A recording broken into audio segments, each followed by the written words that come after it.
Chapter 212. Ping drinks a mouthful of water to moisten his throat. Just now I told you about immortality. Now let's talk about annihilation. As I told you just now, Xiaxianists, Zuyoists and Xiamoists all use the world's elemental energy as the basis of their practice. It's just that they use different methods and different forms. Our four Xiaxianist sects have existed for who knows how many years. Until 10,000 years ago, for some unknown reason, the world started to change. Not only did the four great Xiaxianist sects notice it, but countless small sects also noticed that the world's elemental energy gradually started to change and become thinner and thinner. The world's elemental energy is the foundation of immortality. Without it, immortality simply cannot exist. Therefore, both Xiaxianists and Xiamoists abandoned their grudges and grievances and joined hands to find the reason why the world's elemental energy became thinner. But after countless people's efforts, they still couldn't find the source. They could only watch as the world's elemental energy became thinner and thinner day by day. In the end, all the world's elemental energy disappeared and immortality was annihilated.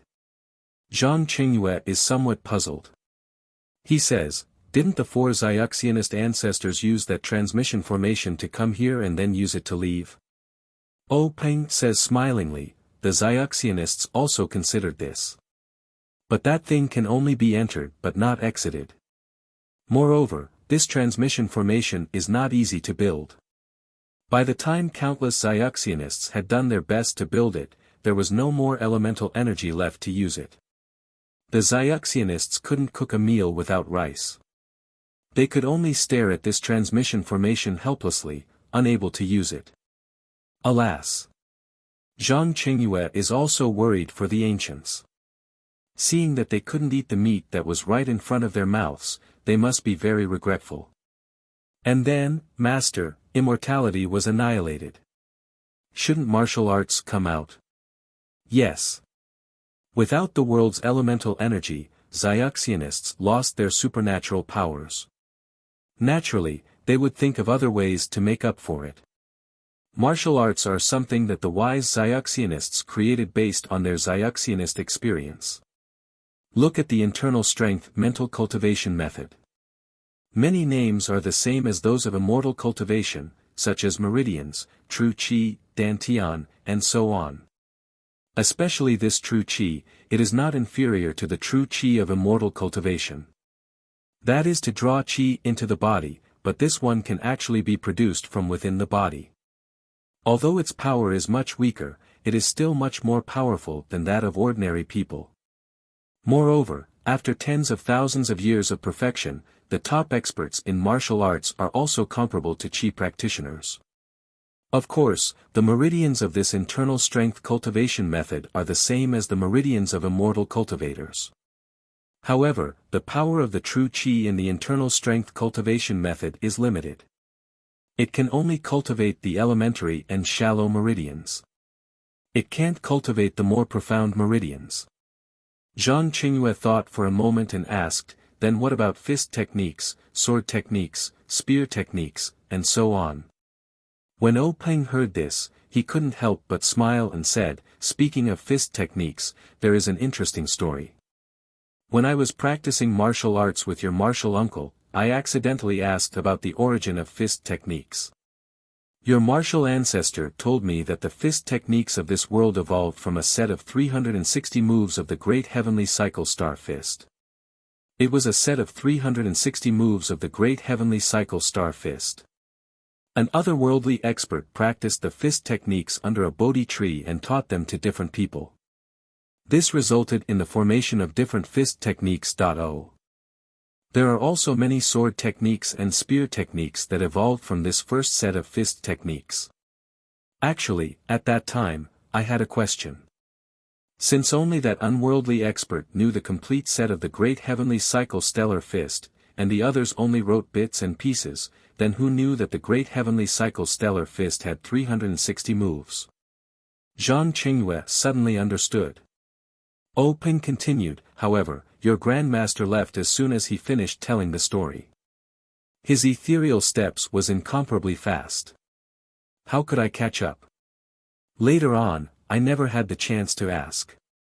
It was only when I took over the Misty School that I got the real answer from him. Although the Great Heavenly Cycle Stellar Fist wasn't the first set of fist techniques in this world, it was the only set of fist techniques that cultivators didn't use the Yuan Qi of heaven and earth. All of the fights between cultivators used the Yuan Qi of heaven and earth as the foundation. To be able to preserve this set of fist techniques that didn't use the Yuan Qi of heaven and earth, one can see how precious this set of fist techniques was. Therefore, after the immortal Tao was annihilated, many fist techniques couldn't be used, or had no effect at all. Only the Great Heavenly Cycle Stellar Fist was popular for a period of time, and no other fist could compare to it. However, the Great Heavenly Cycle Stellar Fist was a fist technique of the Shindao sect. After the Shindao sect disappeared, the other sects didn't learn the complete set of fist techniques. Therefore, based on the incomplete Great Heavenly Cycle Stellar Fist, countless fist techniques evolved. At this point, Zhang Qingyue understood and said, "Master, no wonder you valued Zhang Xiaohua so much. Could it be that his set of fist techniques was the Great Heavenly Cycle Stellar Fist?" Peng shook his head and said, "It shouldn't be.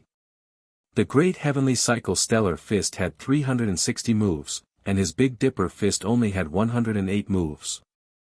However, even if it wasn't the real Great Heavenly Cycle Stellar Fist, the 108 moves inside should be very powerful. There must be some secret within." Zhang Qingyue asked again, "Then what about the other sword techniques and spear techniques?" Peng said, "When cultivators fight, they use swords, sabers, and spears. Those sword techniques, saber techniques, and spear techniques have been passed down. However, these techniques must be combined with the Yuan Qi of heaven and earth in order to be powerful. Otherwise, they are just empty forms. Therefore, many ambitious cultivators have evolved some of the moves of the Great Heavenly Cycle Stellar Fist into sword techniques, spear techniques, and so on. Therefore, to say that the Great Heavenly Cycle Stellar Fist is the origin of the moves, from a certain point of view, it's also possible. Of course, in the past, it was combined with the Yuan Qi of heaven and earth to form true Qi. Now, it's combined with the true Qi formed in one's own meridians. After 10,000 years of evolution, this move has changed a long time ago. No one can say which move is the most correct. What about those senior cultivators? Alas, the foundation of their longevity is the Yuan Qi of heaven and earth.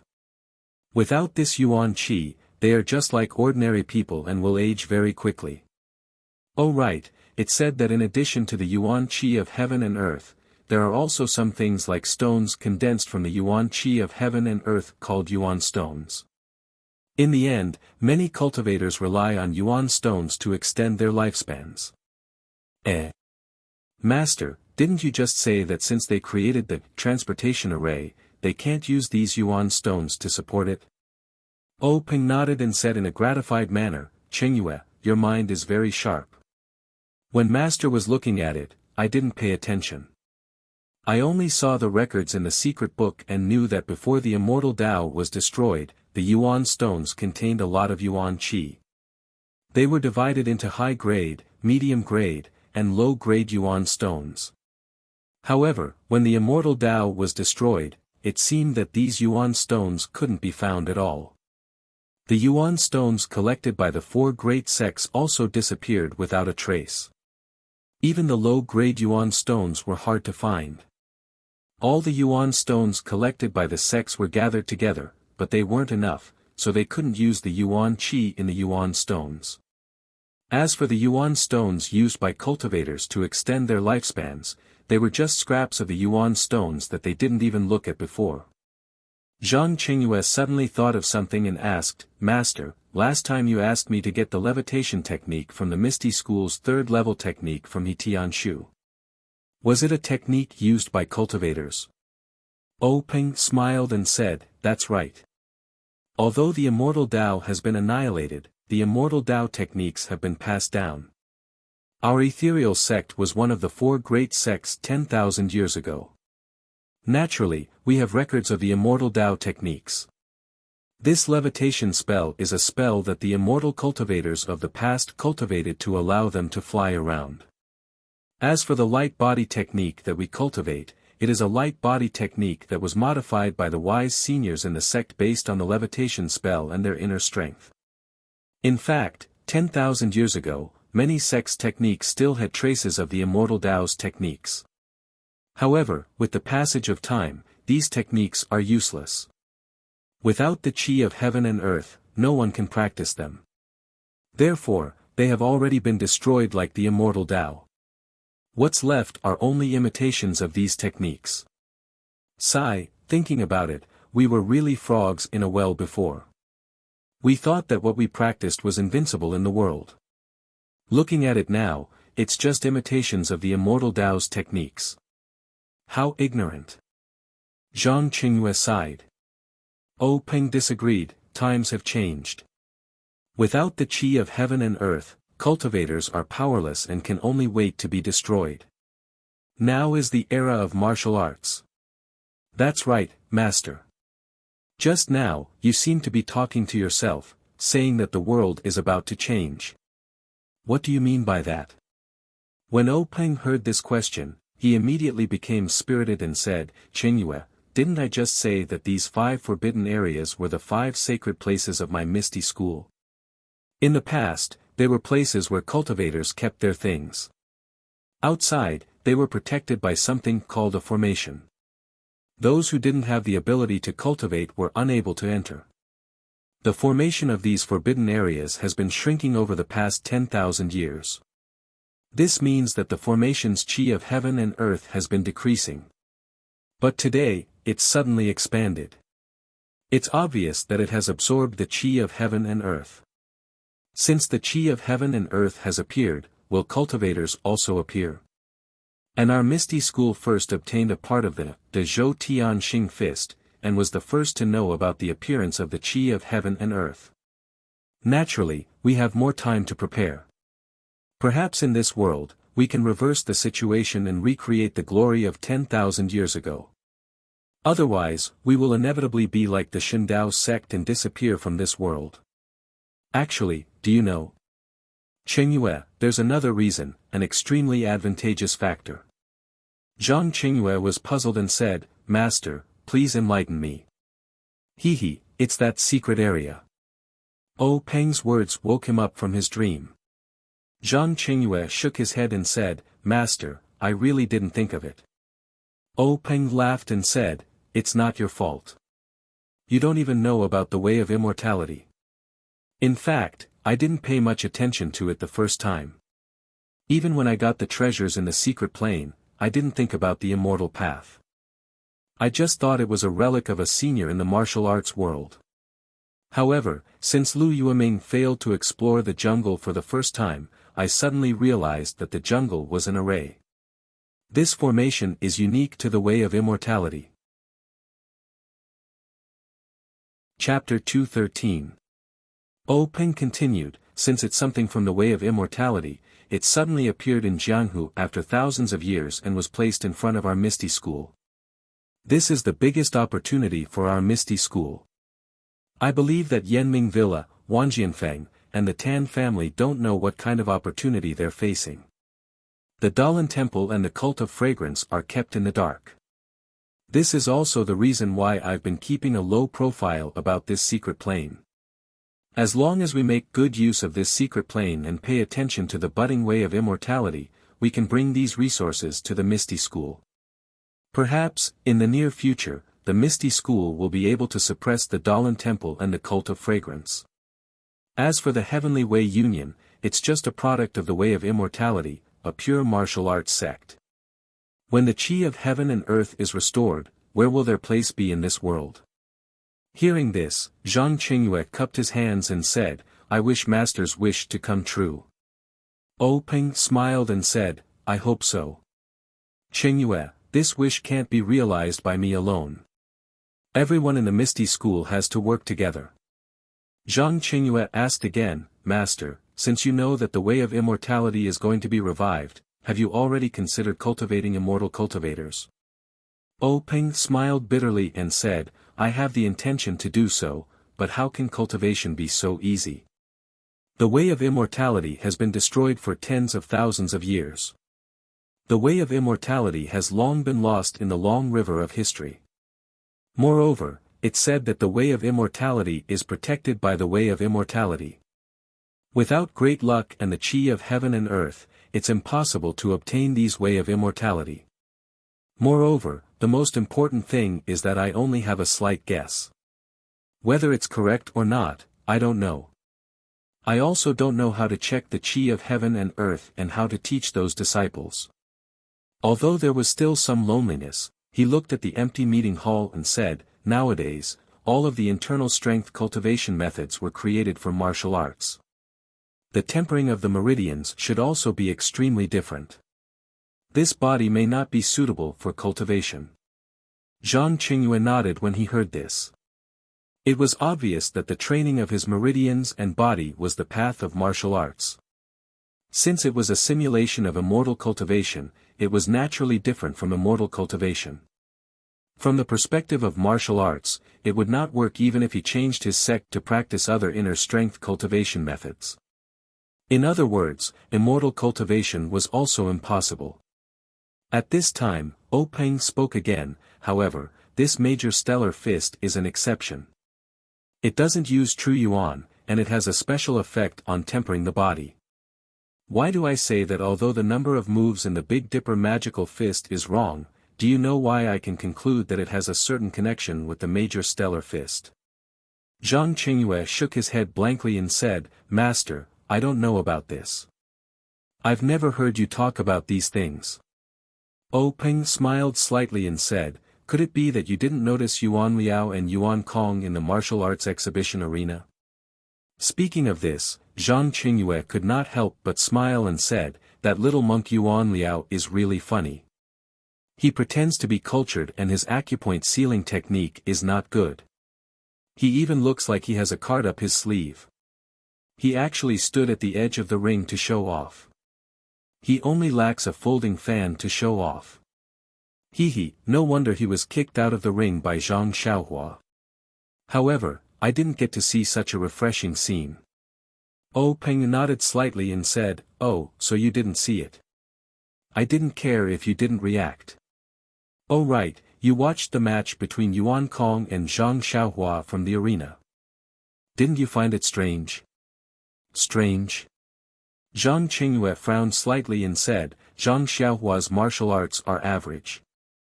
He can't combine the Big Dipper magical fist and ethereal steps well, so he lost too many chances to win. However, he has a lot of strength and in the end, he wore down Yuan Kong until he surrendered. Oh, right, Master, now that you mention it, I really do remember.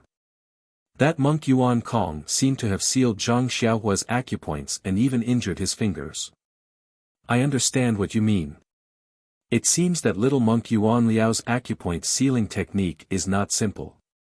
It's not that we disciples think that he didn't succeed and that his acupoint sealing technique was crooked, but, at this point, Zhang Qingyue's eyes were filled with astonishment and said, so, Zhang Xiaohua is actually not afraid of being sealed. The only reason he isn't afraid of being sealed is because of the Big Dipper magical fist. He only knows this fist technique. It's said that his second brother found him a set of Spirit of the Bull. He has just gained a sense of chi. With just his internal strength cultivation, it's impossible for him to withstand Yuan Liao's acupoint sealing. Hearing this, Peng nodded happily and said, Qingyue, your analysis is correct. That's right. For the Big Dipper magical fist to have such an effect, I can't help but suspect that it has something to do with the major stellar fist. After all, it's reasonable that martial arts can't affect the acupoints trained by the immortal fist technique. This is also the specialty of the major stellar fist. Actually, there's another point. Zhang Xiaohua can cultivate the Big Dipper magical fist and Spirit of the Bull together. This is enough to prove that this fist technique can be carried forward by our Misty School. Otherwise, no matter how miraculous this fist technique is, it's useless to us. Zhang Qingyue was a little puzzled and said, but the origin of the Big Dipper magical fist is still hard to understand. Peng nodded and said, indeed, according to our thoughts, he might have obtained the Godly Knife Faction's fist manual to be able to successfully cultivate it. However, if he really obtained the Stellar Fist manual, there should be 360 moves. Even if Zhang Xiaohua's aptitude is low, it's impossible for him to only learn 108 moves. Furthermore, the fist art's moves are linked together flexibly, without the slightest feeling of piecing together. Moreover, I've also sent people to investigate. Zhang Xiaohua's words are all true. Sigh, I can only say that this guy's life is too good. He can actually learn a miraculous fist technique while he's recuperating. Hearing this, Zhang Qingyue smiled and said, it's not Zhang Xiaohua's life that is good, it's Master's life that is good. This Zhang Xiaohua is clearly a gift from the heavens. Otherwise, with his poor aptitude, how could he learn a fist technique by himself? Peng laughed and said, it's our Misty School's life that is good. Zhang Qingyue also smiled and said, yes, our Misty School's life is good. After the two laughed heartily, Zhang Qingyue asked again, this disciple will go to the pharmacy hall tomorrow to find Zhang Xiaohua. I'll definitely record the Big Dipper Magical Fists manual as soon as possible. However, this Zhang Xiaohua's value is so high, Peng thought for a moment and said, as I said, we'll deal with it in a low-key manner. If we pay too much attention to Zhang Xiaohua or do anything, it'll easily attract the attention of the Dalan Temple and Xuanxiang cult. Anyway, he's been in Huanxi Manor all this time, and he's recently been fascinated by the pharmacy hall. We'll give him this privilege. Isn't this pushing the boat along the current? Zhang Qingyue said, Master is wise. However, Zhang Xiaohua seems to want a manual. Should we return it to him? Peng thought for a moment and said, give it to him. After all, I've already promised him. However, you should remind him a little. He should understand. This kid has improved a lot since he came to Pingyang City. Don't underestimate him. Zhang Qingyue smiled and said, Master, don't worry. Just because he's the mascot of our Misty School, I'll treat him well. Peng heard this and laughed loudly. The two of them talked for the whole night. It was already late at night, and Zhang Xiaohua was already sleeping cross-legged. Who would have thought that the sect leader he admired the most had already schemed against him? The next morning, Zhang Xiaohua woke up. He didn't get up immediately. Instead, he released his perception to feel the heaven and earth essence energy in the outside world. He then got up gloomily. After a night of cultivation, the heaven and earth essence energy in the outside world had become much thinner. If he continued to cultivate like this, it wouldn't take long for him to finish absorbing the heaven and earth essence energy. By then, all the herbs in the pharmacy hall would wither and die.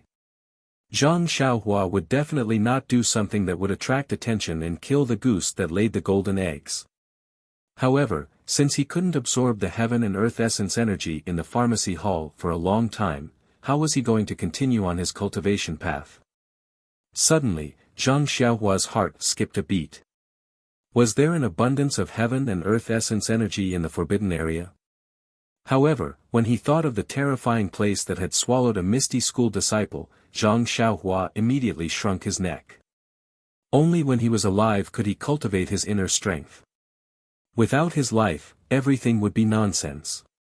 Moreover, he still had his parents, eldest brother, and second brother in the Guizhuang house. He wouldn't be stupid enough to take that risk. After thinking about it, Zhang Xiaohua stretched his back and walked out of the door. He didn't know how his second brother was doing. Hero Wen had taught him inner strength, so he didn't know how he was doing now. As soon as he walked out of the pharmacy hall, he saw Zhang Qingyue walking quickly towards him. Zhang Xiaohua quickly bowed. Zhang Qingyue smiled and said, Zhang Xiaohua, why are you up so early? Zhang Xiaohua giggled and said, Master Zhang, the ancients said that people would dance when they hear the rooster. Although our Misty School doesn't have roosters crowing, should follow the ancients' example. Zhang Qingyue gave him a thumbs up and said, heroes come from the young. We're all old. Zhang Xiaohua secretly curled his lips and thought, to be able to meet him so early, it must be the weasel paying a New Year's greeting to the chicken. Then he said, Master Zhang, you go about your business. I still have to hurry to find my second brother and see how he's doing with his martial arts. Zhang Qingyue waved his hand and said with a smile, there's no need to go. Zhang Xiaohu is at Wen Wenhai's place right now. He didn't even return to his own courtyard. It's useless for you to go. Without waiting for him to finish, Zhang Xiaohua said, Io, then can you tell me where Hero Wen is? Zhang Qingyue said, Zhang Xiaohua, don't play any tricks. You can't go to Wen Wenhai's courtyard. Besides, do you think I saw you by chance? I'm looking for you. Zhang Xiaohua secretly laughed, the fox's tail is finally showing. She said, what's the matter, Master Zhang? Zhang Qingyue took out a banknote and a command tablet from his pocket and handed them to Zhang Xiaohua, saying, this is what the big clan leader promised you. Take it. Zhang Xiaohua was overjoyed and reached out to take the banknotes. First, he looked at the simple command tablet. It was the same style as the one Xue Qin gave to their family, but it was bigger and the pattern was more complicated. Only the two characters, Misty, were the same, and behind the command tablet was a large O character. Chapter 214. After looking at the token, Zhang Xiaohua casually put it into her bosom. Then, she carefully looked at the banknote with 1,000 taels written on it. After looking at it for a long time, she took out a small money bag from her bosom and carefully folded the banknote into it. But just as she was about to put away the money bag, Zhang Xiaohua seemed to have thought of something and took out the banknote again, saying, Martial Uncle Zhang, do you think you can exchange this banknote for 50 taels each? Of course, if it's 10 taels each, that would be even better. Zhang Qingyue was stunned and said, why do you need so many small banknotes? Isn't it convenient to hold this one? Zhang Xiaohua smiled apologetically and said, think about it, if a country boy like me went to the bank with 1,000 taels of banknotes, would they exchange it for me? Zhang Qingyue looked up and down at Zhang Xiaohua and said, Zhang Xiaohua, I really underestimated you. I didn't expect you to be so meticulous. Alright, you take it first. When we go back, I'll find the accountant to exchange it for you. However, before he finished speaking, Zhang Xiaohua repeatedly waved her hand and said, don't, Martial Uncle Zhang. This matter doesn't need to trouble two people. You see, you can do it for me now, so that I won't keep thinking about it. Moreover, I don't know where the accountant is. Even if I go, they may not pay attention to me. Zhang Qingyue smiled bitterly and said, Zhang Xiaohua, you really want to exchange it now? Zhang Xiaohua smiled apologetically and said, Martial Uncle Zhang, please do me a favor and quickly exchange it for me. Otherwise, I can't do anything well. Zhang Qingyue was helpless. The words, can't do anything well, had already been said. What else could he do? He could only say, let's go, follow me. After saying that, he ignored Zhang Xiaohua and Zhang Xiaohua's banknotes and turned to leave. Seeing Zhang Qingyue agree, Zhang Xiaohua didn't care about his attitude and followed him with a smile. Changing a banknote worth 1,000 taels into 100 banknotes worth 10 taels was something that the accountant hated. However, with Zhang Qingyue around, who would dare to do anything about it? Zhang Xiaohua's money pouch couldn't hold it anymore. As long as she kept it in her arms, she would touch it carefully, as if she was afraid that the banknotes would grow wings and fly away if she wasn't careful. Zhang Qingyue looked at Zhang Xiaohua's worried look with amusement and said, Zhang Xiaohua, Grand Master has finished what he promised you. When will you start what you promised him? Zhang Xiaohua habitually pinched the soft stack of paper in her arms and said with a smile, since Grand Master is so straightforward, I won't be a petty person who refuses. I'll be at your beck and call. I'll start whenever you want. Zhang Qingyue nodded with satisfaction and said, you're quite tactful. Alright, let's record the fist manual now. Grandmaster wants to see how powerful your Big Dipper magical fist is. Zhang Xiaohua naturally agreed. Then, Zhang Qingyue led Zhang Xiaohua in a direction. Zhang Xiaohua took a few steps and quickly asked, "Martial Uncle Zhang, where are we going?" Zhang Qingyue said, "To my residence." Zhang Xiaohua probed, "Let's go to the guest room in the pharmacy hall." "What do you think?" Zhang Qingyue said firmly, "No, there are too many people there. It'll affect us." "No, the guest room is very quiet. It doesn't seem like anyone is staying there." Zhang Qingyue knew that Zhang Xiaohua didn't know the value of his fist technique. But he was instructed by Peng and didn't intend to point it out. He only shook his head and said, "The guest room in the pharmacy hall can let the pharmacy hall's disciples enter and leave at any time. It will affect my recording. No one will go to my residence.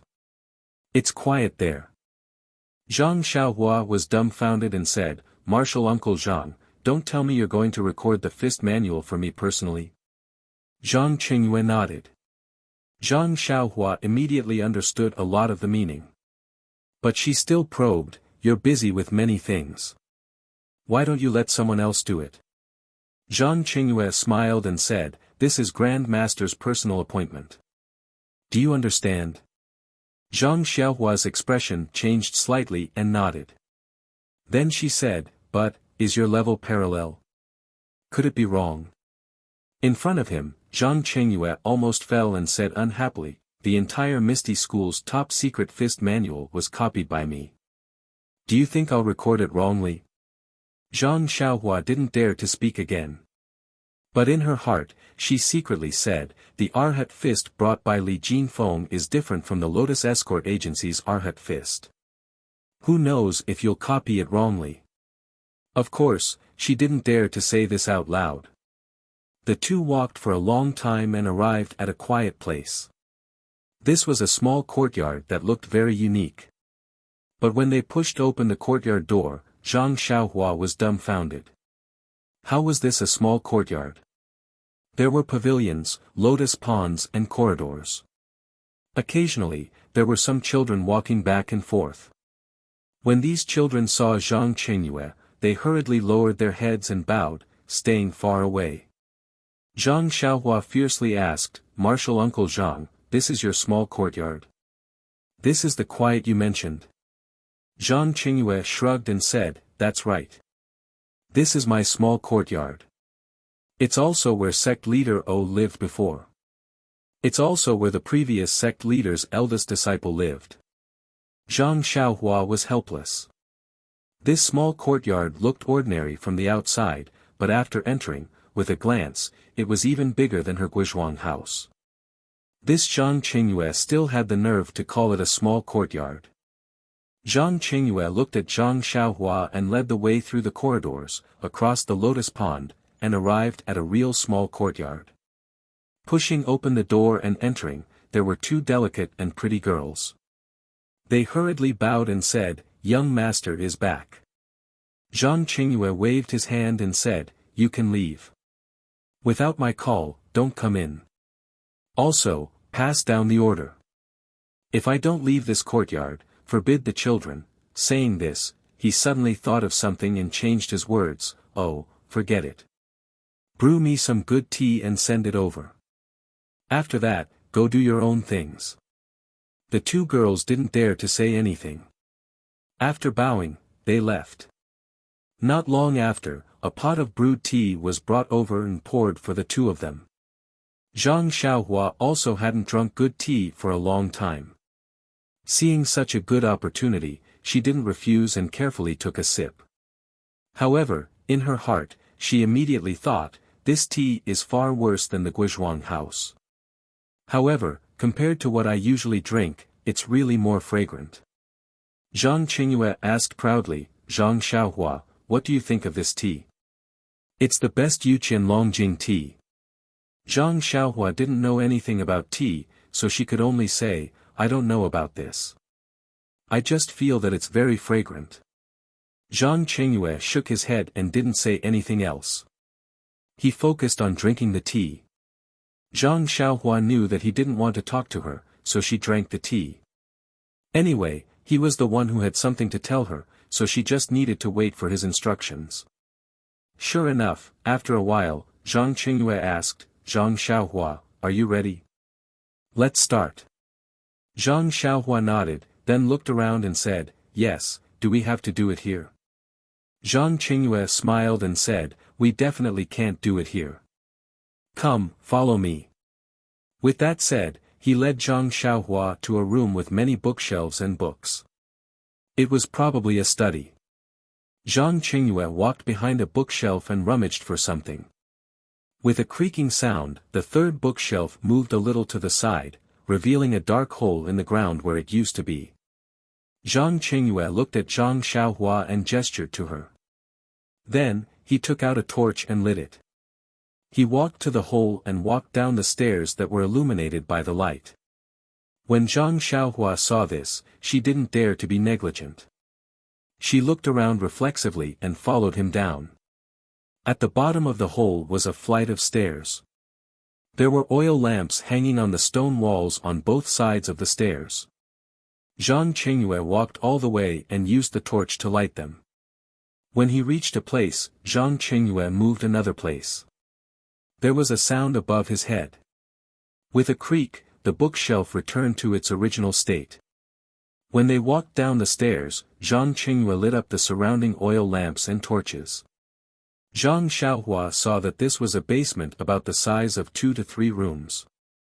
Zhang Xiaohua had been catching field mice and counting ants since she was young. She was very interested in such underground structures. Now that she saw it, she couldn't help but look around with a face full of curiosity. Zhang Qingyue ignored him and walked straight to the back of a desk. After tidying it up a little, he said, Zhang Xiaohua, this is my private training ground. It's the place where I'm going to record the fist manual for you. Are you satisfied? Zhang Xiaohua looked at the weapon rack in the corner and said with a smile, I can't say that I'm satisfied. I'm just surprised. I didn't think that you would put in so much effort just to record a fist technique. I'm flattered. Zhang Qingyue laughed a few times and said, I'm ready. What about you? Can we start now? Zhang Xiaohua said indifferently, I can do it any time. I usually practice in the forest. There's nothing taboo. Zhang Qingyue was a little surprised and asked, you don't usually practice with He Tianshu and the others? Zhang Xiaohua said embarrassedly, no, I'm afraid that they will say that I'm practicing wrongly. I'm embarrassed to be with them. Zhang Qingyue said happily, that's good. You don't have to be with them in the future. When you practice this fist technique, avoid people at the end. Zhang Xiaohua asked curiously, why is that? Zhang Qingyue thought for a moment and said, since you've already recorded a fist technique, our Misty School will keep it. If you practice as you wish and others see it, what's the point of keeping this fist technique? Zhang Xiaohua was not too happy and said, practicing is my freedom. You can't take it away. Zhang Qingyue smiled and said, we're not restricting you from practicing.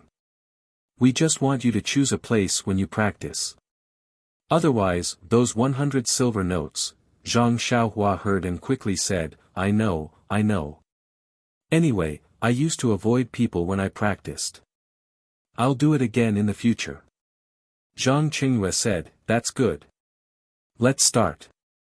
Zhang Qingyue knew that Zhang Xiaohua did not know how to record a fist technique, so he said, first, practice the fist of the North Star from beginning to end. Zhang Xiaohua smiled and said, 1 time is too little. I'll do it 7 times. Chapter 2:15. The clear sky was a little gloomy at this moment. The sun in the middle of the sky was not strong, and the delicate sunlight shone on the lotus pond. It was especially enchanting and indescribably refreshing. A gentle breeze blew, and the lotus leaves swayed, causing ripples to appear on the calm surface of the water. If Zhang Xiaohua was here, she would definitely like such a beautiful scenery. Unfortunately, on such a beautiful day, he was below the beautiful scenery. Zhang Xiaohua asked Zhang Qingyue. Zhang Qingyue did not comment. He only sat quietly behind the desk, as if he was tired of Zhang Xiaohua talking too much. Seeing this, Zhang Xiaohua did not say anything more.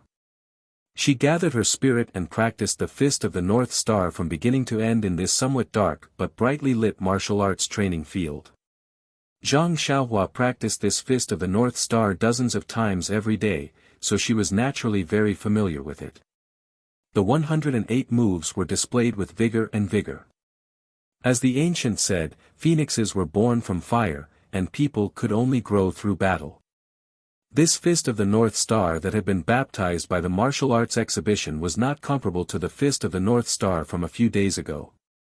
When Zhang Xiaohua displayed the fist technique at this time, it felt as if the fist was born from the heart. Every move was extremely natural, and the connection of the moves was like flowing water, without the slightest bit of sluggishness. In fact, vigor and vigor was only used to describe the momentum of Zhang Xiaohua's fist technique.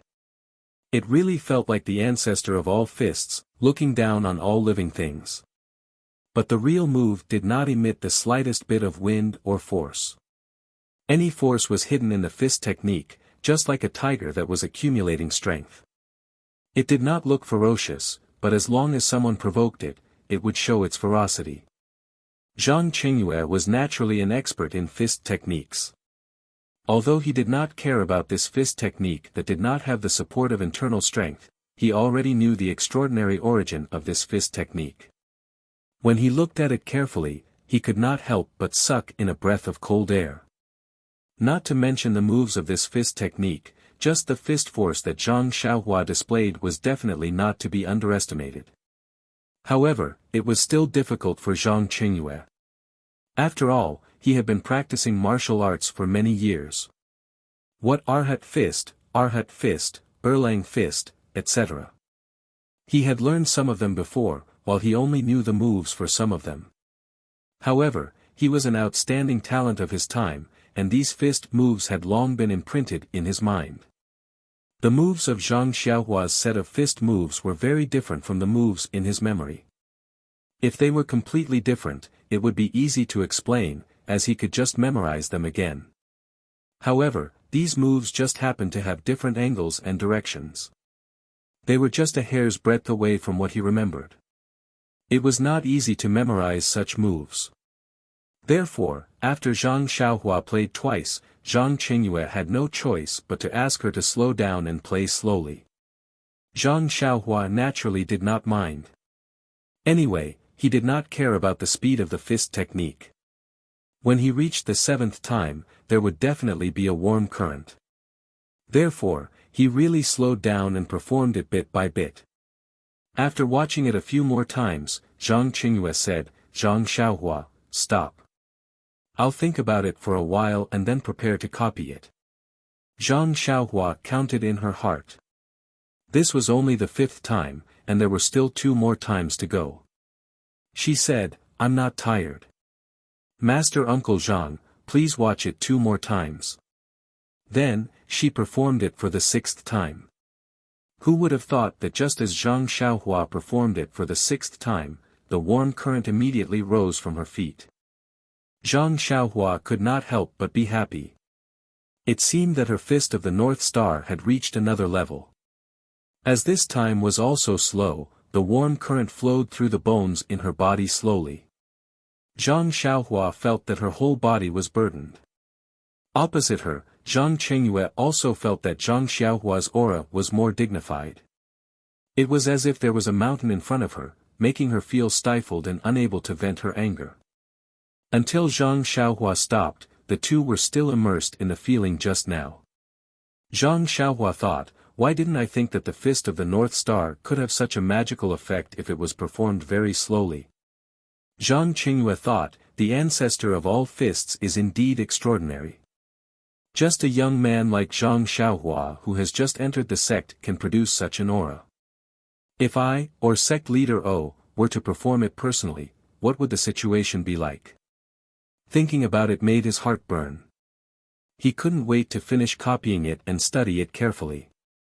However, it was also because of the uniqueness of these fist techniques that he did not dare to write it down immediately. After carefully recalling it in his mind, he walked out from behind the document and said, "Zhang Xiaohua, I've seen you perform it 6 times. Now I'll perform it once. What do you think?" Zhang Xiaohua smiled and said, "Master Uncle Zhang's aptitude is naturally extraordinary. You can perform this fist technique after watching it a few times. I'm looking forward to it." Thus, Zhang Xiaohua stood on the side and Zhang Qingyue performed it. It must be said that Zhang Qingyue was indeed extraordinary. He was actually able to break through the usual shackles in a very short period of time. He was able to connect the different fist techniques together and perform it once. However, in Zhang Xiaohua's eyes, Zhang Qingyue's first few moves were pleasing to the eye, but the later ones were particularly uncomfortable. However, if she asked him to point out the shortcomings, he would not be able to do it. After Zhang Qingyue performed it with great difficulty, he stopped and looked at Zhang Xiaohua eagerly, waiting for his affirmation. Zhang Xiaohua did not know whether to praise or criticize him. She could only clap her hands and say, "Master Uncle Zhang, you're amazing." Then, she scratched her head and said, "However, I don't know if you performed it correctly. I'd better perform it for you again." After saying that, she was about to start when Zhang Qingyue stopped her and said, "Zhang Xiaohua, that is to say, you don't know if the fist techniques I performed are correct or not." Zhang Xiaohua said awkwardly, "Well, Master Uncle Zhang, I only know how to perform boxing. Many of the fist techniques you performed made me uncomfortable. As for whether they were correct or not, I really don't know." Zhang Qingyue was helpless. It was rare to meet such a person who only knew how to perform boxing, but when others learned from him, he did not know if others were correct. Zhang Qingyue thought for a moment and said, "How about this? You perform a move first. I'll record it and compare it myself." Zhang Xiaohua was naturally happy that she did not need to worry about it. She first performed a few moves and waited there. Zhang Qingyue watched and closed his eyes to think for a while before he started to sketch and make notes at the side. After he finished recording a move, he let Zhang Xiaohua perform a few more moves. After recording 10 moves, Zhang Qingyue threw the pen to the side in exhaustion and said, "All right, let's stop here for today. Why is it so tiring to copy this move of yours compared to copying other fist techniques?" Zhang Xiaohua shrugged, indicating that it had nothing to do with her. Then, she walked over and said, "Master Uncle Zhang, can I see the moves you recorded?" Zhang Qingyue waved his hand and said, "Pick it up and take a look. This is the result of our hard work today. Please give me your valuable opinions." In his opinion, since Zhang Xiaohua could not tell if his moves were good or bad, he might not be able to tell if the fist manual was placed there. He could only wait for him to finish recording it and match it with Zhang Xiaohua's moves to correct the mistakes. Zhang Xiaohua picked up the fist manual and looked at the detailed records on it. The graphics were lifelike and she could not help but praise, "Master Uncle Zhang is indeed a professional." However, after looking at it a few more times and comparing the moves in the fist manual with the person in her mind, she found something wrong.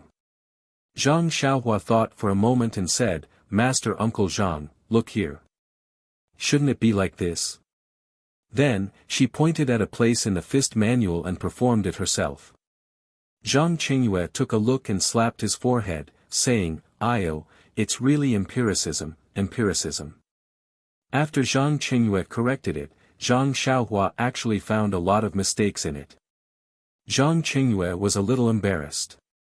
He had just patted his chest and guaranteed that there was no problem, but now there were a lot of mistakes.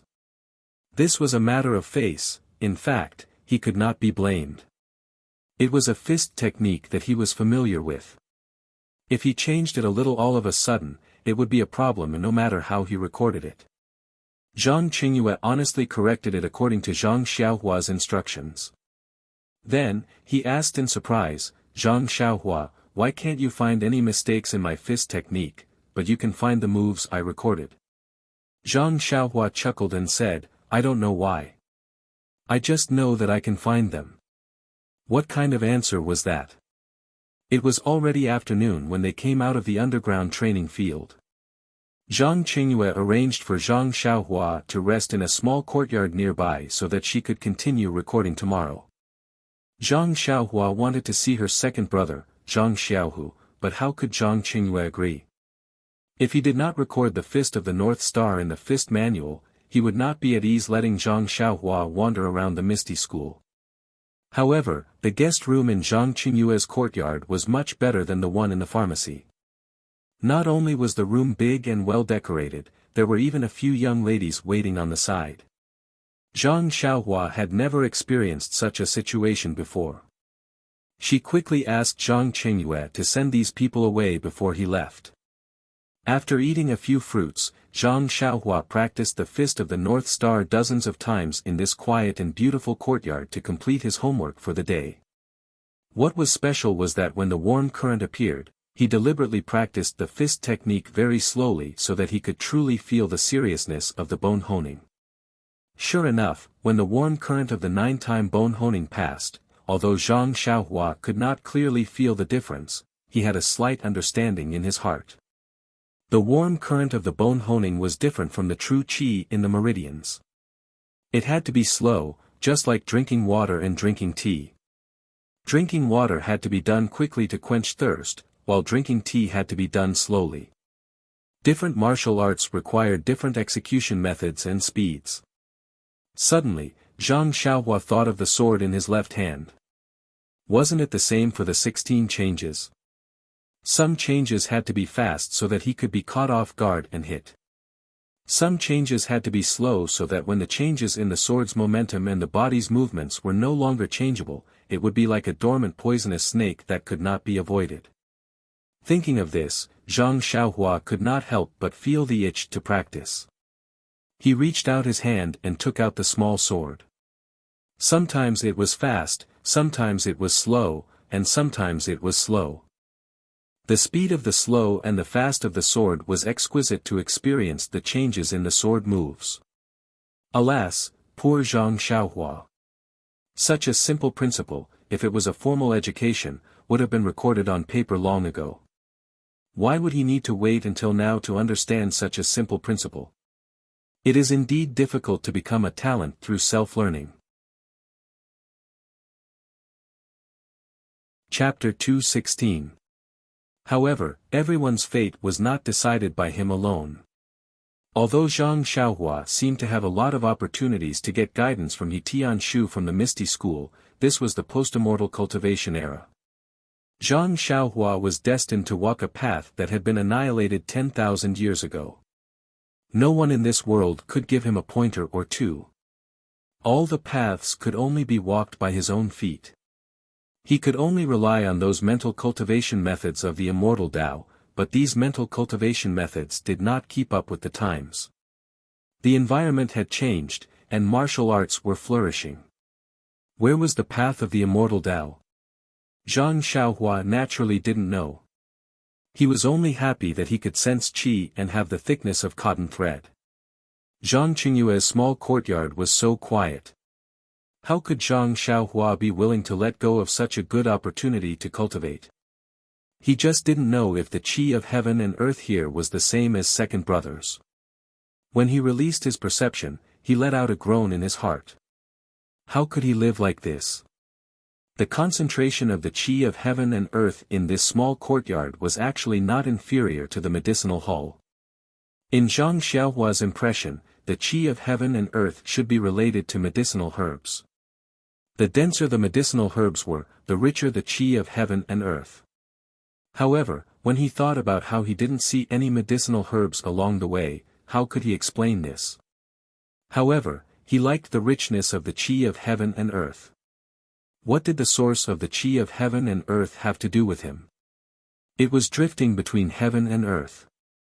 Why should he care about the source? After making up his mind, Zhang Xiaohua calmed down and absorbed the qi of heaven and earth step by step. The night was silent. The next day, Zhang Qingyue came to find him early in the morning. Looking at Zhang Qingyue's refreshed appearance, yesterday's exhaustion had long disappeared. In fact, don't look at it as a simple boxing manual. It required all the other people's moves to be accurately recorded. The movements of the moves also had to be recorded in words. It was not a very simple thing. Fortunately, Zhang Qingyue often copied boxing manuals and accumulated a lot of experience, so it was easy to learn. However, Zhang Qingyue had only copied before after all, and there was no new record. It was also difficult for him to do this. But then again, the matter of recording a fist technique manual was rare in the martial arts world. How could a set of fist techniques be born so easily and let people record it every day? Most of the people also copied their experiences. The task of recording the fist manual should have been done by the specially trained disciples of the Misty School. However, the implications of the Fist of the North Star were too great. Peng didn't dare to let others do it, so he let Zhang Qingyue do it personally. Fortunately, Zhang Qingyue and Zhang Xiaohua already had the experience of the first day. As the ancient said, the first time you are unfamiliar, the second time you are familiar, and the third time you can be a master. It was much easier for the two of them to work together again. However, according to Zhang Qingyue's idea, in the beginning, as long as Zhang Xiaohua practiced the moves one by one, she could stop at any time. Who knew that Zhang Xiaohua used the excuse that her hands and feet were stiff, and she had to work hard 6 times before she stopped. The 6 times were actually very slow, which made Zhang Qingyue very angry. However, even so, 20 moves were recorded on the second day. After Zhang Xiaohua checked and corrected some mistakes, the two of them stopped. Zhang Qingyue still blushed a little. Back in the guest room, when Zhang Xiaohua sat cross-legged to practice, she was surprised to find that she had absorbed a lot of spirit of the world last night. Today, she found that the spirit of the world in the guest room did not reduce much. It was much better than the pharmacy hall. She couldn't help but be more emotional. Presumably, this Misty School's eldest disciple's living place was a place where spirit gathered. There must be a mystery. If she was fated to stay for a long time, wouldn't she be able to practice every day? She wouldn't be afraid to absorb it like in Huanxi Villa, and she wouldn't have to absorb it carefully like in the pharmacy hall. Immediately, Zhang Xiaohua's little head spun quickly, thinking about whether she should ask Peng to exchange for a token. Thus, the recording of the fist manual that had been on the right track was slowed down by Zhang Xiaohua's selfishness. Every day, Zhang Xiaohua's practice of the fist manual was slow, and the revision was slow as well. She only recorded a dozen moves a day. She wanted to stay with Zhang Qingyue for a while, but Zhang Qingyue was not happy. Every time she finished copying, she would report to Peng and let Peng refer to the fist manual. Peng saw that the results were bleak, so naturally, he was quite dissatisfied. It had been 3 days, and she had only copied less than half of the moves. Therefore, under Zhang Qingyue's careful observation, on the 4th day, he directly asked, Zhang Xiaohua, how are you living in my small courtyard? It's really good. I'm so happy that I don't want to go home. Are you satisfied with my hospitality? Very satisfied. Then, do you have any thoughts about it? Thoughts? I don't dare, eldest Master Zhang. If you have something to say, just say it. Seeing this, Zhang Qingyue said, if you don't have any objections, I'll be frank. On the first day, we recorded 10 moves. It's pardonable. It's the first time we worked together, so we didn't have a good rapport. On the second day, we recorded 20 moves. On the third day, why did we only record a dozen moves? I believe that I'm getting more and more proficient at recording. Why is your fist technique getting slower and slower?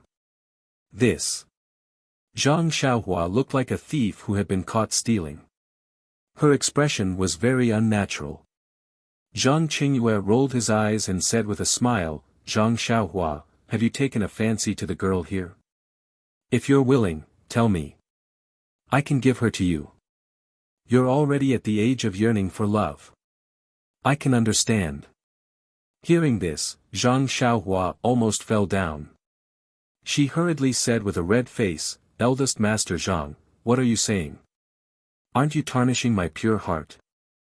I just feel that life here is very comfortable, and I want to enjoy more of your leisure life here." "That's it?" Zhang Qingyue couldn't believe it. "That's it, really? Are you sure?" "Yes, I'm sure." Zhang Qingyue clapped his hands and said with a smile, "Isn't that easy? After you finish recording the fist technique, you can stay here for a few more days." "That's fine, isn't it?" "Really? Really? That's great. But can I come more often in the future?" Zhang Qingyue also staggered and almost fell down. Who would talk about conditions with someone like that? He even wanted to come to someone's house more often. There were only a few beautiful girls in his house. Was he really going to be targeted by him? Zhang Qingyue said with a smile, "Actually, Zhang Xiaohua, with the token that Boss O gave you, you can go to most of the places in the Misty School. But this is the main place of the head disciple. It's really inconvenient for you to come here more often." Zhang Xiaohua's eyes lit up when she heard that. She said, "Then as long as it's not a forbidden area, can I stay at your key places?" Zhang Qingyue thought for a moment and said, "Then you have to talk to Boss O first. After all, you're not a disciple of the Misty School." Zhang Xiaohua was a little disappointed. However, since she had not found a better place to cultivate, she could only talk about it at the pharmacy hall. She would wait until she found a place that was not under anyone's jurisdiction and where she could cultivate. Since Zhang Qingyue promised Zhang Xiaohua to stay here for a while, Zhang Xiaohua did not hold back when recording the fist technique. The two of them quickly finished recording in a few days. Looking at the thin stack of paper, Zhang Qingyue was very emotional. It was really not easy.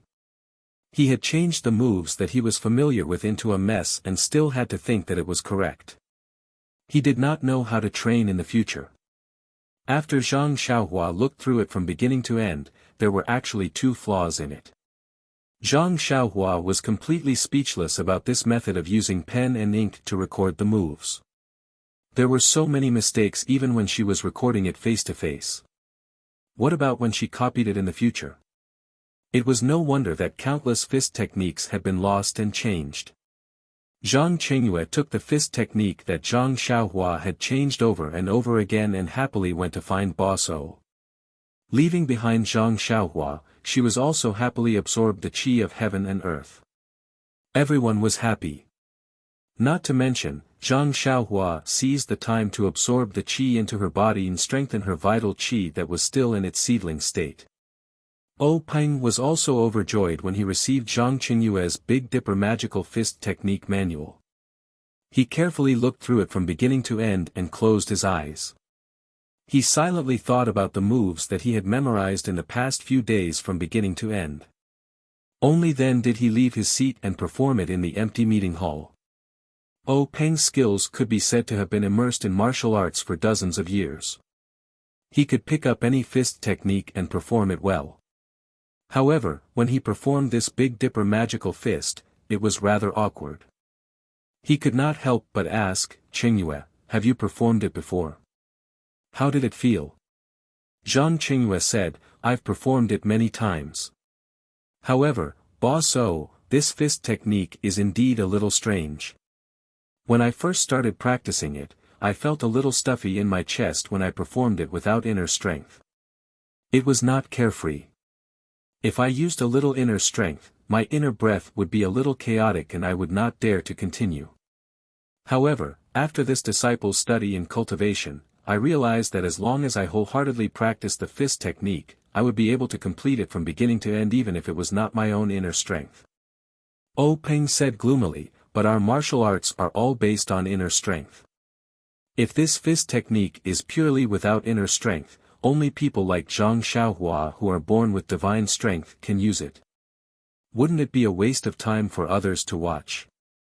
Zhang Qingyue said, "But Zhang Xiaohua is also practicing inner strength.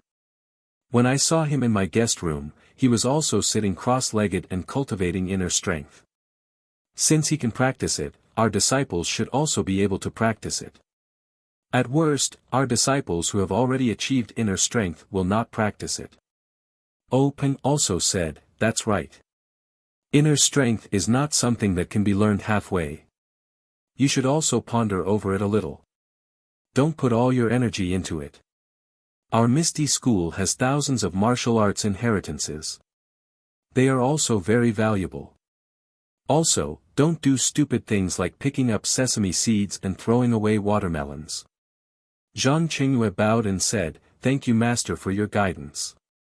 As the saying goes, there is no end to learning, but there is a limit to my life. As long as I practice my current martial arts to the peak, I will also be able to leave my name in Jianghu. I will not think too much about it. Peng nodded and said, then pick a disciple from Kitty Hawk Hall and practice this Big Dipper magical fist first. Zhang Qingyue said somewhat awkwardly, the disciples of Kitty Hawk Hall have already been initiated. If they practice something else, I'm afraid it won't be appropriate. Also, our Misty School still hasn't picked a suitable new child. Hearing this, Peng said, I have a good candidate in mind. Chapter 217. Zhang Qingyue thought for a while but still had no clue. He said, please enlighten me. Peng said with a smile, although we didn't select any new disciples this year, it doesn't mean that there aren't any new children with good aptitude. Zhang Qingyue's eyes lit up when he heard that. He said with a smile, so you're talking about Deputy Gang Leader Shui's son, Shui Tian. You're really far-sighted. I'm not as good as you. Peng waved his hand and said, nothing else. You're just thinking about the new disciples. However, Zhang Qingyue was still worried and said, but Sect Master, Vice Sect Master Shui has high hopes for his son and is extremely picky when it comes to martial arts. Sect Master has promised to teach him the martial arts of our Misty Sect. I'm afraid Vice Sect Master Shui might not agree. Peng said with a smile, everyone knows the difference between the way of immortality and the way of martial arts. Not to mention that Shui Yupeng doesn't know the details, even if we tell him the situation, he will be happy. How can he have any opinions? Moreover, the Big Dipper magical fist is obviously the inheritance of immortality for 10,000 years. Our Misty School is one of the 4 major immortal cultivation sects 10,000 years ago. It's not wrong to say that it's our inheritance. Besides, the Big Dipper magical fist is so mysterious that it's naturally not tainted Shui Tiantian's aptitude. It's a blessing for Deputy Gang Leader Shui.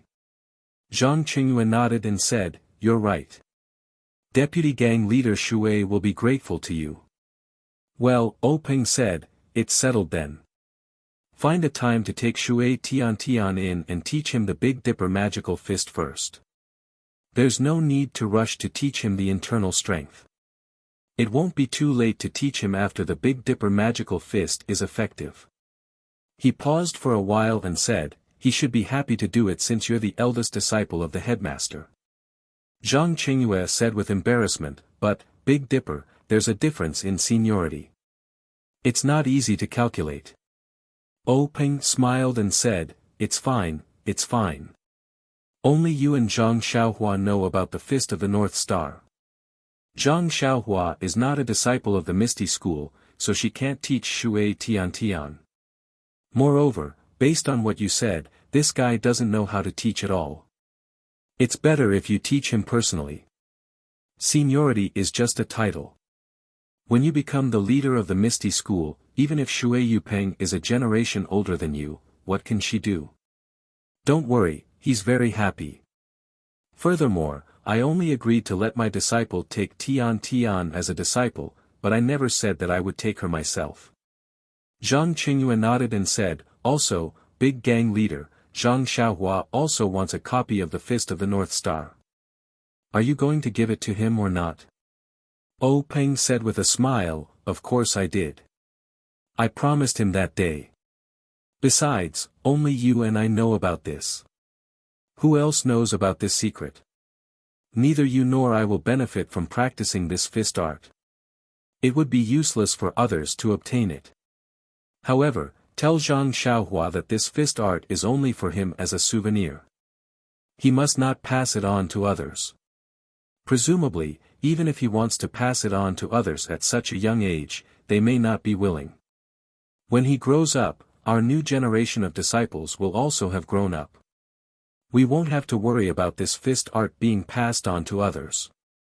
The two discussed the details for a while more before Zhang Qingyue left the hall to find Shui Yupeng. Shui Yupeng was the deputy leader of the Misty School, but he was usually in the Luo Shui gang. He had just returned after meeting the monk Changgung at the martial arts exhibition when he was called back by Zhang Qingyue with a messenger pigeon. When Shui Yupeng returned, it was already a few days later. When he heard that Peng had allowed his son to become the disciple of the Misty School's headmaster, Shui Yupeng was extremely happy. Just as Peng had said, he did not have any dissatisfaction. When Zhang Qingyue finished his business and returned to the courtyard, he remembered that there was still a guy living next door who was eating and drinking for free. He asked someone to call Zhang Xiaohua over and asked, "Zhang Xiaohua, you have also lived here for a few days. How do you feel?" Zhang Xiaohua knew that Zhang Qingyue wanted to drive him away. He had not rested for the past few days. He was either practicing his fist art or refining his qi. The qi of heaven and earth in this small courtyard had been absorbed by him by nearly half. He did not dare to absorb any more. He was afraid that if something strange happened, he would not be able to explain it to Zhang Qingyue. So he said with a smile, "Thank you for your hospitality, Master Zhang. I have been living in this quiet place for the past few days. However, it seems that I can't leave Huanxi Mountain Villa. I have to go back and take a look."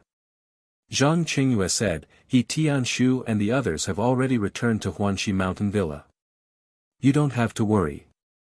The herbs have also come back to life. Everything has returned to normal." Zhang Xiaohua was overjoyed and said, "That's great. I just don't know how my second brother is now." Zhang Qingyue thought for a moment and said, "Yesterday I saw Wenwenhai. He seemed to be very satisfied with your second brother. He has already taught him the first level of the ethereal magic. He should have already been initiated." Zhang Xiaohua was even more delighted when he heard this and said, "That's great. Master Zhang, it seems that you know everything." Zhang Qingyue said, "I am the eldest disciple of the headmaster of the sect. Of course, I have to know everything. Otherwise, I would not be worthy of the title of headmaster." Zhang Xiaohua asked with a smile, "What about the fist art that the headmaster promised me?" Zhang Qingyue snorted and looked as if he had expected this. He took out a brand new book from his arms and threw it to Zhang Xiaohua, saying, "That's good. This is the fist art that you want." Zhang Xiaohua reached out and took it. Looking at the fist art that had nothing written on the cover, she carefully looked through the familiar moves one by one. Unexpectedly, she did not find any flaws. She could not help but smile and say, "The Misty School is really amazing. There is not a trace of error in the copy of this fist art." Zhang Qingyue secretly cursed in his heart. "Nonsense, this was not carefully copied by me. How could I dare to make a mistake?" Seeing Zhang Xiaohua put the fist art into her arms, Zhang Qingyue said again, "Zhang Xiaohua, although the headmaster promised to give you this fist art, please keep it carefully. Don't give it away casually and don't lose it." Seeing this, Zhang Xiaohua quickly said, "Don't worry, Master's uncle Zhang. I know that you value this fist art very much. I promise you that I will never give this fist art to outsiders, nor will I teach it to others casually. Don't worry." Seeing that Zhang Xiaohua was very understanding, Zhang Qingyue did not say much. Zhang Xiaohua left Zhang Qingyue's place and looked back at the small courtyard that looked ordinary on the outside but was extremely comfortable on the inside. She thought to herself that she did not know when she would have time to absorb the qi of heaven and earth again. Thinking about what Zhang Qingyue promised her, it seemed that when she had time, she would have to walk around the misty school and look for places with dense qi of heaven and earth. However, this was a matter for the future. At this time, Zhang Xiaohua only wanted to see Zhang Xiaohu and discuss with him about returning to the Guizhuang house. When she thought of the Guizhuang house, Zhang Xiaohua could not hold back the fire in her heart. She wanted to take a step into the small courtyard where she could see the central room at a glance. When she arrived at Zhang Xiaohu's small courtyard, Zhang Xiaohu did not sit cross-legged and diligently practice his internal energy like Zhang Xiaohua had imagined. Instead, he took a small teapot and sat comfortably under a tree with his eyes closed, as if he had fallen asleep. Zhang Xiaohua asked curiously, "Second brother, I heard that you have just received Hero Wen's teachings. Why aren't you diligently practicing? You still have the leisure to listen to the wind here." When Zhang Xiaohu saw his younger brother enter, he quickly greeted him and poured a cup of water for him. He explained, "The way of martial arts is to combine tension and relaxation. Although hard work is important in the practice of the qi of heaven and earth, the most important thing is comprehension. A moment of enlightenment is better than 100 days of hard work. This is the principle. In the past, when I was in the Lotus Escort Agency, I did not understand this and practiced to death. Now that I have heard Master's words, I know that there are many secrets to practicing martial arts." Hearing this, Zhang Xiaohua could not help but be shocked. Wasn't this the reason why she was still thinking about the misty school's qi of heaven and earth? She was too concerned about the amount of internal energy and always wanted to eat until she became a big fatty. Now that her second brother's words had woken her up, it was better to relax a little. Thus, Zhang Xiaohua smiled and said, "Thank you second brother for the reminder. I understand." Zhang Xiaohu saw that his younger brother was so intelligent and was also happy. After receiving Wen Wenhai's teachings, he always wanted to tell Zhang Xiaohua what he had learned. The qi of heaven and earth was a secret of the misty school that was not passed on to others. Of course, he himself could not say anything. However, these experiences of practicing martial arts were not included in this list. The two brothers talked about the recent situation with each other. Zhang Xiaohua asked, "Second brother, I have already asked for leave from sect leader O. He said that he wanted to go back to the Guizhuang house. He also agreed. Now that you have received Hero Wen's teachings, will you be able to go? If you can't, I will wait for you." Zhang Xiaohu said, "Didn't I just say that I have already learned the first level of the art of heaven and earth? Now I need to understand the qi of heaven and earth and slowly improve my state of mind. Only then can I practice better." Returning to the Guizhuang house can also be considered a form of practice. I will go ask Master. If it is possible, we can choose a day to leave. Zhang Xiaohua was overjoyed and said, "That is good. You go ask Hero Wen first. I will wait for your news." Zhang Xiaohu saw that his younger brother was so impatient and knew that he was extremely homesick. He tidied up a little and went out. When Zhang Xiaohua saw that her second brother had left, she was bored and could not help but try to draw qi into her body. Of course, the amount of qi in Zhang Xiaohu's courtyard was pitifully low. Zhang Xiaohua gave up after drawing in a few strands. Just like a person who has eaten delicacies from the mountains and seas, if you let him eat chaff again, no matter how much he eats, he will not feel good. After a long time, Zhang Xiaohu came back with a straight face. Zhang Xiaohua saw that and felt that something was wrong. She asked, "Second brother, what is it? Is it because Hero Wen doesn't agree?" Zhang Xiaohu said dejectedly, "Yes, Master said that I have only just learned this internal energy. How can I leave Master's guidance so casually?" Zhang Xiaohua was also disheartened. She sat down dejectedly and said, "Sigh, then what should we do? I really want to go back and take a look." Zhang Xiaohu said, "Yes, we can't go back now. However, after 2 or 3 days, we can." Zhang Xiaohua said, 2 or 3 days is such a long time, At this point, she suddenly realized something and said with a smile, "Second brother, you are coaxing me. It has only been 2 or 3 days. Why do you look so sad?"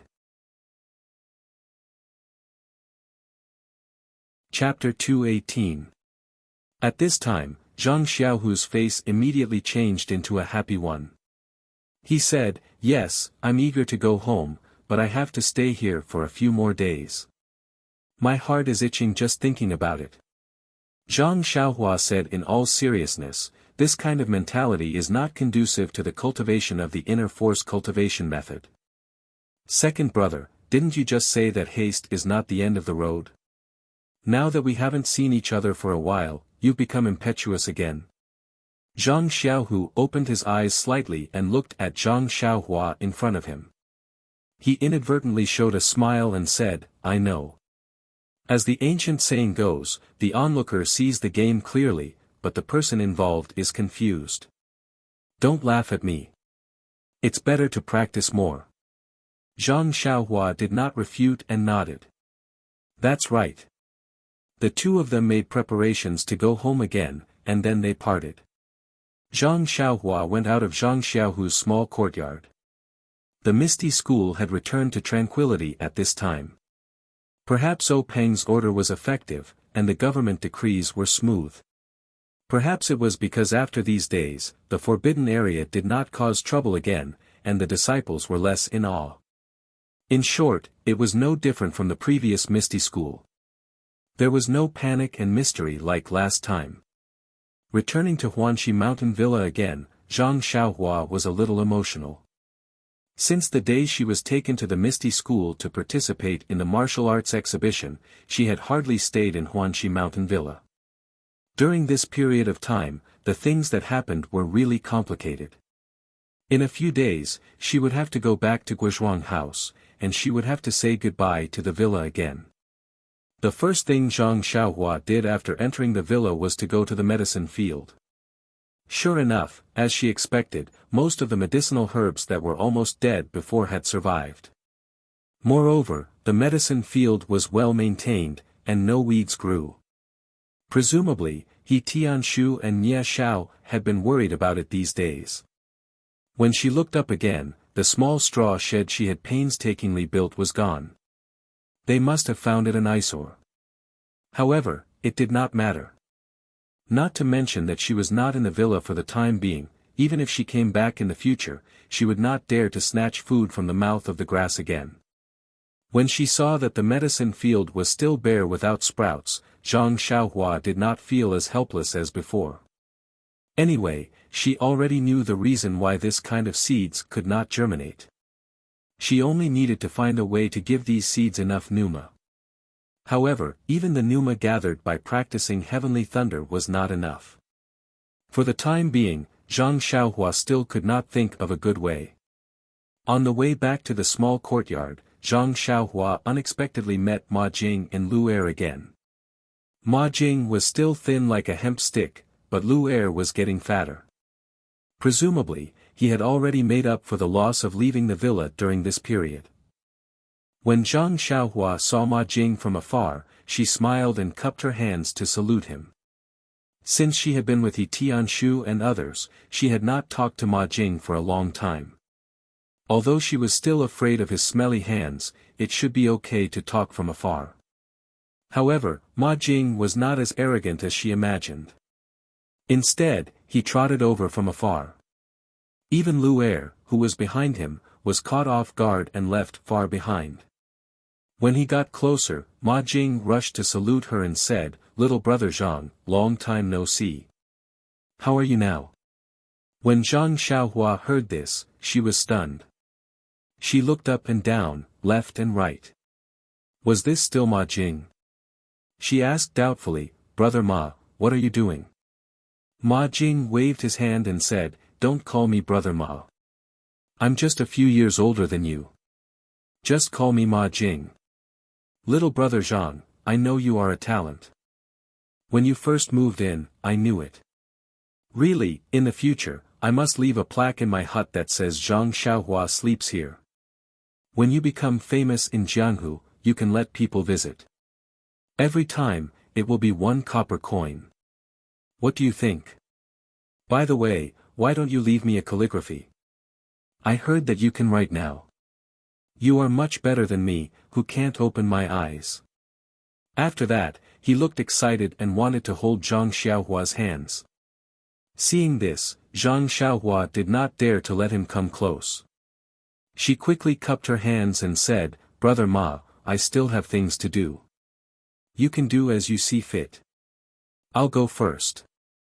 After that, she used the levitation skill and left quickly. Seeing Zhang Xiaohua's magical lightness skill, Ma Jing was even more admiring. He said, "Tsk, you are really not an ordinary person. When you first came, you were a country boy who knew nothing.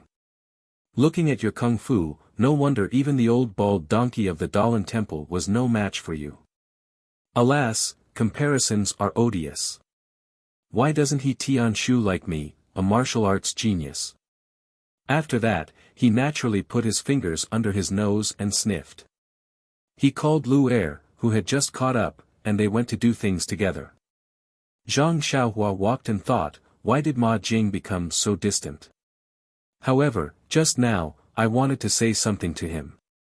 But when I opened my mouth, I didn't know what to say.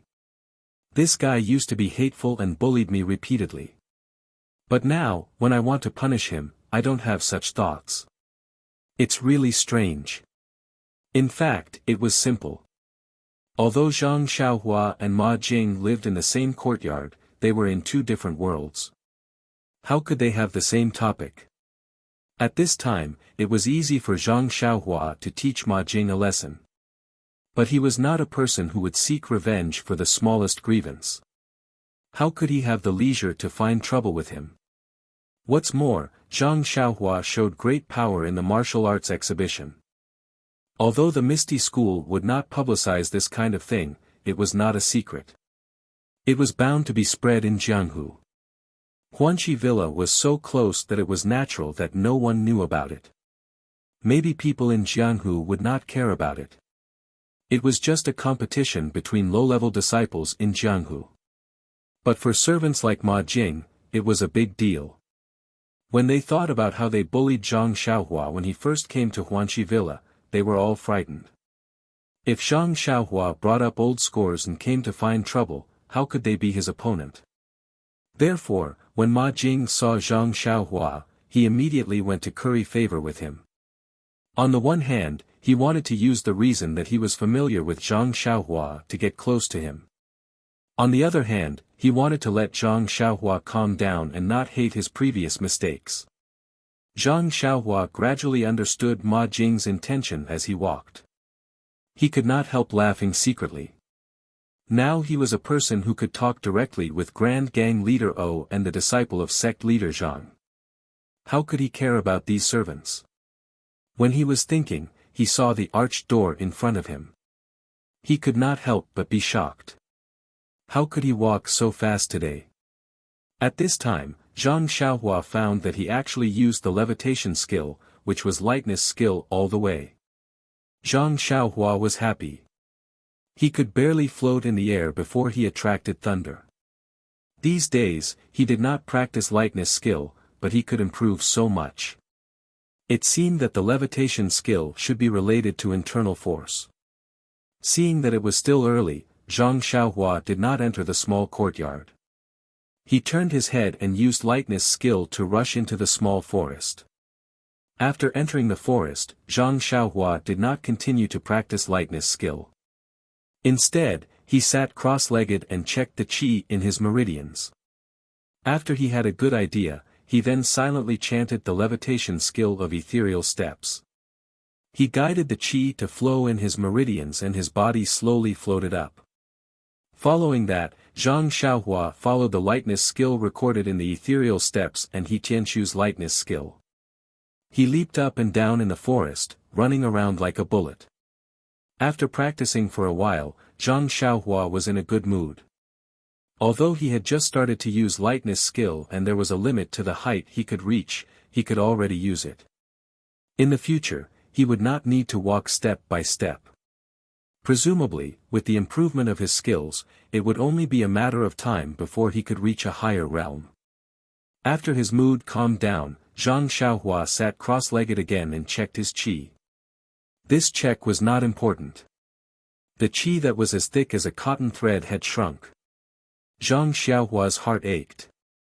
It was not easy for him to absorb some qi of heaven and earth. He had wasted a lot of it just by going up and down. How would he dare to use it in the future? This lightness skill was also a waste of internal energy. Thinking of this, Zhang Xiaohua did not immediately get up. Instead, he silently circulated the Heart Sutra cultivation method and circulated the qi in his meridians. After a careful check, Zhang Xiaohua heaved a sigh of relief. The shrunken qi had already recovered a little. Fortunately, even if there was no qi of heaven and earth to absorb, he could still recover by circulating his qi. Otherwise, Zhang Xiaohua would not dare to use lightness skill. Following that, Zhang Xiaohua continued to practice in the forest. He gradually realized that if he simply floated a little in the air and used the ethereal steps lightness skill to move forward, the consumption of qi would be the least. If he floated for a long period of time and did not use lightness skill, the consumption of qi would be a lot. And what consumed the most qi was to float for a long period of time. When he floated a little higher, he would simply use his qi to float forward. He would not use ethereal steps or borrow strength from external objects. However, Zhang Xiaohua had some doubts. Was this still lightness skill? After finishing his practice, Zhang Xiaohua sat cross-legged in the forest and meditated for a long time before returning to the small courtyard. The scene in the small courtyard was the same as when Zhang Xiaohua first arrived. Zhang Xiaohua first tidied up his little house. Previously, he had only finished half of it when he went to the herb farm. The next day, he was still thinking about the herb farm and forgot about it. If he did not tidy it up this time, who knew when the next time would be? When everything was in order, Zhang Xiaohua pushed open the door and came to He Tianshu's door. Gently knocking on the door, He Tianshu's familiar voice sounded, "Who is it? Come in." Seeing that it was Zhang Xiaohua who came in, He Tianshu smiled and said, "Zhang Xiaohua, you have finally shown yourself. Sigh, you are now a mysterious person." Zhang Xiaohua chuckled and said, "Team leader He, please don't laugh at me. It's just that big sect leader is looking for me for some matters. Won't I be back once I'm done? Where else can I go?" He Tianshu shook his head and said, "To be able to see big sect leader from time to time and work for big sect leader is the wish of all the disciples in our Misty School. For someone like you, who is not even a disciple of our Misty School, to be able to gain big sect leader's favor, it really makes us envious." Envious? Zhang Xiaohua smiled bitterly. Chapter 219. To be honest, sect leader O had treated her quite well. Not only was he trying to repay her kindness by accepting her second brother, Zhang Xiaohu, into the Misty School, but he had also rewarded her after the martial arts exhibition. All of these had made Zhang Xiaohua extremely satisfied. However, Zhang Xiaohua still felt a little awkward. It was just awkwardness, not dissatisfaction. She had only recorded her messy fist technique for him, but he had already secretly hinted that the fist technique would belong to the Misty School in the future, and would no longer belong to her. People always had a kind of laziness. If something belonged to them, even if they didn't use it, they wouldn't want it to be taken away by others. As long as it was taken by others, no matter if it was valuable or lowly, they would be concerned. In fact, Zhang Xiaohua still didn't understand the fist of the North Star. She didn't know why it had the effect of tempering bones, and she also didn't know if it would be effective for others to practice it. This fist technique was easy to obtain, and she didn't have to risk her life to obtain it, so she didn't think it was too precious. However, sect leader O's attitude towards the fist of the North Star made it seem like he was determined to obtain it, which made Zhang Xiaohua faintly feel that this fist technique wasn't simple.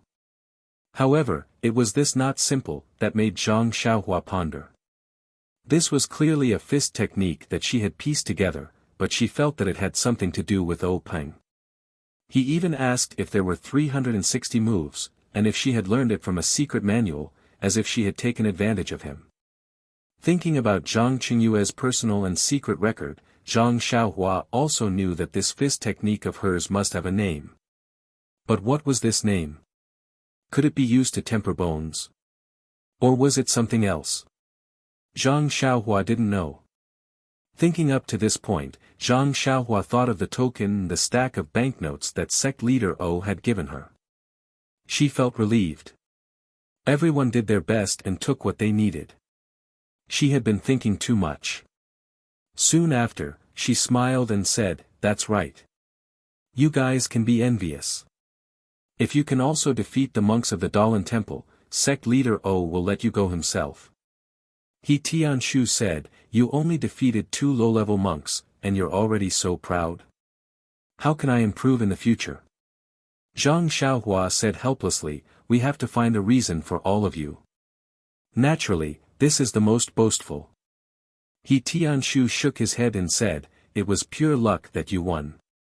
When it comes to the level of martial arts, you are far behind him." Then, as though he had thought of something, he said, "That's right, Zhang Xiaohua. A few days ago, Zhang Qingyue suddenly looked for me and took away the levitation technique from the 3rd level of the ethereal steps. He even specially asked me if anyone else had seen this ethereal steps." Zhang Xiaohua said, "I know. When Grand Sect Master asked me that day, I said that I saw the levitation technique in the ethereal steps. He was very surprised. Only then did he know that Grand Master Zhang had given it to us by mistake. So what if he took it away? You've seen it anyway. By the way, have you learned it?" He Tianshu shook his head repeatedly and said, "Those are all legendary kung fu. How can I practice it?" Zhang Xiaohua frowned slightly and asked, "Team leader is what you said the other day true? Are you lying to me? This levitation technique is really just a legend and no one knows it."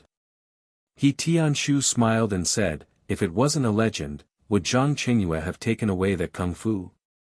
He still left the other kung fu for us." Zhang Xiaohua nodded thoughtfully. He Tianshu asked, "Zhang Xiaohua, why are you looking for me?" Zhang Xiaohua then came to a realization and said, "Team leader it's like this. Didn't I tell you earlier that it has been almost 2 years since I left the Guizhuang house and came to Pingyang City? I miss home very much. Now that there's nothing going on in the villa, I would like to take leave from you and go back to take a look." He Tianshu said, "Logically speaking, it's normal for you to go home, so I'll definitely allow you to take a leave. However, have you forgotten that Manor Head O said that you can follow us to take care of the medicinal field, but you're free to do whatever you want? I have no reason to restrict you." Zhang Xiaohua shook her head and said, "I don't have such high treatment." The villa head just said it casually. He Tianshu didn't think so. How could people at Peng and Yan's level speak empty words? Zhang Xiaohua had no choice but to look for Yan. Zhang Xiaohua hadn't been to the inner courtyard for a long time. When she walked to the door of Qiuju's courtyard, the small door was still open. Zhang Xiaohua knocked on the door and called out, "Is Sister Qiuju in?" "Who is it?" a voice sounded. Qiuju opened the door and came out. Zhang Xiaohua saluted and said, "Sister Qiuju, I want to see the villa head. Can you help me inform him?" When Qiuju saw that it was Zhang Xiaohua, she smiled and said, "Okay. Zhang Xiaohua, wait a moment. I'll be back soon." After saying that, she walked towards the inner courtyard. After taking a few steps, she turned back and said, "Zhang Xiaohua, don't touch the things in the courtyard. I'll be back soon." Zhang Xiaohua, who was pacing back and forth, immediately stood still and said, "I know. Sister Qiuju, I'll stand here and not move." When Qiuju saw that, she covered her mouth and laughed. She quickly walked into the inner courtyard. Not long after, Zhou came back. When she saw that Zhang Xiaohua was still standing there, she laughed secretly and said, "Zhang Xiaohua, the villa head is in the main hall. He's talking to Sister Qiutong. You should go quickly." However, Zhang Xiaohua didn't seem to hear her and didn't move. Zhou said, "The villa head asked you to go in. Why aren't you leaving?" Zhang Xiaohua scratched her head and said, Sister Qiu, I've been to the inner courtyard a few times, but I've long forgotten how to get there. You should lead me there." Qiu was helpless and thought to herself, "You should have said so earlier. I might as well have just brought you in. Now I have to make 2 trips. When Zhang Xiaohua arrived at the main hall of the inner courtyard, Yan and Qiutong were indeed there. When the 2 of them saw Zhang Xiaohua, they were very happy. Yan smiled and said, "Zhang Xiaohua, you're finally back from the Misty Mountain Villa. I thought the sect head would ask you to stay." Zhang Xiaohua saluted and said, "How could that be? The Misty School is full of elites. I can only go there to plant herbs for the pharmacy hall." Qiutong asked, "Zhang Xiaohua, I heard from the disciples of the Misty School that you were very impressive in the martial arts exhibition. You actually passed 3 tests and defeated the disciples of the Dalan Temple in the end." Zhang Xiaohua said embarrassedly, "Well, Sister Qiutong, don't flatter me. Others may not know my background, but how can the 2 of you not know me? I'm sure you know the situation of the 3 tests. The first test was purely a trick of the ethereal steps. I only fought 9 battles to a draw. Who knew that I would be the last one to pass? Moreover, the last little monk, to be honest, was defeated by me because he was a vegetarian every day. He didn't have as much strength as me. When it comes to real martial arts, Captain, he said that I'm far inferior to him." Yan was very happy to hear this. No matter what, Zhang Xiaohua was still a member of the Huanxi Mountain Villa. Being able to stand out in the martial arts exhibition, especially in the face of the challenge from the Dalan Temple, and being able to help her brother was also her pride as the villa master. She originally thought that Zhang Xiaohua might not know how to reflect on herself and would inevitably be arrogant. She wanted to give her a warning, but now it seemed that she was overthinking. Therefore, she narrowed her eyes and said, "Zhang Xiaohua, you don't have to be modest. There's a reason why no one from the Huanxi Mountain Villa and the Lotus Escort Agency dared to participate in the martial arts exhibition. I heard that this time, 2 people from the Lotus Escort Agency suffered a crushing defeat. Presumably, in the next few decades, no one will participate. But you've made our Huanxi Mountain Villa proud and proud. I'm very relieved." Zhang Xiaohua cupped her hands and said, "Sister O is too polite. You've always treated me well. In fact, I didn't think that I could win, let alone win for the villa." Yan laughed out loud and said, "You're honest. However, you've achieved good results in the martial arts exhibition, but the Misty School didn't reward you. Are you very disappointed?" Zhang Xiaohua scratched her head and said, "That's not true. Sister Qiutong already told me before the martial arts exhibition."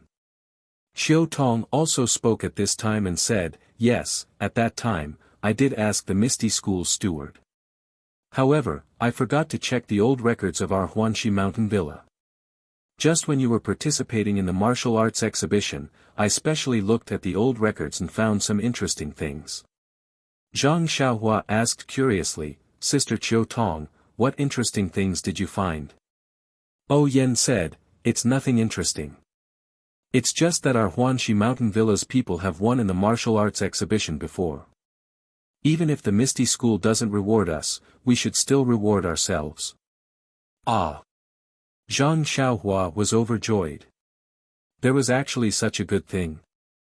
Qiutong smiled and said, "Our Huanxi Mountain Villa is different from the Misty School. They reward internal strength cultivation methods, but we don't have that. However, we don't lack money, so we'll reward you with this." Zhang Xiaohua was so happy that her mouth was about to become crooked. Wasn't this what she liked the most? If she didn't reward this, what else could she reward? Oh Yen said, moreover, it's not only about money, but also your position. However, Zhang Xiaohua, you're still young, so I won't give you this position. I'll reward you with more money. Zhang Xiaohua nodded her head like a chick pecking rice. What a joke, why would she want a position? She didn't even want to hang out with Ma Jing and the others. Giving her some money was the most practical. Seeing that Zhang Xiaohua agreed, Oh Yen gestured to Qiu Tong and said, I heard from Qiu Ju that you were coming, so I asked Qiu Tong to get it for you. After saying that, Qiu Tong went out. Not long after, she came in with a few thick stacks of banknotes. Zhang Xiaohua's eyes widened. She exclaimed in her heart, my goodness, our Huanxi Mountain Villa's generosity is no less than the Misty School's. Sect leader O offered 10,000 taels of gold as soon as she opened her mouth. Our villa mistress O is also a woman who doesn't lose out to men. I'm impressed. Zhang Xiaohua saw Qiu Tong approaching and quickly waved her hand. Sister O, please don't scare me.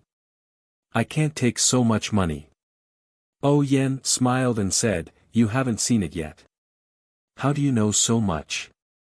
Zhang Xiaohua pointed at the banknotes in Qiu Tong's hand and said, Sister O, from the looks of it, it must be tens of thousands of taels. Qiu Tong smiled and said, of course not. Miss O heard that you asked Zhang Chengyue to exchange 1,000 taels of banknotes for 10 taels each, so she asked me to do the same. I exchanged 1 tael for each banknote. There are 400 banknotes in total, so it's 400 taels. You can count it. Zhang Xiaohua almost fell down. Big sister, you can't play like this. Chapter 220. Seeing Zhang Xiaohua lose his composure, O Yen and Qiu Tong were overjoyed. Then, Qiu Tong smiled and said, don't look so sad. Young miss was just joking with you. Think about it, where would the bank have banknotes worth 1 tael of silver? The banknotes here are all worth 5 taels. Young miss had the accountant go to the bank to exchange for them. Only then did Zhang Xiaohua understand that the 2 big sisters were making fun of him. However, 400 banknotes worth 5 taels was a total of 2,000 taels of silver. Zhang Xiaohua felt a little dizzy. He couldn't help but wave his hand and say, Big sister O, isn't this a little too much? Big sect leader only rewarded me with 1,000 taels of silver. You're giving me so much at once. I feel like my hands are burning. O Yen smiled and said, actually, this silver is not just a reward for you at this martial arts exhibition. Last time, when you saved my life, you only took 100 taels of silver. I really feel bad about it, so I prepared a little more. Also, I heard from Big Sect Leader that you're taking leave on behalf of your second brother and are preparing to go home. You and your second brother probably didn't save much money while you were away. You changed the 1,000 taels of silver into 10 taels of silver each. Are you planning to bring them home? Zhang Xiaohua replied honestly, yes, big sister O. That's exactly what I was thinking. That's good. Take these banknotes and give them to your family. Let them know that you're doing well outside and that they don't have to worry about you in the future. Zhang Xiaohua still refused. Although he saved O Yan's life, her brother accepted Zhang Xiaohu into the Misty School and gave him the ethereal steps. These could all be compensated. Now, O Yan gave him such a large amount of banknotes. If it was like the first time, it was only 400 taels, although it was a large amount to Zhang Xiaohua, it was still acceptable. However, this 2,000 taels really made Zhang Xiaohua afraid. O Yen saw that Zhang Xiaohua was refusing again and her face was a little unhappy. Qiu Tong observed Zhang Xiaohua's expression and hurriedly winked at him. Zhang Xiaohua, young Mrs. Kind intentions are just because you've won glory for the manor. It's also because you saved her life. How can it be justified? Moreover, the manor will have a lot of use for you in the future. If you have the heart, you should keep the manor in your heart and protect it more. Maybe in the future, your contribution to the manor will be more than 1,000 taels of silver. Seeing this, Zhang Xiaohua knew that if she didn't accept it, she would be absolutely tactless. She immediately bowed deeply to O Yen and said, "Thank you, big sister O. It would be impolite for me to refuse." O Yen then smiled and said, "That's good. Zhang Xiaohua, big sister is also a person who rewards and punishes clearly. If you didn't contribute to the manor, why would I reward you? Since you've taken it out, don't let big sister take it back." After Zhang Xiaohua kept the banknotes, she asked again, "Zhang Xiaohua, since you've already asked for leave from big gang leader, when will you go back?" Zhang Xiaohua said, "In 2 or 3 days. My second brother has just been taught by swordsman 1. He may need to consolidate what he has learned. I came to see big sister O this time because I want to ask for leave and go back with my second brother." How could O Yen refuse? Naturally, she agreed. She even urged Zhang Xiaohua to stay at home for a few more days to accompany her father and mother. There was no need to rush back. Zhang Xiaohua was also very grateful. O Yen then asked about the matter of the herbs in the medicinal field dying and coming back to life. Zhang Xiaohua answered one by one. She even impulsively wanted to talk about the qi of heaven and earth. Fortunately, when she was about to say it, she remembered that she had stolen the Carefree Heart Sutra. If O Peng knew about this, it would be very bad. Only then did she tactfully shut her mouth. However, because of how O Yen treated her, Zhang Xiaohua was once again secretly determined to help her solve the problem of the seeds not germinating. Coming out from the inner courtyard, Zhang Xiaohua had nothing to do.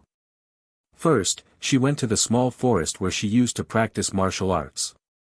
After she finished practicing her fist and sword techniques, she returned to the small house to meditate and practice. Drawing qi into the body naturally could not be practiced. However, refining the meridians and increasing the essential qi could be practiced. It was not until nightfall that the essential qi in Zhang Xiaohua's meridians recovered slightly, making up for the loss from practicing the levitation technique. As she would be returning to the Guizhuang house in a few days, Zhang Xiaohua did not even go to the medicinal field.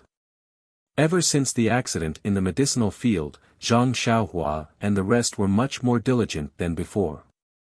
Even He Tianshu, who was practicing the ethereal steps, would often go to the fields to help. It did not matter if Zhang Xiaohua was there or not. As a result, Zhang Xiaohua mostly practiced martial arts in the forest and mental cultivation method in the small house. The forest was very secluded and no one usually went there. Sometimes, Zhang Xiaohua would also meditate in the forest. The essential qi he used to practice the levitation technique would be replenished after a day. He even felt that his essential qi had increased slightly. Moreover, Zhang Xiaohua also felt that he preferred to practice mental cultivation method in the forest. The small house was too quiet and the essential qi was stable. However, in the forest, the essential qi was lively and had a pleasant feeling. One day, when Zhang Xiaohua was practicing his qi in the forest, she suddenly remembered that her fellow villager, Li Jinfeng, had visited her house during the new year. This time, she had to go back and take a look at Li Jinfeng's house. Therefore, before she left, she had to go to the academy to see Li Jinfeng. Moreover, ever since she returned to the Huanqi manor, Li Jinfeng had come once and they had not seen each other for several months. Zhang Xiaohua had a good impression of this man who was not too snobbish. Of course, she was willing to get closer to him. Thinking of this, Zhang Xiaohua stopped practicing kung fu. She hurried out of the manor and went to the academy to find Li Jinfeng. Zhang Xiaohua had not been to the academy where Li Jinfeng was. She asked around on the way and found it. Coincidentally, Li Jinfeng had gone out with the teacher to collect wind and could not come back recently. However, Zhang Xiaohua was not without any results. From the teacher of the academy, Zhang Xiaohua found out Li Jinfeng's address in Luzhen. With one thing off her mind, Zhang Xiaohua returned to the manor to continue her practice and quietly waited for Zhang Xiaohu. However, after waiting for 3 or 4 days, he still did not come. Zhang Xiaohua could not help but feel a little strange. She secretly thought, could it be that the road to happiness is strewn with setbacks? On this day, Zhang Xiaohua was reading in the hut when she heard footsteps coming towards her room. Zhang Xiaohua could not help but smile. Wasn't that her second brother's footsteps? She hurried to the door and opened it first. She smiled and said, "Second brother, you're finally here." Seeing Zhang Xiaohua suddenly walk out, Zhang Xiaohu was shocked and said, "Xiaohua, how did you know I was here?" Zhang Xiaohua said, "I've been listening to your footsteps for more than 10 years. Naturally, I can tell." But Zhang Xiaohu was a little puzzled. He was still far from the hut. How could Zhang Xiaohua hear him? Zhang Xiaohua did not care about these details. She anxiously asked, "Second brother, how's your Nigong practice? Can we go now?" Zhang Xiaohu smiled and said, "Naturally, I've finished practicing. Otherwise, how could I come to find you? Why did you wait for so long? Didn't you say it would be done in 2 days? Alas, the cultivation of this inner force cultivation method is really dangerous. When I was cultivating, I was a bit impatient and almost went berserk, causing my true qi to divert. Fortunately, Master was by my side. Furthermore, I had just reached the first level, which is very shallow. Therefore, it didn't cause any major problems. I had to rest for a few more days before Master let me go." Zhang Xiaohua cried out, "Second brother, is there really nothing wrong?" Zhang Xiaohu waved his arm and said, "Look, there really is nothing wrong. The reason why the ethereal divine art is our Misty School's most powerful martial art is not because of its power. The main thing is that it's very peaceful when practicing it. Master said that I was too impatient. Otherwise, there wouldn't be any problems. Now that it's been nourished, there naturally won't be any problems." Zhang Xiaohua face-bombed and said, "Peaceful? It's just the beginning and there's already a problem. It would be strange if it's reassuring." Zhang Xiaohu said, "Forget it, it's all in the past. By the way, are you ready?" Zhang Xiaohua pointed to the package on the Kong and said, "I've been ready for a long time, just waiting for you to come. Let's set off." Zhang Xiaohu smiled and said, "That's good. I'm also ready. Let's set off now." Zhang Xiaohua jumped up with a smile and ran to the Kong. She picked up the package and said, "Then let's go." The two of them went out of the side door of the Huanxi mountain villa. There were 2 big red horses tied to the tree in front of them. Seeing Zhang Xiaohu walk straight to the tree, Zhang Xiaohua couldn't help but be stunned. She hesitated and asked, "Second brother, you're not going to tell me that these 2 handsome horses are the ones we're going to ride back, are you?" Zhang Xiaohu walked to the front of the horses and tidied up the saddle. He turned back and said to Zhang Xiaohua, "You guessed right, but there's no prize." "Really?" Zhang Xiaohua was overjoyed. He had never thought of riding a horse back to Lu Town. When he came back from the south, he was very eager to ride a horse, but he didn't have the chance.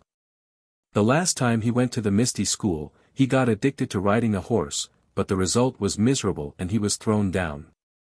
But even so, being able to ride a horse back home was better than sitting in a carriage. Moreover, it saved him a lot of effort in front of the carriage. It was the best of both worlds.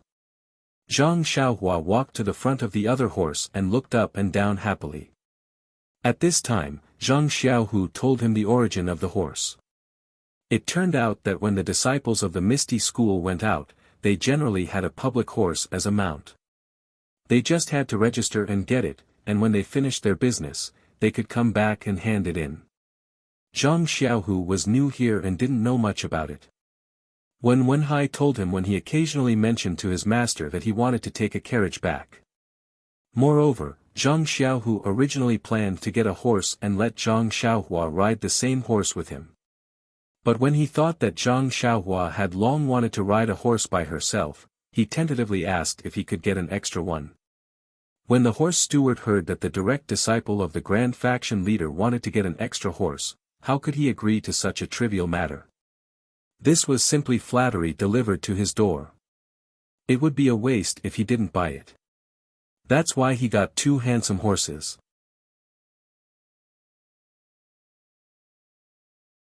Chapter 221. Zhang Xiaohu helped Zhang Xiaohua onto the horse's back and said with a smile, "This is your first time riding a horse. I'll lead you for 2 laps first. When you get used to it, we'll continue." In fact, riding a horse is quite simple. You just need to keep your balance with the horse and then control the reins to let the horse know your intention. These 2 horses were trained by our Misty School and are very obedient. Thus, Zhang Xiaohua sat on the horse's back and let Zhang Xiaohu lead the horse for 2 laps around the square in front of Huanxi Manor. In fact, Zhang Xiaohua had ridden a horse before and knew how it felt inside. After Zhang Xiaohu's guidance, he quickly learned how to control it. Zhang Xiaohua had also learned the levitation technique.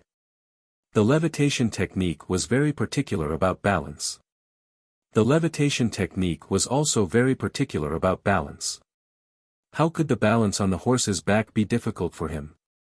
After familiarizing himself with the horse for 2 laps, Zhang Xiaohua could slowly trot the horse by himself.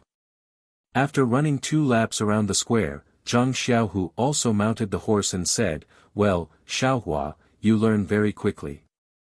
Since you have learned it, let's go back quickly." Zhang Xiaohua smiled and agreed. The 2 turned the horse's head and galloped out of the square of Huanxi Manor. At first, Zhang Xiaohua was not quite used to it. It was not only because it was his first time riding a horse and he couldn't grasp the essentials. These skills and movements were becoming more skillful as time passed. Moreover, Zhang Xiaohua had always been faster with his hands and feet than his brain. Before Zhang Xiaohua could think, his body had already adapted to the posture on the horse's back. What made Zhang Xiaohua even more uncomfortable was the feeling of riding a tall horse in the middle of the road.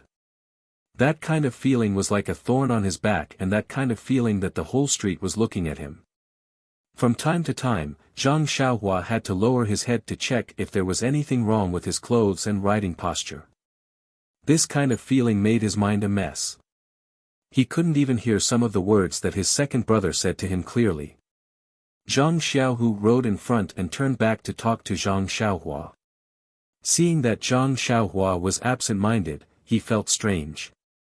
He loosened the reins and slowed down the horse until it was level with Zhang Xiaohua. Then he asked, "Xiaohua, are you not feeling well?" Zhang Xiaohua looked around and said, "No, second brother, it's quite good." Then, "Is it because you have just learned to ride a horse?" "That's right, second brother. I'm sitting so high up on the horse. Everyone on the street is looking at me.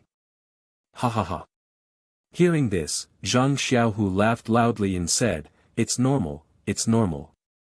Xiaohua, when I first rode a horse, it was the same. I felt like I was the focus of the world. Everyone was looking at me, and I didn't know where to put my hands and feet. But after a long time, I realized that it wasn't like that. Although others were looking at you, they were just looking at you as if you were on the ground. How could it be called attention? It's just that I'm not used to a new environment. Once you get used to it, you'll understand. If you don't believe me, look at their eyes. They just sweep past you and don't stay on you." When Zhang Xiaohua heard this, he really paid attention. Sure enough, they just glanced at him. How could they be looking at him like he was thinking about? At most, they would be a little surprised when they saw such a handsome horse riding an ordinary young man. Some would only be slightly envious. Everything was caused by his state of mind. Zhang Xiaohua seemed to have wiped away some of the dust in his heart. He seemed to have understood something. Then, he laughed and shook the reins of his horse. He whipped the horse's buttocks. The horse felt the pain and quickly galloped away. This action attracted the disdain of everyone on the street. However, how could the attention of others leave any trace in Zhang Xiaohua's heart? Zhang Xiaohu and Zhang Xiaohua, the two brothers, rode their horses freely and according to their moods, gradually moving away from Pingyang City. Just as they reached the outskirts of the city, Zhang Xiaohu slapped his forehead and said, "Ayo, Xiaohua, I forgot something." "Ah." Zhang Xiaohua was shocked and said, "It can't be, second brother. Don't tell me you didn't ask for the way home." Zhang Xiaohu smiled bitterly and said, "That's not it." Then you must have left the money you brought home in the house." "It's okay, I still have some here." Zhang Xiaohu still shook his head and said, "I won't forget those. These 2 days, I was busy cultivating my inner energy and packing my things. I forgot to look for young Master Li. He even came to our house to visit during the new year. If we don't pay him a visit when we go back this time, it will be rude." Zhang Xiaohua felt relieved and said, "I thought it was something serious. I already went there. Young Master Li is not around. I heard that he went out with teacher to gather wind." "Oh, you went there. That's good."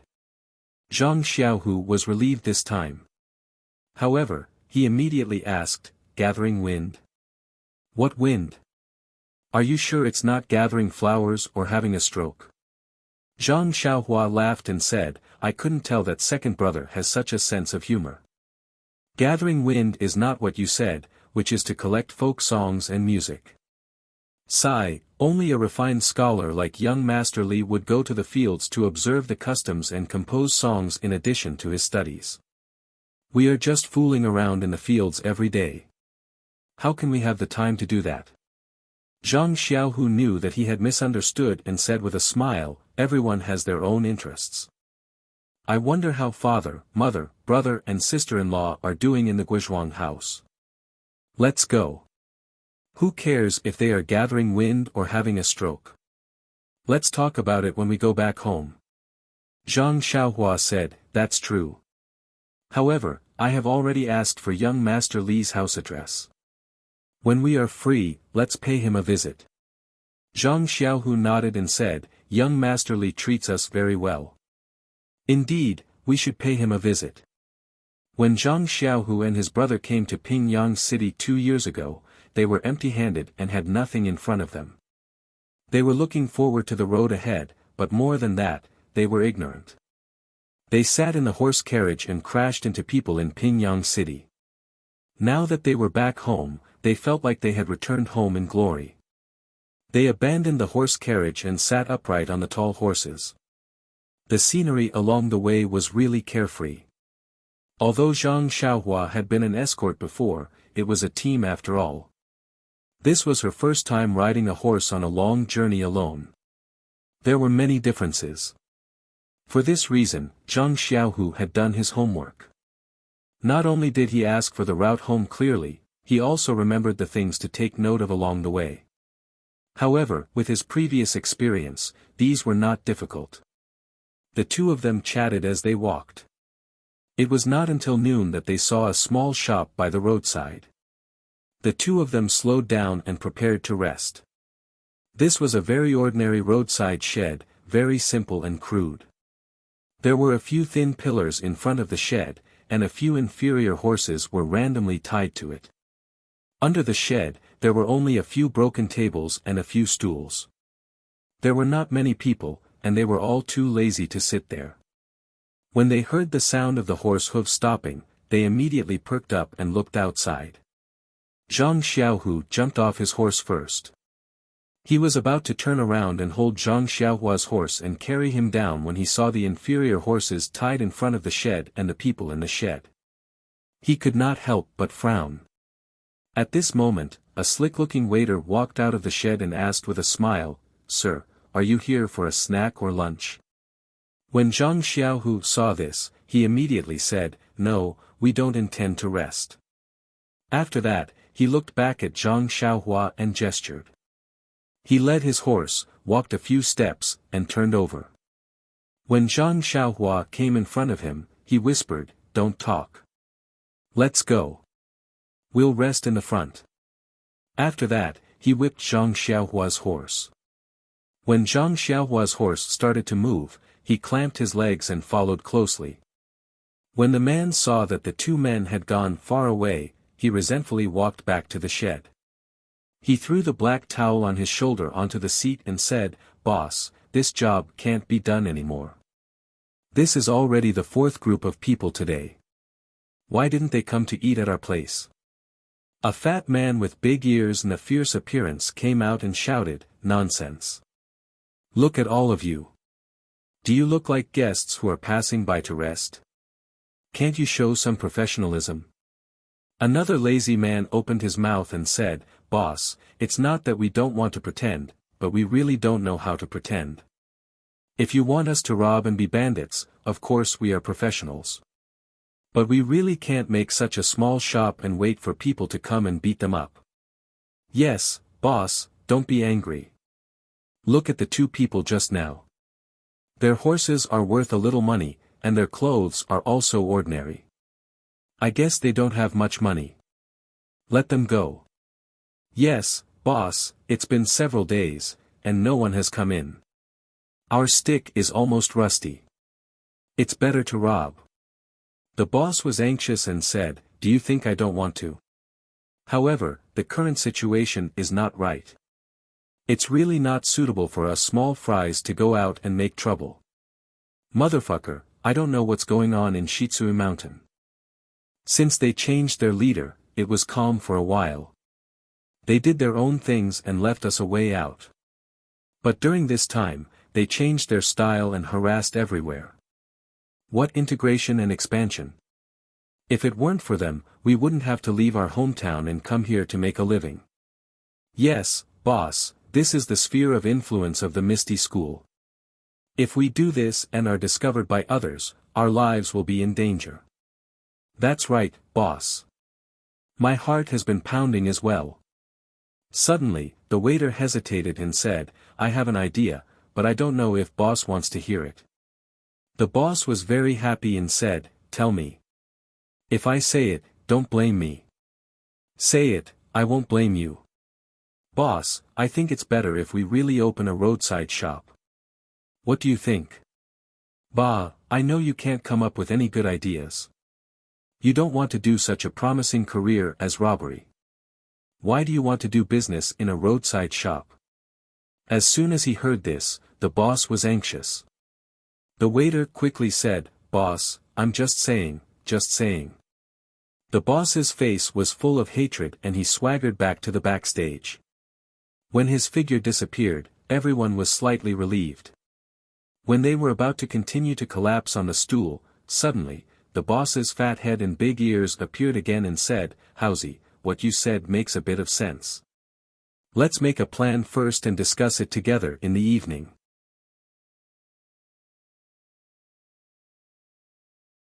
Chapter 222. When Zhang Xiaohua saw her second brother's signal, she didn't dismount. The two of them continued on their way. After the time it took to smoke a cigarette, Zhang Xiaohua slowed down her horse slightly.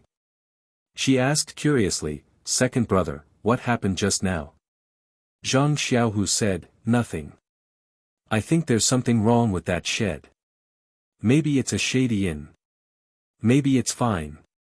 But when we're outside, we should be careful. It's better not to enter."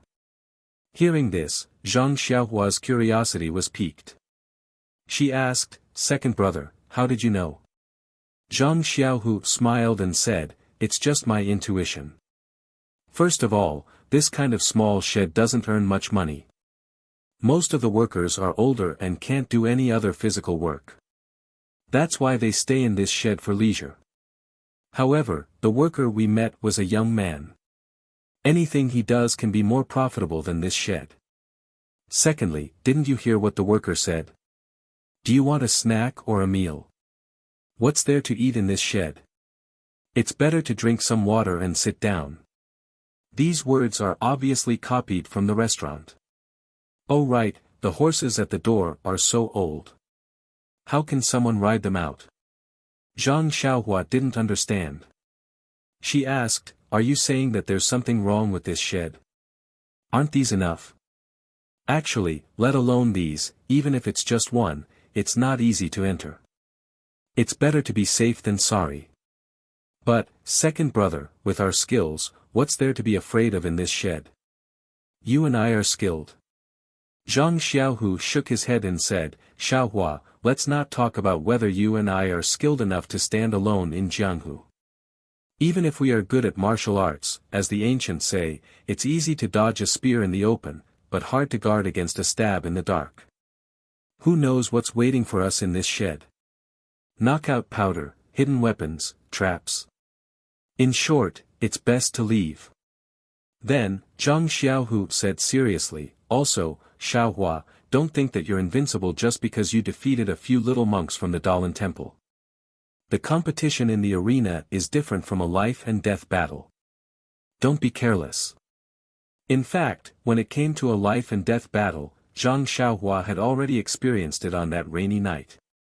The reason he said those words was nothing more than the impulsiveness of a youth. As someone who knew martial arts, it was inevitable that he would be eager to try out his skills. Hearing Zhang Xiaohu's words, although he was somewhat unconvinced, he thought that he might not be Zhang Xiaohu's opponent at this moment, so he temporarily extinguished the extravagant thought of showing his nose on the way home. Zhang Xiaohu saw that his younger brother did not speak, and knew that he was young and arrogant, so he did not say much. There were many things that he did not personally experience, and no matter how much others said, he might not believe it, especially when it came to things that he was proud of. Thinking of this, Zhang Xiaohu asked, Xiaohua, are you tired? We've been riding for the whole morning. Let's get off the horse and rest. Zhang Xiaohua said, it's okay, second brother. I don't feel too tired. It's okay to keep going. Zhang Xiaohu did not think of anything else. He thought that his younger brother had just mounted a horse, and the novelty was not over yet. After a while, he would say that he was tired. However, he did not know that Zhang Xiaohua did not feel tired even after sitting in the horse stance for half a day. How could he feel tired after riding a horse for only a short while? Zhang Xiaohu said with a smile, even if you don't rest, you have to let the horses rest. We'll have to rely on them for the next few days. We can't tire them out so early. Hearing this, Zhang Xiaohua quickly tightened the reins. Without waiting for Zhang Xiaohu to help her, she jumped off the horse with a whoosh. The two of them put the horses down by the roadside and let them graze on the grass freely. They also took out the dry rations from their bags and ate a little to fill their stomachs. After resting for a while and feeling that the horses had recovered, they mounted the horses again and continued on their journey. As they had just left Pingyang City for half a day, they had encountered a suspicious straw hut. Zhang Xiaohu was even more cautious about this journey back home. However, the entire journey from Pingyang City to Lu Town was a sunny road. There were few mountain forests and mountain roads, and the chances of encountering bandits were also much lower. Moreover, the two of them were anxious to return home. The horses were also running at a fast speed. Even if there were some dangers, they were nipped in the bud. Therefore, after a few days of travel, they did not encounter any abnormalities. However, these few days of riding on horseback made Zhang Xiaohua feel both happy and worried. She was happy because riding on a horse, the wind blew in her face, broadened her horizons, and was full of freedom. She was worried because even if it was an interesting journey, she would be tired after traveling for a long time. Not only was she physically tired, but she was also mentally tired. It was not as worry-free as riding a horse carriage. Moreover, although riding on a horse was fast, it was difficult to sustain. Along the way, they had overtaken many horse carriages.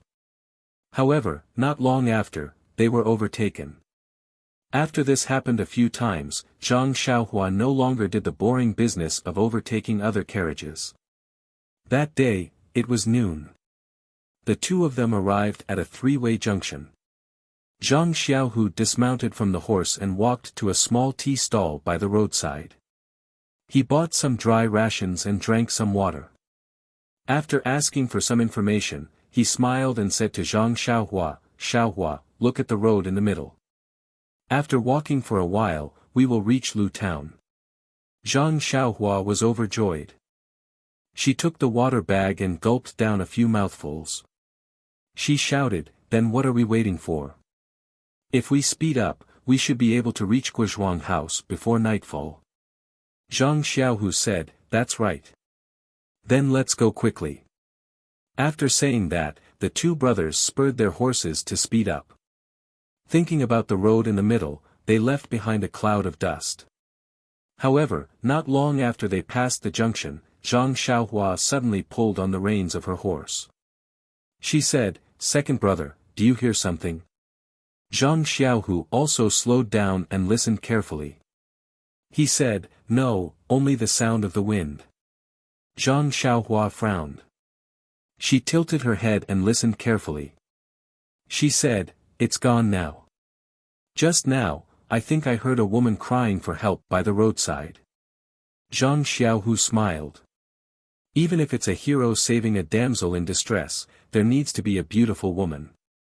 This road is empty. There's no one in sight. Zhang Xiaohu shrugged and said, "Maybe I heard wrong. Let's go."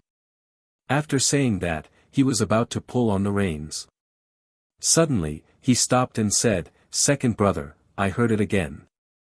It was indeed two women crying for help. It's just by the roadside. Look, it seems to be in the forest over there." Zhang Xiaohu looked at the forest in the distance. He hesitated for a moment. Soon after, he raised his eyebrows and said, "Xiaohua, there are things a man should do and there are things he shouldn't do. Let's go to the forest and take a look.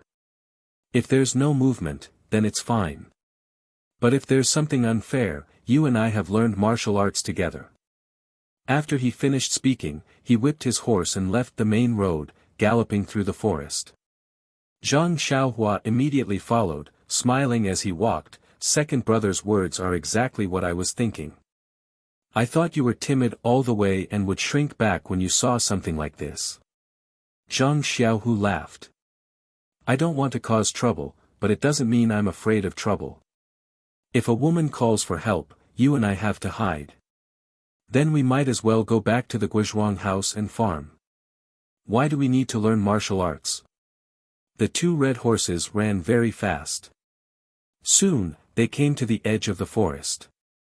On the way, Zhang Xiaohu also heard the faint cry for help in the forest. He couldn't help but speed up. But just when he reached the edge of the forest, he heard someone shouting in the forest. "Those who want to enter the forest, listen. This is the master of Shitsui Mountain. He is doing business here. Unrelated people, don't come close. Shitsui Mountain." Hearing these three words, Zhang Xiaohu and Zhang Xiaohua couldn't help but look at each other. Zhang Xiaohua hated the strong man of Shitsui Mountain to the bone. Unfortunately, when he was bullied that day, he only had the strength to tie up a chicken and could only be a fish. Moreover, at that time, the three leaders of Shitsui Mountain were killed by Lu Mingyue, so Zhang Xiaohua forgot about it. But now, hearing that the strong men who had been defeated gathered again and bullied men and women, he couldn't help but be angry. Hearing the woman's desolate cry for help in the forest, Zhang Xiaohua couldn't help but recall the helplessness of his sister-in-law that day. How could he bear it? He rushed into the forest on his horse and shouted, "Your young master is always meddling in other people's business. I want to see what Shitsui Mountain is." Zhang Xiaohu watched from behind and was also shocked. The ancient said, "Don't enter the forest." The forest was often a hotbed of traps. How could Zhang Xiaohua know that? He rushed into the forest.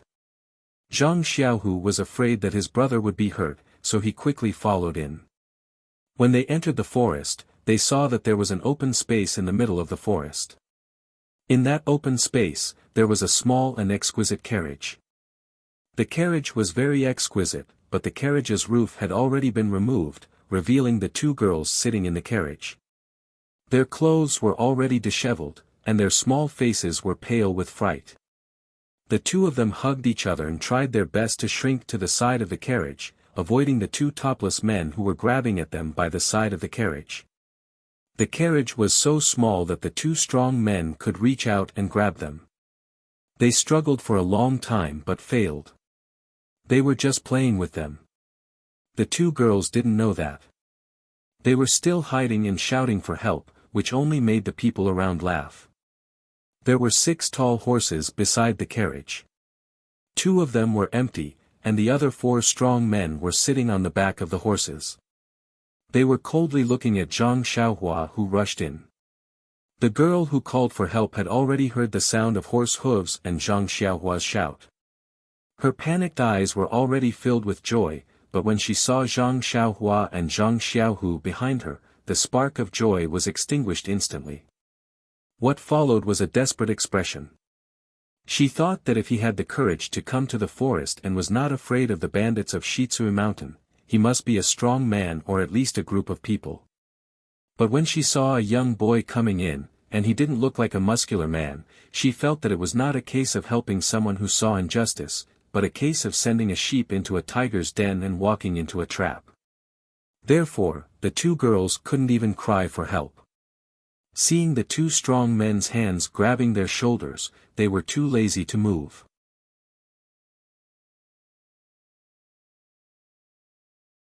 Chapter 223.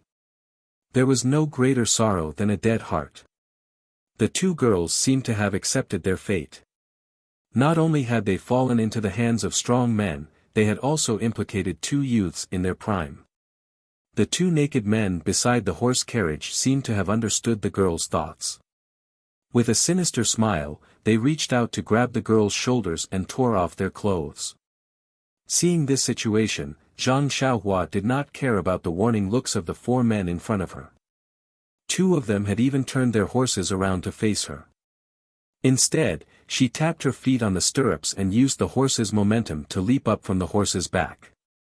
She flew over the heads of the 4 men like a large bird and flew towards the horse carriage. With Zhang Xiaohua's current level of qigong, it would be difficult for her to use it so elegantly.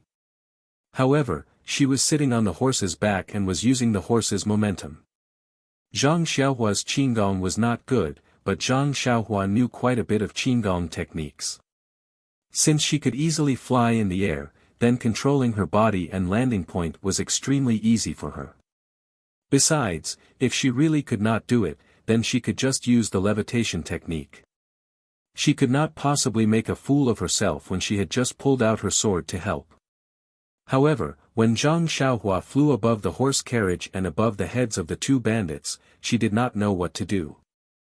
The Big Dipper magical fist did not have any moves that came from above. The left-hand sword moves were all moves that came face to face. How could she subdue the enemy from above? In a hurry, Zhang Xiaohua did not have any good ideas. She could only use the 1,000-pound fall martial art to smash towards the 2 bandits like a meteor. At the same time, her 2 fists did not care about any moves or changes as she smashed towards the 2 bandits' heads. The 2 girls stared blankly at this unbelievable scene, and their eyes lit up. As for the 2 bandits, they were facing Zhang Xiaohua, so how could they know what was going on behind them? Seeing the 2 girls in a daze, their hearts itched. But before they could tear their clothes apart, they felt a huge force on their backs, and then their heads were smashed like hammers. Their vision turned black, and they lost consciousness. Zhang Xiaohua knocked the 2 bandits unconscious before clapping her hands and turning around to face the 4 bandits on the horse.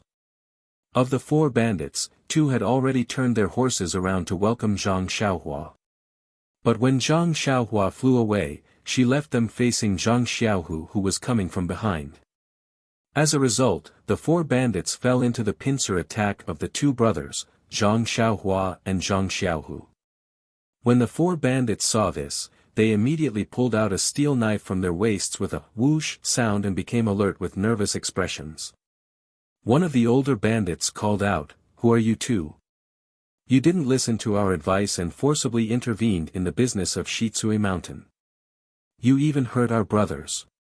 Aren't you afraid of the revenge of Shitsui Mountain?" Zhang Xiaohua sneered and said, "You Shitsui Mountain are so prestigious. You bully men and take women in broad daylight. Do you really think you are a big shot? Business, it's really good business." The bandit saw Zhang Xiaohua's arrogance and didn't know his background, so he didn't dare to act rashly. He could only say, "Brother, Shitsui Mountain has always been in the business of robbing houses. This kind of business is common. It's just that I met two brothers today, so Shitsui Mountain has to give way this time. Please tell me your name so that I can go back and explain." At this time, a black-clothed bandit next to him was a little impatient and said, "Brother Su, don't talk to him. There are only two of them here. I don't believe that they have 3 heads and 6 arms. They can beat us with 4 steel swords. I think we should chop them first, and then we can have fun." When the two people next to him heard this, they were also quite tempted. Although Zhang Xiaohua showed a beautiful kung fu just now, after all, there was an element of trickery. Moreover, Zhang Xiaohua and Zhang Xiaohu were young and didn't have weapons hanging on their waists. If they really fought, they might not be the opponents of the 4 people. Seeing that the 4 people were a little tempted, Zhang Xiaohua laughed and said, "That's good. Do you want to come one by one? Or do you want to come together?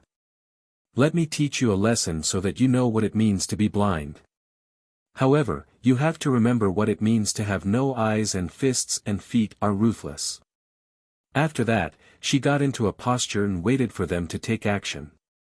The bandit who spoke was a little tempted at first, but it could be seen that Zhang Xiaohua was not afraid at all. He also hesitated. Seeing that the young man had an extraordinary momentum and didn't take Shitsui Mountain seriously, he must be a disciple of a famous sect who came out to gain experience. His Shitsui Mountain was just a group of bandits. Although they had some martial arts and were comparable to the big sects in Jianghu, they were not even qualified to carry shoes for them. Moreover, he was not the master of the mountain. If he provoked a strong enemy for the mountain, the master would be the first to not let him go. In this case, why should he make trouble for himself? The bandit immediately wanted to retreat. At this time, Zhang Xiaohu rode forward and scolded, "Little 7, what's wrong? Don't you think your hands are stained with blood enough? If you hadn't killed people last month, would Master have sent you to this desolate place? You even dragged me along with you. Look, Master doesn't let you carry weapons. Isn't it because he wants you to be careful and not to use force for everything and kill people?" Hearing this, Zhang Xiaohua immediately stopped his movements and said, "I just killed a dozen strong people. What's the big deal? Who let them have ideas about my horse? Hey, so what if I don't let you carry weapons? Do you think I can't kill people with my bare hands?" When the bandits heard this, cold sweat immediately flowed down their backs, and their hearts became uneasy. Zhang Xiaohu turned to the bandits and said arrogantly, "We are the disciples of the Dalan Temple. We follow Master's order to travel in Jianghu. On the one hand, we want to see the martial arts of our friends in Jianghu. On the other hand, we want to accumulate merits. Although my junior fellow apprentice is young, he has a bad temper. On the way, he doesn't accumulate merits like us, but he has done a lot of things that go against the harmony of heaven. Just now, when we entered the forest, we heard from our friends that this was a business of Shitsui Mountain and they didn't want us to intervene. However, I don't know whether our Dalan Temple is qualified to intervene." The bandits just laughed foolishly and didn't dare to answer. At this time, Zhang Xiaohua asked again, "Third senior fellow apprentice, do you think that Master asked me to accumulate merits? Does helping out when I see injustice count as a merit?" Zhang Xiaohu smiled and said, "You only know how to cause trouble. Didn't Master say that helping others is also a virtue? It's a traditional virtue. We should pass it down from generation to generation and praise it." Then he said to the bandits, "Don't you think so?" The bandit who spoke immediately nodded and said, "Master is right." Zhang Xiaohua smiled and said, "Since it's such a virtue, if there is a chance for me to help out, please give it to me so that I can accumulate merits and achieve virtue so that I can return to the temple early." Yes, Master is right. We will definitely give you a chance to help out. This time is it. You must accept it. Seeing this, Zhang Xiaohu waved his hand at Zhang Xiaohua and said, "Seventh junior fellow apprentice, since they are so polite, you don't have to refuse. Why don't you stop and don't get involved in any more sins? What do you think?"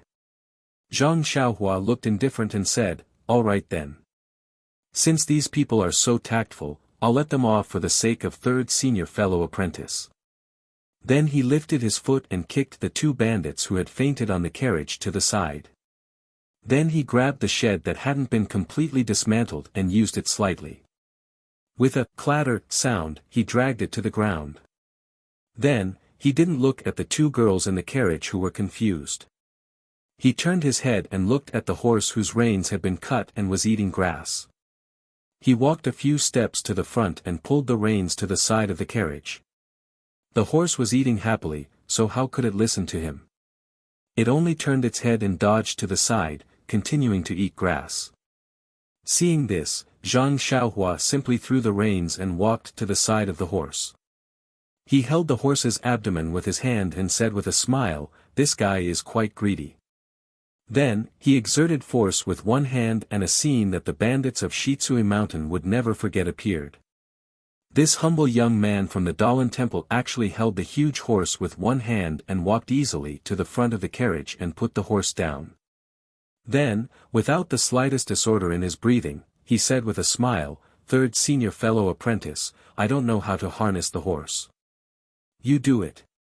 Zhang Xiaohu squinted at the bandits who were stunned by Zhang Xiaohua's strength and said, "I don't know how to do this kind of rough work. It's better to let the brothers of Shitsui Mountain help." The bandits were thirsty and couldn't hear clearly, so they still stood there in a daze. Zhang Xiaohu frowned and snorted, saying, "What are you waiting for? Do you want us to harness the horse by ourselves?" The bandit who had spoken just now came to his senses and threw away his cold facade. He hurriedly jumped down from his horse and said as he walked, "No need, no need. How could I trouble a master to do such a menial job? I'm used to it." After that, he looked at the men who were still in a daze and scolded, "Why don't you come and help?" At this time, those men also woke up from a dream. They quickly got down from the horse and ran to the front of the carriage to help harness the horse and tidy up the carriage. However, they also consciously kept a distance from Zhang Xiaohua for fear that if they were close to him, he would grab them with one hand. Perhaps, he would throw them up into the sky and tear them in half. This divine strength was worthy of being a disciple of the Dalan Temple. After the carriage was harnessed, the bandit came over with an obsequious smile and bowed. He said obsequiously, "Master, the carriage has been harnessed." Zhang Xiaohua looked and nodded, saying, "Well, I'll let you go for the time being since you're diligent. However, you can be forgiven, but you can't escape punishment." When the bandits heard this, they were shocked and said, "Master, please spare our lives." Zhang Xiaohua smiled and said, "It's fine. Why would I want your lives? This young master's hands are tight these days. Quickly throw all your money, including banknotes, onto the carriage. This young master wants to eat and drink to his heart's content tonight." The bandits looked at each other. They had always been robbing others, but today, they were robbed. And this person was a disciple of the temple.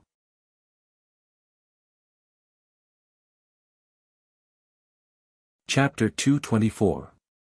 Zhang Xiaohua saw that the bandits were hesitating and laughed, "There really are some who don't have eyes. It's not easy for me to be kind, but you don't appreciate it." Finishing his words, he strode forward. The bandits immediately came to their senses and hurriedly took out the scattered silver and banknotes. They put them on the carriage and explained, "Master, it's a misunderstanding, a misunderstanding.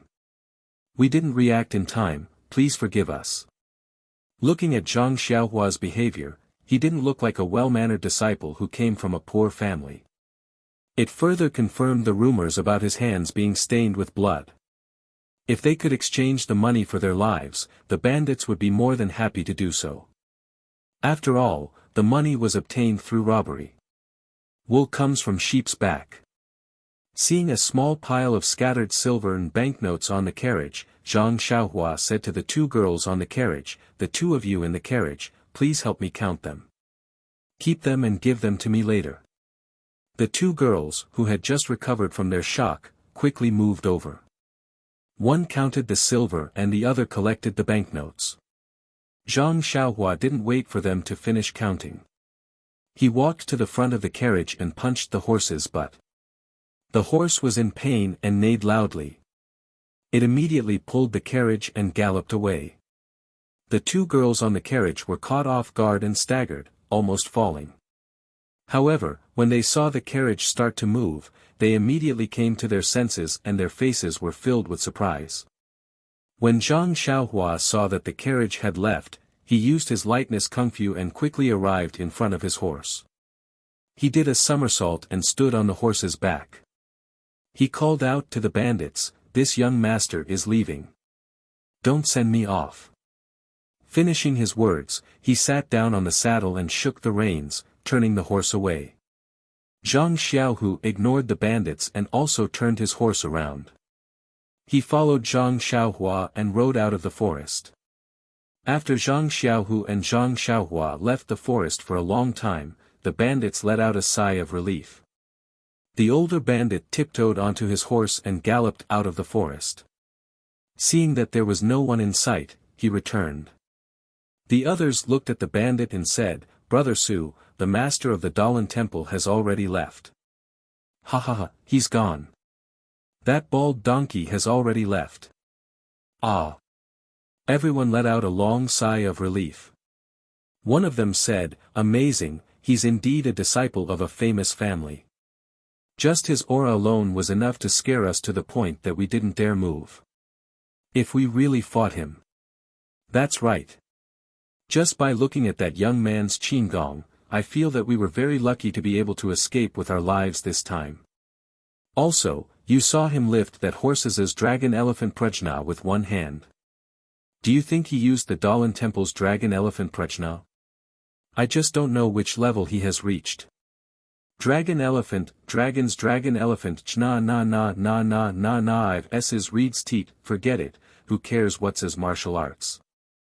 Anyway, that youth strength is not something we can compete with. Plus, his lightness skill is so powerful.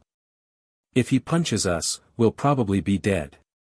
Sigh, I think the most powerful one is still that third senior brother. He sat on the horse as steady as a rock. When he glanced at me, I was so scared that I didn't dare to move. I think his inner strength skill is also very high. Brothers, we're lucky to have survived today. Let's celebrate." "Yes, we should. Brother Su, but our money was all taken by that bald donkey. Where did we get the money?" At this moment, there was a groan from the ground. The two bandits who had been knocked unconscious by Zhang Xiaohua woke up. The bandits' eyes lit up and they swarmed forward. In a flurry, they immediately snatched the money pouches tied to the two's waists. The two bare-chested bandits had just woken up. Before they could even feel the warmth of the sun, they were immediately pushed around by the crowd. No one had any thoughts of being protective of the fairer sex. After the few of them walked to the side to divide the remaining money, the two bandits, who were still in a daze, came over and asked, "Brother Su, where are the two girls? You guys are so shameless. We obviously won the lottery, but you guys turned your backs on us. You didn't even knock us out. After you were satisfied, you didn't even leave us some soup to drink. What about the people and the carriage? Where did they go?" After the bandits finished dividing the loot, they looked at the two victims pitifully. Someone told them what had happened just now. The two of them touched the heads on their necks and secretly rejoiced. Fortunately, they could still eat. One of them said, "TSK, I accidentally let those two girls go. What a pity. However, that young man just now seemed to be really powerful.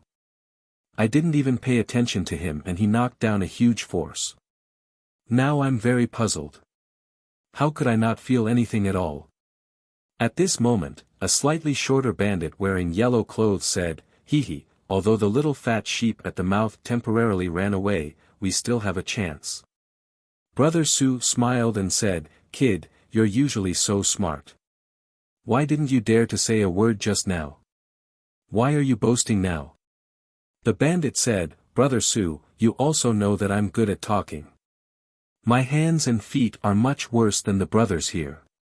Otherwise, they wouldn't have gotten the soup. Bah, I want you to go and let you have a taste of being knocked unconscious." The bandit rubbed the bump on his head and said angrily, "Hee hee, although I'm not good with my fists and feet, it doesn't mean I'm not good with my hands and feet. Just now when I put the money away, I secretly smeared the 1,000 miles incense on the carriage." Ah, everyone was shocked and said, "How dare you? You don't want to live anymore." The bandit laughed and said, "I was scared to death at that time. However, when I put the money away, I just happened to bump into the 1,000 miles incense. I saw the two masters of the Dalan temple. One of them was far away from the carriage and the other was sitting on the horse. They probably weren't familiar with this kind of method, so I wiped it on myself. And, that makes sense." Brother Su nodded and said, "Although the two masters are good at martial arts, they are still from Buddhism. They definitely don't have as much experience in Jianghu as we do. They might not be able to smell it. Even if they could smell it, those baldies would probably think that it came from your brother's girls.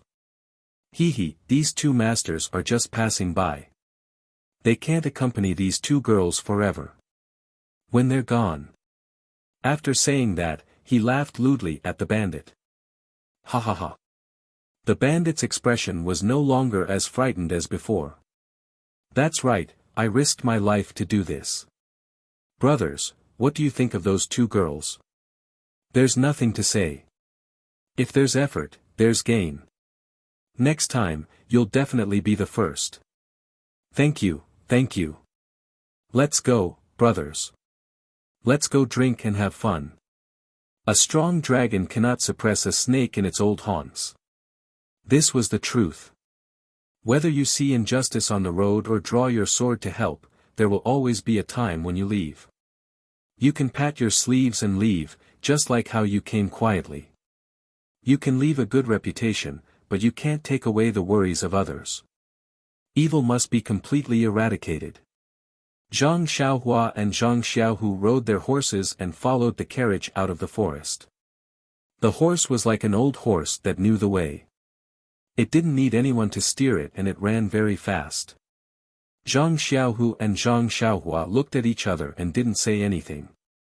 They just kept urging their horses. When they reached the main road, they ran for a while. Seeing that there were more people on the road and more carriages, the two of them sighed in relief and laughed. The laughter was so loud that the two girls on the horse couldn't help but be surprised. Even the pedestrians on the road looked sideways. The two of them didn't say anything and just slowed down their horses. The clothes of the two girls on the horse were messed up earlier, but they weren't torn. They had already tidied themselves up along the way. The two of them sat in the carriage and didn't move. Others couldn't see any clues. Because no one knew how to drive the carriage was moving very slowly. It was a bit of an eyesore. When they arrived in front of a tea house, Zhang Xiaohua jumped down from the horse. First, she pulled the horse to stop the carriage. Then she said to the two girls with a smile, "Sisters, please wait for a moment. I'll hire someone to drive the carriage." But after saying that, she didn't move. One of the younger girls was very clever. Seeing that Zhang Xiaohua didn't move, she quickly handed over the scattered silver in her hand. The other girl also understood and quickly handed over the banknotes. Zhang Xiaohua smiled and took it. She found about 1 yuan and 1 tael of silver and put the rest into her clothes. Zhang Xiaohua walked into the tea house. Not long after, a middle-aged man came out behind her. Nonsense, there were many people who wanted to drive a carriage for 1 tael of silver. After receiving Zhang Xiaohua's instructions, the middle-aged man first went to the girl and asked for the name of the destination. Only then did he get into the carriage. With a whip, he struck the horse's body and the carriage once again sped towards Lu Town. However, when the girl told the middle-aged man the name of the destination, the name, for trees, fell into Zhang Xiaohua's ears. Wasn't this the place where young Master Li Jinfeng's family lived? Zhang Xiaohua couldn't help but look at the younger girl in the carriage. Although she was young, she was much older than Zhang Xiaohua. Just now, she only cared about coaxing the bandits of Shitsui Mountain and was busy saving people. She didn't look at the girl in the carriage. Now, when she looked at her, Zhang Xiaohua couldn't help but whisper, could this girl be Li Jinfeng's relative? Zhang Xiaohua rode the horse to Zhang Xiaohu's side and told the reason. Zhang Xiaohu was also shocked and couldn't help but say, it can't be so coincidental. Moreover, I didn't hear young Master Zhang Xiaohu say that he has a sister or something like that. However, when he looked at her, her eyebrows were very similar to Li Jinfeng's. Zhang Xiaohua's suspicions were confirmed. The carriage and two horses continued forward for the time it took to drink a cup of tea before they saw Lu Town. At this moment, a group of people rushed over from the direction of Lu Town. From afar, they could hear the clamor of people. At the front of the group were several people from the government wearing official robes. Zhang Xiaohua's heart moved. She secretly said, could it be that they are looking for the two girls?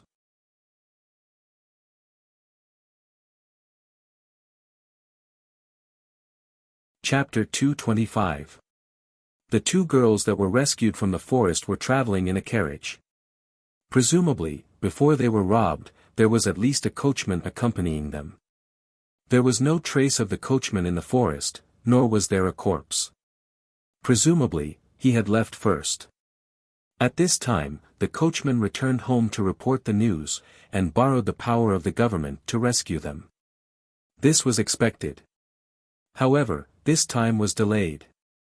If it wasn't for Zhang Xiaohua and the others, the girl's fate would be miserable. With this thought in mind, Zhang Xiaohua intentionally or unintentionally distanced herself from the carriage. That was because no one would be willing to see these people with the money they had just robbed, even if it was a brave and righteous person. Although Zhang Xiaohu didn't understand Zhang Xiaohua's meaning, he gradually slowed down his horse. Sure enough, the two girls in the carriage also heard the noise and raised their heads to look. The more they looked, the more surprised they were. Finally, when they saw clearly, the two girls didn't care if their clothes were neat and tidy. They stood on the carriage and waved to the crowd that was rushing over. When the crowd got closer, they finally saw who it was. First, there was an official riding a horse. He was tall and had a pedao in his hand. Then, there were two white-haired old men in bright clothes. They were also sitting on horses. They were surrounded by 3 or 4 young men with weapons in their hands. Behind them were 7 or 8 bailiffs who didn't ride horses. There were also 10 or so farmers with rakes, sickles, and other tools in their hands. The leader of the government officials also had sharp eyes. When he saw the 2 women on the carriage waving their hands, he immediately led everyone to the front. Before the old man even reached the front, his eyes were already filled with tears. He shouted, "Feng, my child." The other one's lips were trembling, unable to speak. When the 2 girls saw their relatives, they couldn't hold back their emotions. They called out for their father with tears streaming down their faces. When the 2 old men got off their horses and approached them, they each looked for their fathers and threw themselves into their arms, crying bitterly. Those bailiffs and people who came to help immediately put on a professional appearance and surrounded the carriage. They held their weapons and were on guard, as if they were ready to attack the abominable bandits at any time. The leader of the group even drew his pedao and rode around on his horse. His eyes would look around from time to time, trying to find traces of the bandits from the people around him. The 2 women cried until the sky turned dark and the earth turned dark. Even the main road was somewhat blocked. Some people who wanted to watch the show wanted to go forward. However, the heroic and high-spirited appearance of the government officials made people want to separate. Only then did they avoid the big blockage on the main road. At this time, the sky was gradually darkening. The head of the government had been strolling around for a long time, but did not find any clues.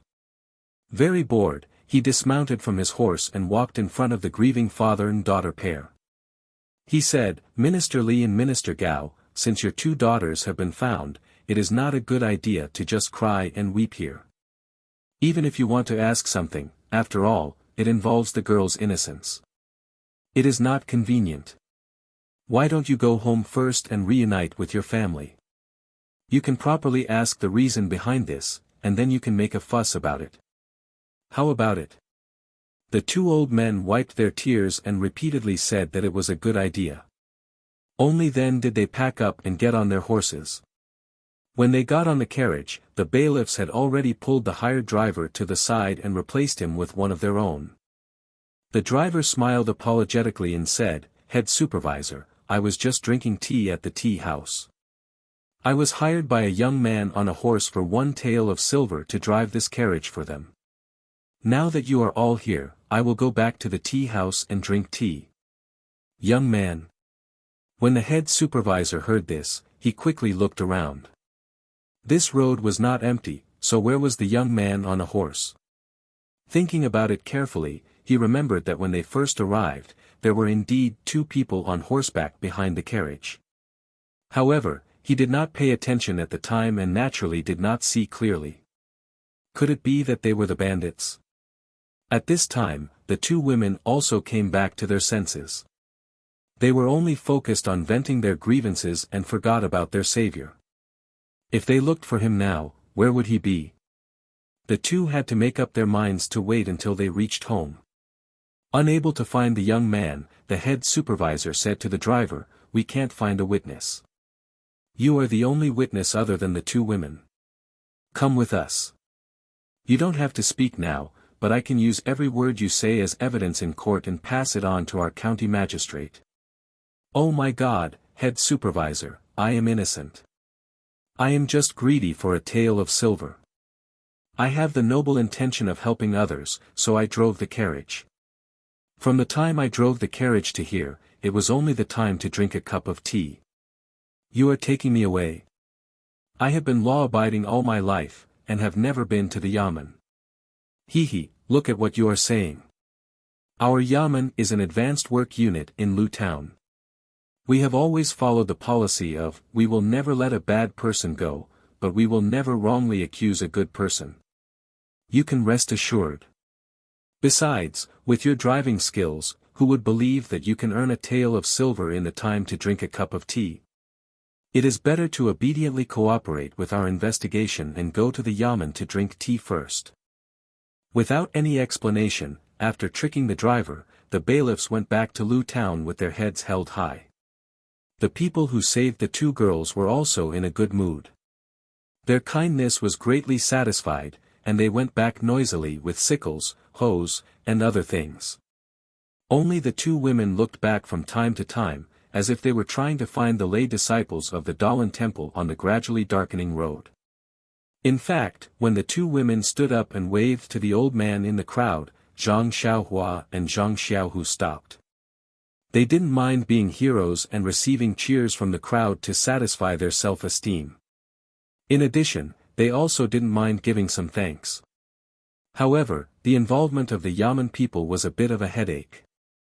These people always appeared when the task was done, and they always appeared when they were earning merits. However, they earned merits legitimately. They even had a legitimate reason to invite you to the yamen for tea, investigate your 3 generations, and explain your heroic actions as a natural reaction to your despicable mentality. Therefore, Zhang Xiaohua and Zhang Xiaohu retreated. Just as the yamen runners and townspeople surrounded the carriage, the 2 urged their horses to gallop past them. Nonsense, the sky was getting dark. If they didn't hurry, they probably wouldn't be able to make it back to Guizhuang House before nightfall. The 2 rode along the main road to Lu Town. When they were close to the town, they turned to the north. It was really a familiar road to Guizhuang House. Along the way, the two didn't speak.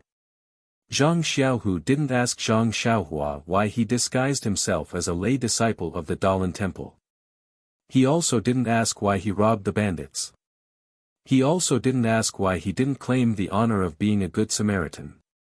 It wasn't just because Zhang Xiaohu felt more and more that his younger brother was slowly maturing. He was slowly doing things that he couldn't do.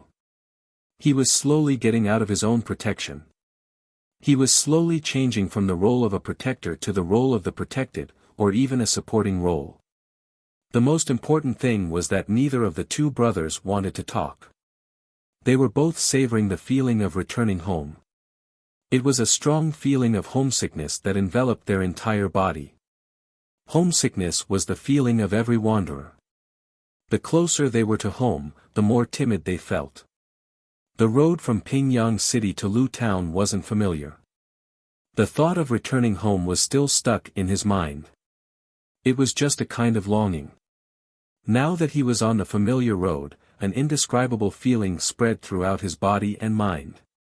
He felt lazy and didn't want to move. He felt at ease and comfortable. Even the vital qi in Zhang Xiaohua's meridians didn't want to flow. The moment Zhang Xiaohua stepped on the familiar road, he couldn't help but be touched. His state of mind immediately improved a lot and he felt quite enlightened. The sun in the west had already set, leaving only a touch of red in the sky. It was faint and indistinct. The entire earth was a dim yellow. A few stars had already appeared in the green sky in the east. They blinked and looked up at the road Zhang Xiaohua was on. As the ancient said, an old bull also understands the value of youth. It gallops without a whip. This handsome horse also knew. It seemed to have sensed the two's eagerness to return home. When the horse reached this road, it naturally galloped faster than before. Zhang Xiaohua didn't know how second brother felt. He only wondered how the family was like. Father and mother must be old. They hadn't seen each other for 2 years. They must be worried at home. Their hair must be much whiter and there must be more wrinkles on their faces. What about elder brother? He was the only one at home who had to do a lot of work. He wouldn't be so tired at such a young age, would he? There was also eldest sister-in-law. She used to be a pretty girl from a humble family. After marrying into the Guizhuang house and becoming a farmer's wife, her hands must be rough and her face may not be as fair as before. Sigh, the family relied on digging for food. How could they not work? He didn't know if eldest sister-in-law was used to the wind and rain. Oh right, there was also Mr. Liu. He didn't know if he was used to living in the Guizhuang house. When he left, he looked very energetic. They hadn't seen each other for 2 years. Was his body okay? He didn't know if the chicks, ducklings, and big fat pigs were okay. And, he should let mother slaughter a fat pig. He hadn't eaten mother's red braised pork for a long time. He missed it so much. Also, he hadn't burned incense for grandmother's grave. Was she okay in a foreign place? Could she see his longing? Unconsciously, Zhang Xiaohua's heart surged with emotions. Thousands of thoughts came one after another. The Jinqi that was just lazy suddenly seemed to be stimulated. It suddenly flowed rapidly. Zhang Xiaohua was in a daze. She didn't notice it and gradually lost control. The path of cultivation was about balance. Zhang Xiaohua's progress had always been slow.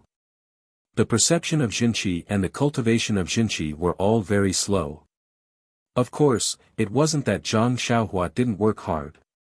It was just that the vitality of heaven and earth was limited. How could it catch up with Zhang Xiaohua's usage? However, Zhang Xiaohua's cultivation of the state of mind advanced by leaps and bounds under his repeated stimulations. There were also some unknown factors that caused her to reach a stage of thin but thick hair. Her shallow cultivation had long been unable to match her state of mind.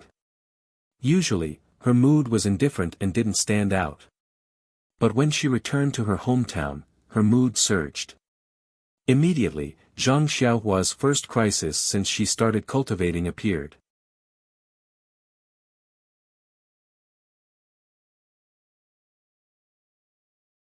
Chapter 226. On the other hand, Zhang Xiaohua's emotions were surging. Thousands of thoughts were running through her mind. The true qi in her body was out of control and was rapidly flowing through her meridians. She wanted to catch up to his state of mind that had long surpassed hers. However, how could it be so easy to gather and refine the true qi? This cotton-like true qi twisted in her empty meridians and quickly became a flow.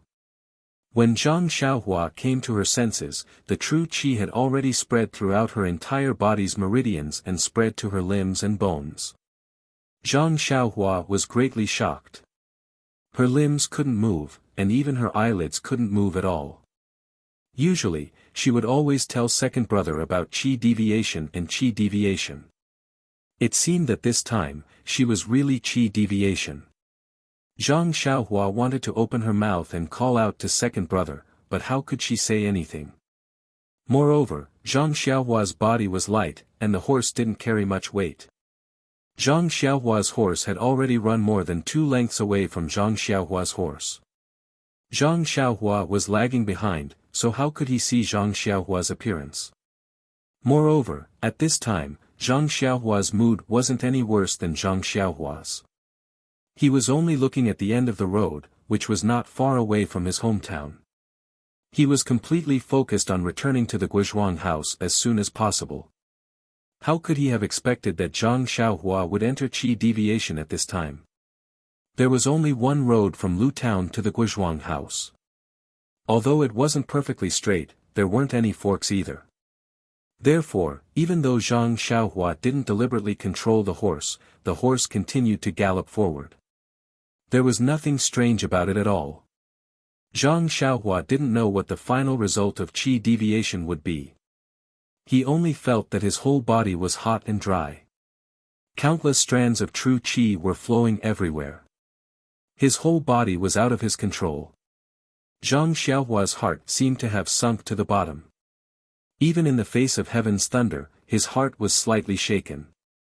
Zhang Xiaohua wasn't afraid of any setbacks or tribulations. Even qi deviation didn't make him feel the slightest bit of fear. It was just that this qi deviation came at the wrong time. Even if it was at Huanxi Villa, Misty School, or on the way back, he could face it with a relaxed attitude. However, right before he was about to return to the Guizhuang house, he and his second brother had been away for 2 years. His family members in the Guizhuang house were all worried about him. They were all afraid that bad news would come back from the outside. Furthermore, he had experienced a life and death separation in the past 2 years. After all, his family members didn't know about it. Even his second brother didn't know about it in detail. If he were to enter qi deviation in the Guizhuang house and get seriously injured, or even lose his life, wouldn't it leave a deep wound in his parents' hearts? He didn't know what his parents would think and do if they saw him unable to move.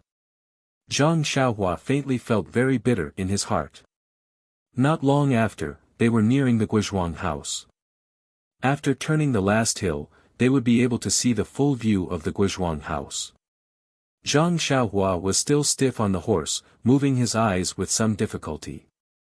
Gradually, after turning the hill, on the right side of the road, he could see the familiar, long-lost, dreamy, and soul-stirring Guizhuang house from afar. However, just as Zhang Xiaohua's eyes swept over the small village, at that moment, it was as if he was struck by lightning. He suddenly opened his eyes wide. Standing at the entrance of the village was a familiar yet somewhat unfamiliar figure. She was looking in his direction, as if the night was coming. She wanted to turn around, but she couldn't bear to do so. She also turned her head back to look. Although she was far away, Zhang Xiaohua could clearly see the disappointment, reluctance, and relief in her eyes. Wasn't this the mother he was worried about? In an instant, a stream of heat appeared in his eyes, his nose began to ache, and his heart began to burn. At the same time, an unknown and mysterious place in the depths of his mind began to flicker in response to Zhang Xiaohua's emotions. A lively and refreshing feeling arose spontaneously, and like a flood, it immediately seeped into Zhang Xiaohua's body. As soon as the chaotic strands of true energy entered his body, they immediately calmed down and obediently flowed back into his meridians. In the blink of an eye, all of the true energy had returned to his meridians and began to flow slightly faster. It was even more lively than before.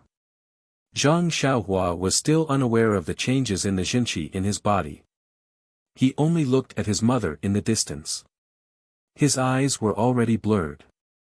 A sentence was stuck in his throat and he couldn't say it. At the entrance of the village, Guo Sufei, who had been watching for a long time, didn't find anything.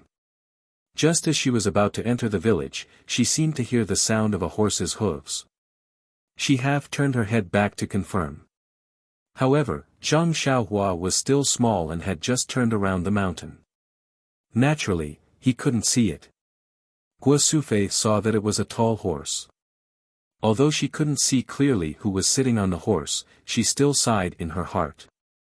She turned around again and prepared to enter the village. Zhang Xiaohua was anxious.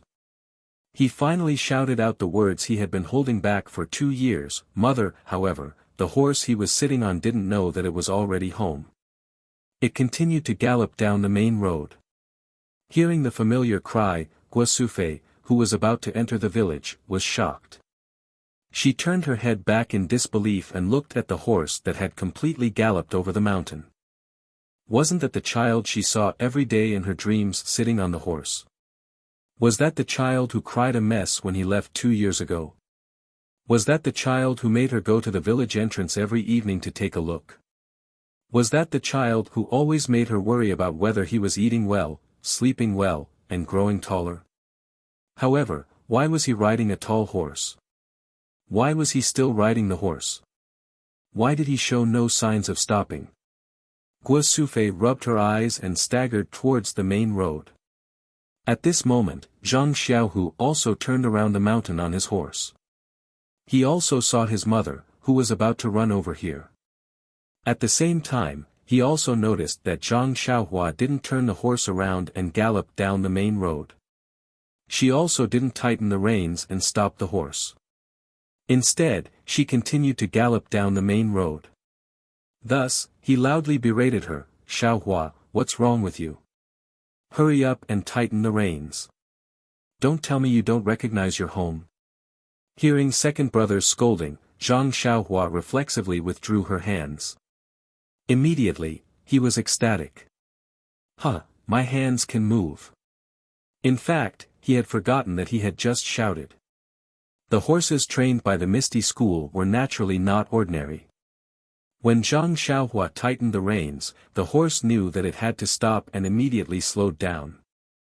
When the horse stopped, Zhang Xiaohua had already galloped quite a distance. He didn't have time to sit cross-legged and meditate to check the condition of his Jinqi. He immediately jumped off the horse's back and didn't care about preserving any Jinqi.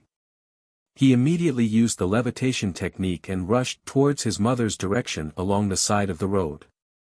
Her figure was graceful and her speed was fast. Zhang Xiaohu was dumbstruck.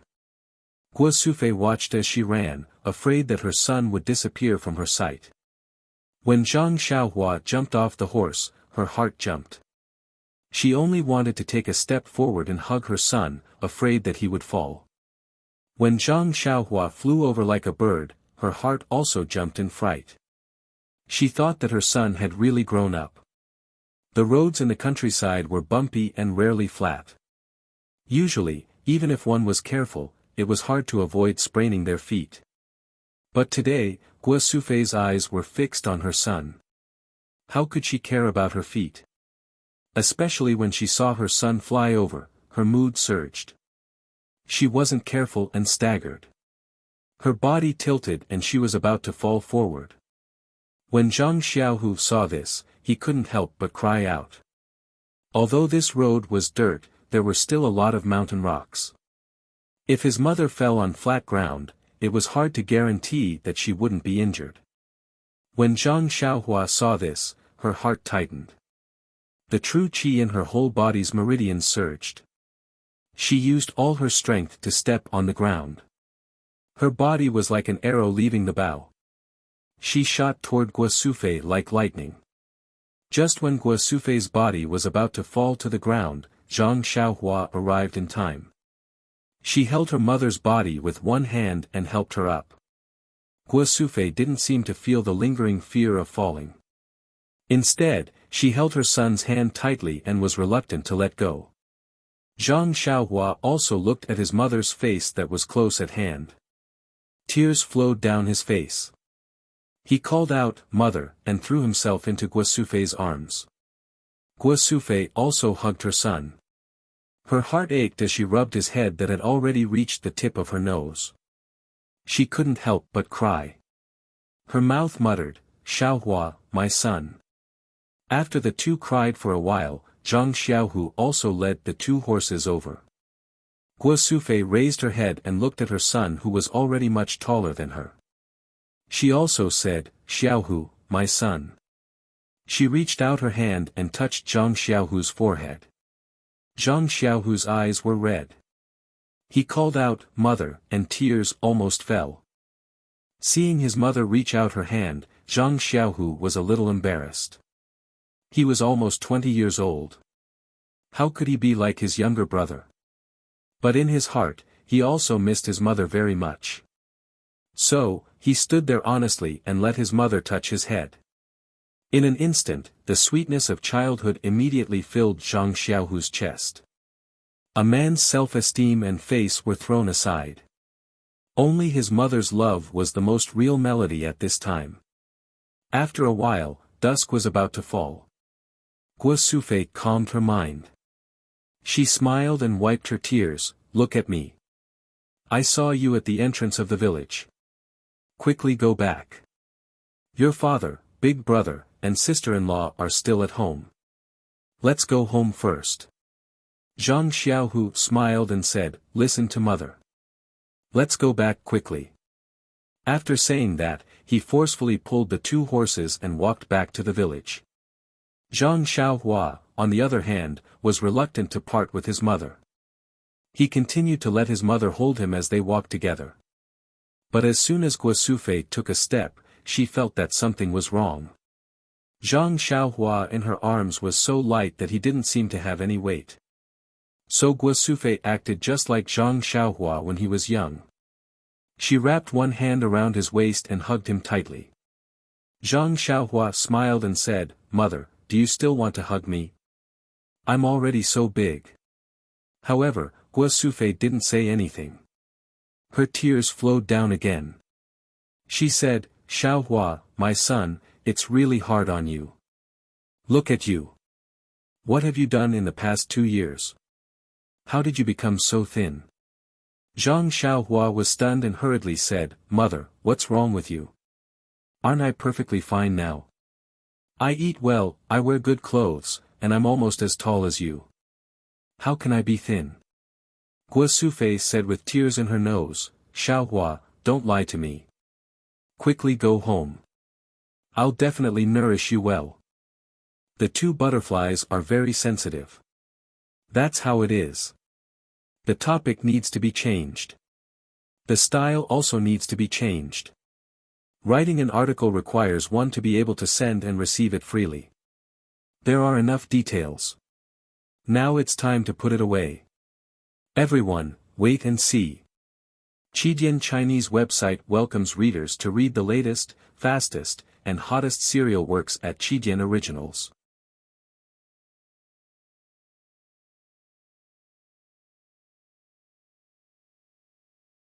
Chapter 227. Zhang Xiaohua was even more baffled. He didn't know why his mother was like this. Moreover, he also had a very strange feeling in his heart. It was just that he couldn't tell what was strange about it. Guosufei hugged her youngest son with one hand and her second son's hand with the other tightly.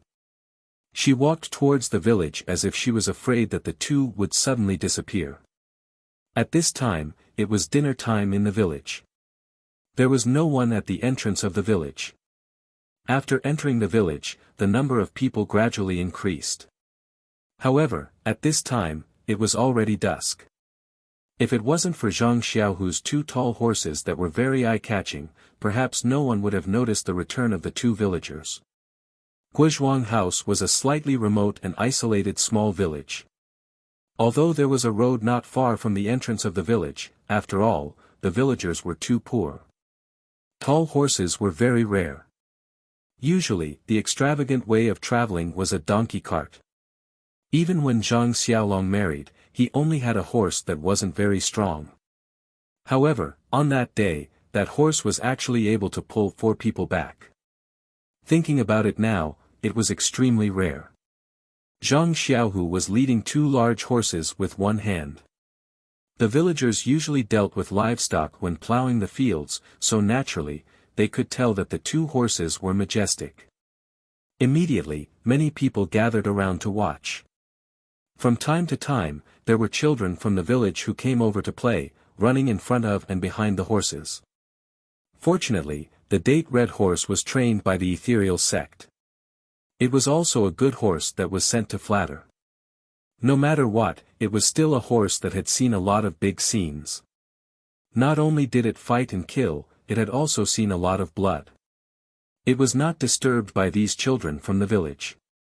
It only leisurely shook its head and casually swung its tail, as if it was playing with the children. When the children saw that the horse was as docile as the cattle at home, they felt more at ease and approached it. Many of the bolder ones had already touched its smooth mane. The older and sharper ones had already recognized the 2 brothers Zhang Xiaohu and Zhang Xiaohua. In the dim light, they saw that the 2 were neatly dressed, which was far from what the villagers would wear. They were immediately surprised and thought about it in their hearts. They knew that the 2 were doing well outside. The villagers were simple and honest. Even if Zhang Xiaohua and Zhang Xiaohua's clothes were shabby, they might not laugh at them. But with such bright clothes, they were envious and not jealous. Many people came forward to greet them and invited them to eat at home. Guo Sufei knew that they were being polite and did not want to see it happen. She was happy and let her 2 sons return the greetings one by one to express their gratitude. Zhang Xiaohu and Zhang Xiaohua had been outside all this time. They were very happy to suddenly see so many real faces. Moreover, the 2 of them had been outside for 2 years, so their temperament and outlook had become extraordinary. At this time, they were very polite and courteous when dealing with people. Guo Sufei heard this and felt sweet in her heart. While they were walking, they heard a call in front of them, Xiaohu. Xiaohua. Zhang Xiaohua and Zhang Xiaohu looked up and saw that it was their father, Zhang Kai, who was hurriedly walking over from a distance. Zhang Xiaohua cheerfully called out, "Daddy." Soon after, he broke free from his mother's hand and ran forward. It was a different scene when father and son met.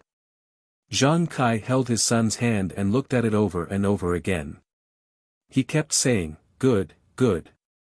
Zhang Xiaohua leaned against Zhang Kai's side and felt very warm. However, that strange, or perhaps somewhat abnormal feeling appeared again. But at this time, how could he have the leisure to think about other things? He only held his father's big hand and was unwilling to let go. When Zhang Xiaohu walked in front of him, he saluted Zhang Kai and said, "Father. I'm back." When Zhang Kai saw that Zhang Xiaohu had come over, he was very happy and wanted to pull back his hand with a smile. Zhang Xiaohu's salute made Zhang Kai not know how to respond for a moment. When Guo Sufei saw this, she smiled and said, "This child, you've already returned home, yet you're still saluting your own father. It's strange that you regard him as an outsider." Zhang Xiaohu laughed embarrassedly and scratched the back of his head with his hand. Guo Sufei smiled and said to Zhang Kai, "Child's father, look at our Xiaohu. After going out, he's learned a lot about etiquette. He's even more refined than the scholars in the city." At this time, Zhang Kai's awkwardness also disappeared. He only smiled and said, "Good, good." Then, he also held Zhang Xiaohu's hand and was unwilling to let go. When Guosufei saw this, she said, "All right, let's not talk in the village. It's not too late to talk at home." Zhang Kai then came to his senses and said, "Yes, let's talk at home first. Your brother and sister-in-law are waiting for dinner at home." Then, he turned to Guosufei and said, "You're still talking about me. I saw that you hadn't returned for a long time, so I came looking for you. If you had returned earlier, would I have needed to come out and look for you?" Thus, the husband and wife each took a son and happily walked home, leaving behind the envious gazes of the villagers. From afar, Zhang Xiaohua saw the home of her dreams in the dusk. However, there were some changes to the home now. The walls were no longer short, and it seemed that one could see the central room at a glance. The door also seemed to no longer be a fenced door. When she pushed the door and entered, she was greeted with a burst of fragrance of flowers and trees. At a glance, the whole courtyard seemed to be a lot bigger. The whole courtyard was renovated into several small squares, and there were all kinds of plants inside. It was just that the night was dim, so she couldn't see clearly. When he took a closer look, there weren't many changes between the central room and his grandmother's hut. The only difference was that the stove had been renovated and was no longer exposed to the sun. At this moment, a figure came out of the kitchen and shouted, "Father, is mother back? The dishes have been heated up again." Zhang Xiaohua smiled and shouted, "Sister-in-law, we're back. How are you and big brother?" The person who came out of the kitchen was Lu Qian. When she heard Zhang Xiaohua's shout, she couldn't help but be pleasantly surprised and shouted, "Xiaohua, why are you back so late?" "Oh, Xiaohu is also back. Quick, come in. No wonder mother has been whispering about you two these 2 days. It turns out that your hearts are connected." Then, she shouted towards the central room, "Xiaolong, come out quickly. Xiaohu and Xiaohua are back." Zhang Xiaolong also ran out of the central room and looked at his 2 younger brothers in surprise. Zhang Xiaohua jumped in front of her big brother and intimately pulled on his sleeve. Zhang Xiaohu didn't dare to salute this time. He walked in front of Zhang Xiaolong and shouted, "Big brother." Zhang Xiaolong looked at Zhang Xiaohu who was taller than him and said with a smile, "Xiaohu, not bad, you've grown taller." Then, he reached out and patted Zhang Xiaohu's head. Zhang Xiaohu chuckled. He seemed shy, but his heart was warm. He felt a kinship that was even warmer than saluting and greeting. Lu Qian invited the family into the house and put down the dishes in her hand and said, "Xiaohu and Xiaohua are back. This dinner isn't enough. I'll go to the village to buy some cooked food, but I'm afraid there's no food left at this time." Zhang Xiaohu hurriedly said, "Sister-in-law, there's no need. We brought some food with us. Let's make do with it tonight." However, Guosufei didn't agree and said, "We just got home. How can we let you eat dry food? I'll go take a look. Qian, go prepare some vegetables." With that, she was about to leave. Zhang Xiaohu and Zhang Xiaohua both jumped up and wanted to go with their mother. However, Guosufei didn't let them and only said, "It's a tiring journey. Let's sit at home more." The 2 couldn't stand it and had to sit down. After Guosufei and Lu Qian went to get busy, Zhang Kai said, "Let your mother and sister-in-law go. You guys sit down and rest for a while. It's been 5 to 6 days since you came back from Pingyang City. You guys must be tired." Zhang Xiaolong also felt it. He took out a few teacups from the table and poured some tea. He smiled and said, "Drink some tea first. You must be thirsty after walking for so long. Moisten your throats. We'll eat later." Zhang Xiaohu smiled and said to Zhang Kai, "Father, Pingyang City isn't far from our Guizhuang house. It's only 2 to 3 days' journey. We rode horses back and arrived in 2 days. When we went there, we took a carriage.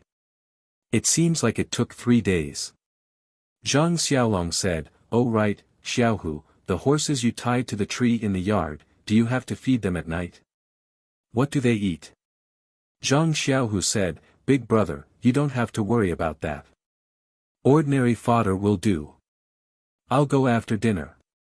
Zhang Xiaolong said, "It's better for me to prepare early. Don't let these two big horses starve.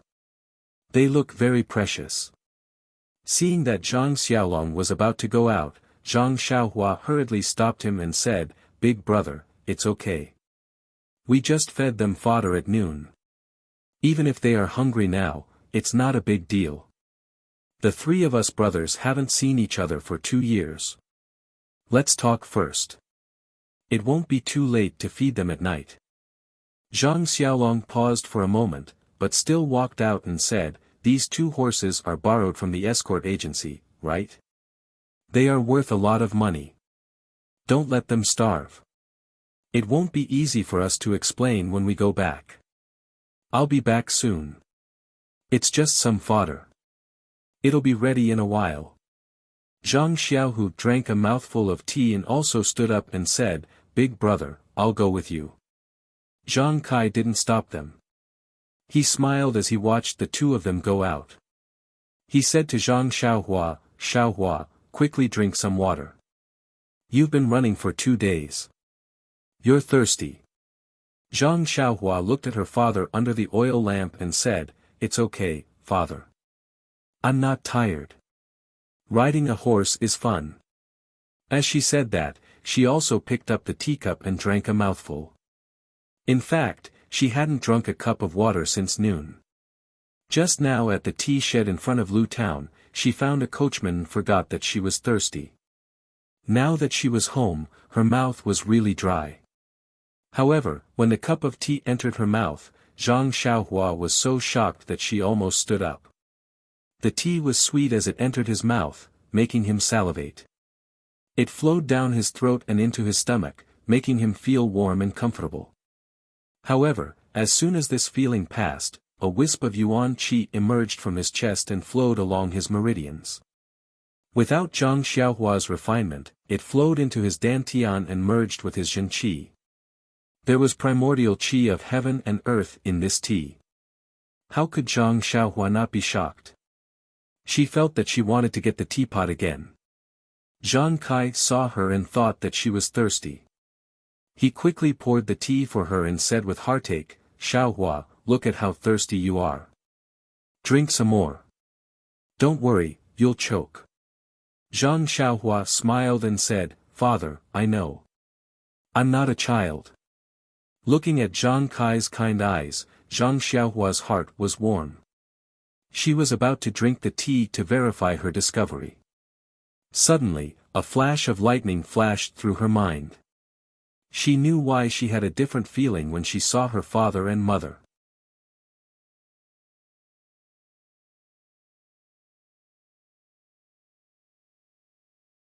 Chapter 228. That's right, it would be strange if they had the same feeling.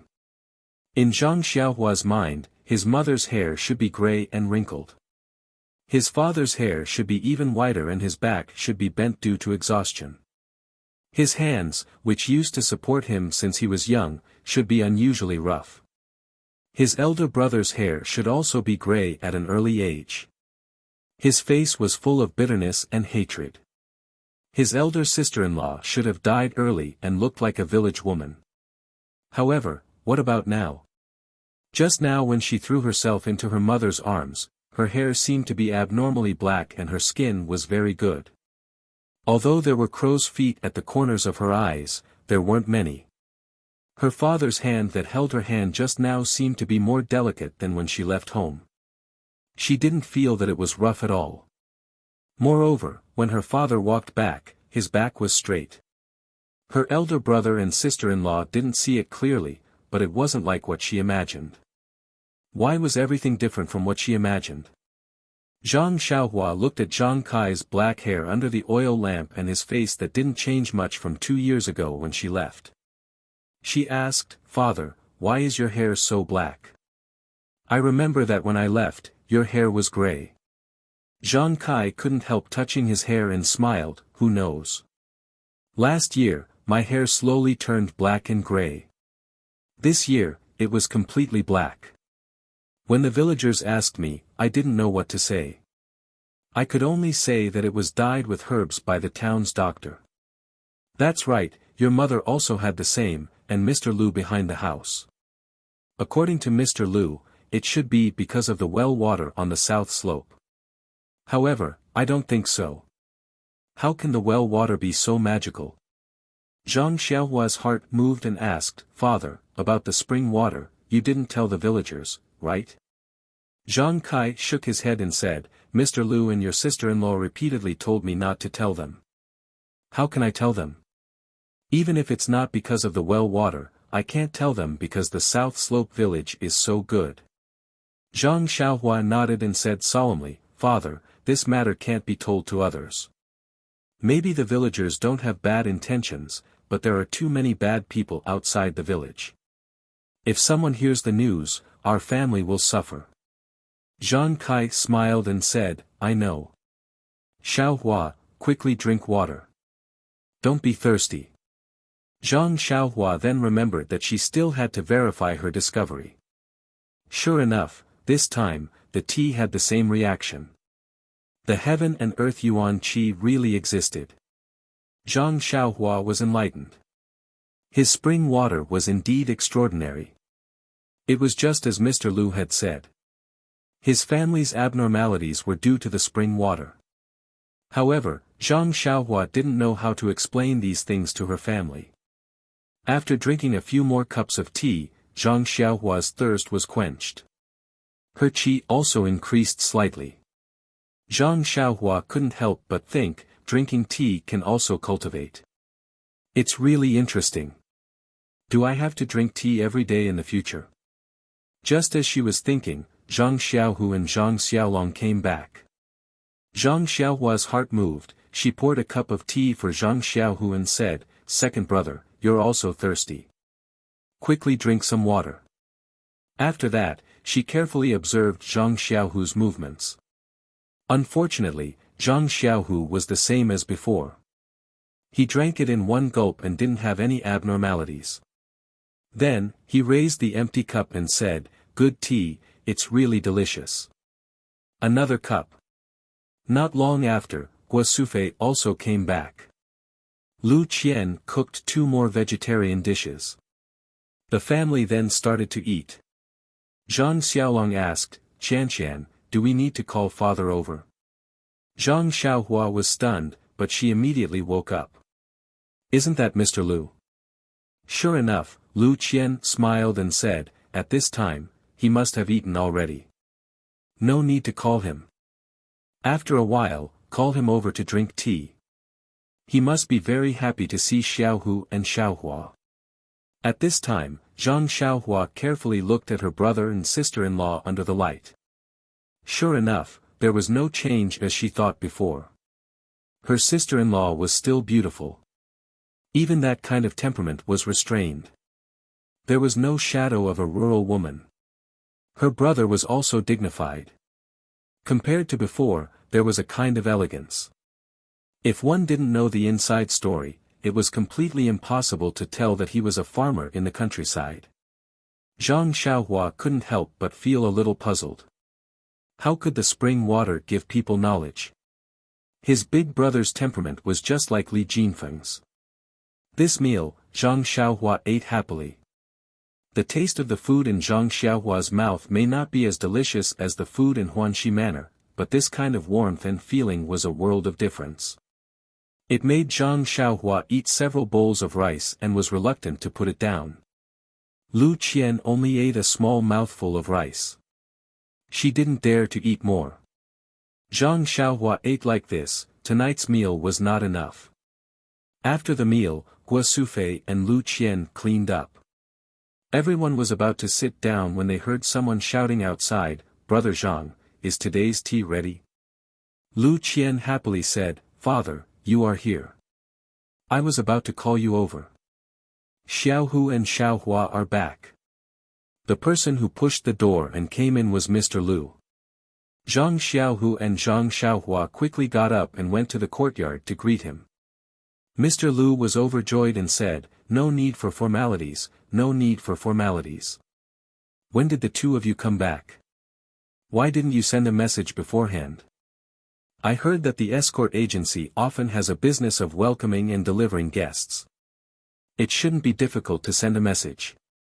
Zhang Xiaohu smiled wryly and said, "This, Mr. Liu, I am no longer in the escort agency. Moreover, there are too many things to do. I really don't have the time. Moreover, we didn't think of sending a message to the family first." Hee hee. Mr. Liu stroked his beard and laughed, "Young people are so careless." Zhang Xiaolong said, "Father, let's talk inside. The tea is already brewed." Xiao Hu and Xiao Hua just came back and just finished eating. Zhang Kai invited Mr. Liu into the house. Zhang Xiaohua carefully looked at him from the side. Mr. Liu indeed had a head full of black hair and looked hale and hearty. He seemed to be younger than 2 years ago. Just as Zhang Xiaohu was about to speak, Mr. Liu waved his hand and said, "Xiaohu, don't say anything yet. Let's wait for your mother to come over first."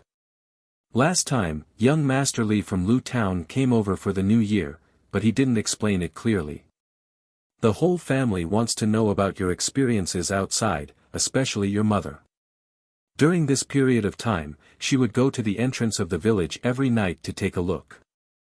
Who would have thought that she would really be able to see you guys today? Zhang Xiaolong said, "You guys talk first. I will go help mother and the others." Seeing this, Zhang Xiaohua didn't say much. She was very depressed. This could quench her thirst and cultivate at the same time. Why not? However, the consequences of drinking too much water were also serious. Fortunately, it didn't take long for Guo Sufei and Zhang Xiaolong to finish tidying up. They closed the courtyard door and went to the central room. Under the bright oil lamp and the eager gazes of the crowd, Zhang Xiaohu recounted how the two of them left Guo village 2 years ago, went to Lu Town, and then to Pingyang City. He also recounted how the two of them went to the escort agency to practice martial arts. He stayed in the escort agency while Zhang Xiaohua went to Huanxi Manor.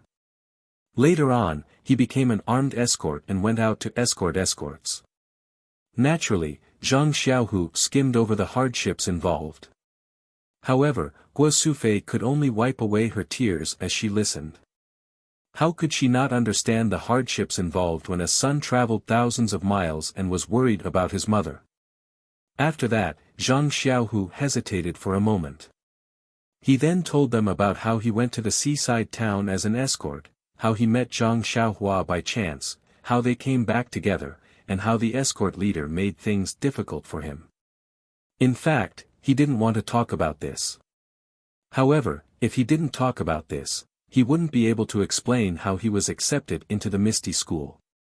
He said that the escort leader made things difficult for him just to divert his family's attention. Sure enough, everyone was curious about how they met Zhang Xiaohua. They were immediately angered by the escort leader's rudeness. After that, Zhang Xiaohu talked about how Qiu Tong returned the money, how she made the Lotus Escort Agency lose face, how he was accepted into the Misty School, and how he had a noble status and so on. This turn of events left everyone dumbstruck. Zhang Kai and Zhang Xiaolong still didn't believe it. They asked, "Your master is Wenwenhai, the hero who saved us in Lu Town?" Zhang Xiaohu said with certainty, "It is him." Zhang Kai said, "He doesn't seem to be that much older than you." Mr. Liu smiled and said, "Brother Zhang, you don't understand. In the martial arts world, the most important thing is that the one who has reached the top is the master. I've read some miscellaneous books before. In the martial arts world, it's nothing new to have someone younger than you as a master." Zhang Kai finally understood. At this time, Mr. Liu continued, "Ever since I found out that the two of you had gone to Pingyang City and were even making a living at the Lotus Escort Agency, I had specially asked my close friends to find out more. Only then did I find out that the Lotus Escort Agency was actually many times more powerful than the evil Tiger Gang in Lu Town. Moreover, they have always had a good reputation. Although this escort agency's business is somewhat dangerous, you don't know martial arts, so you don't have to worry about your life. However, from what you have said today, you have actually entered the Misty School and become the direct disciple of the sect's leader.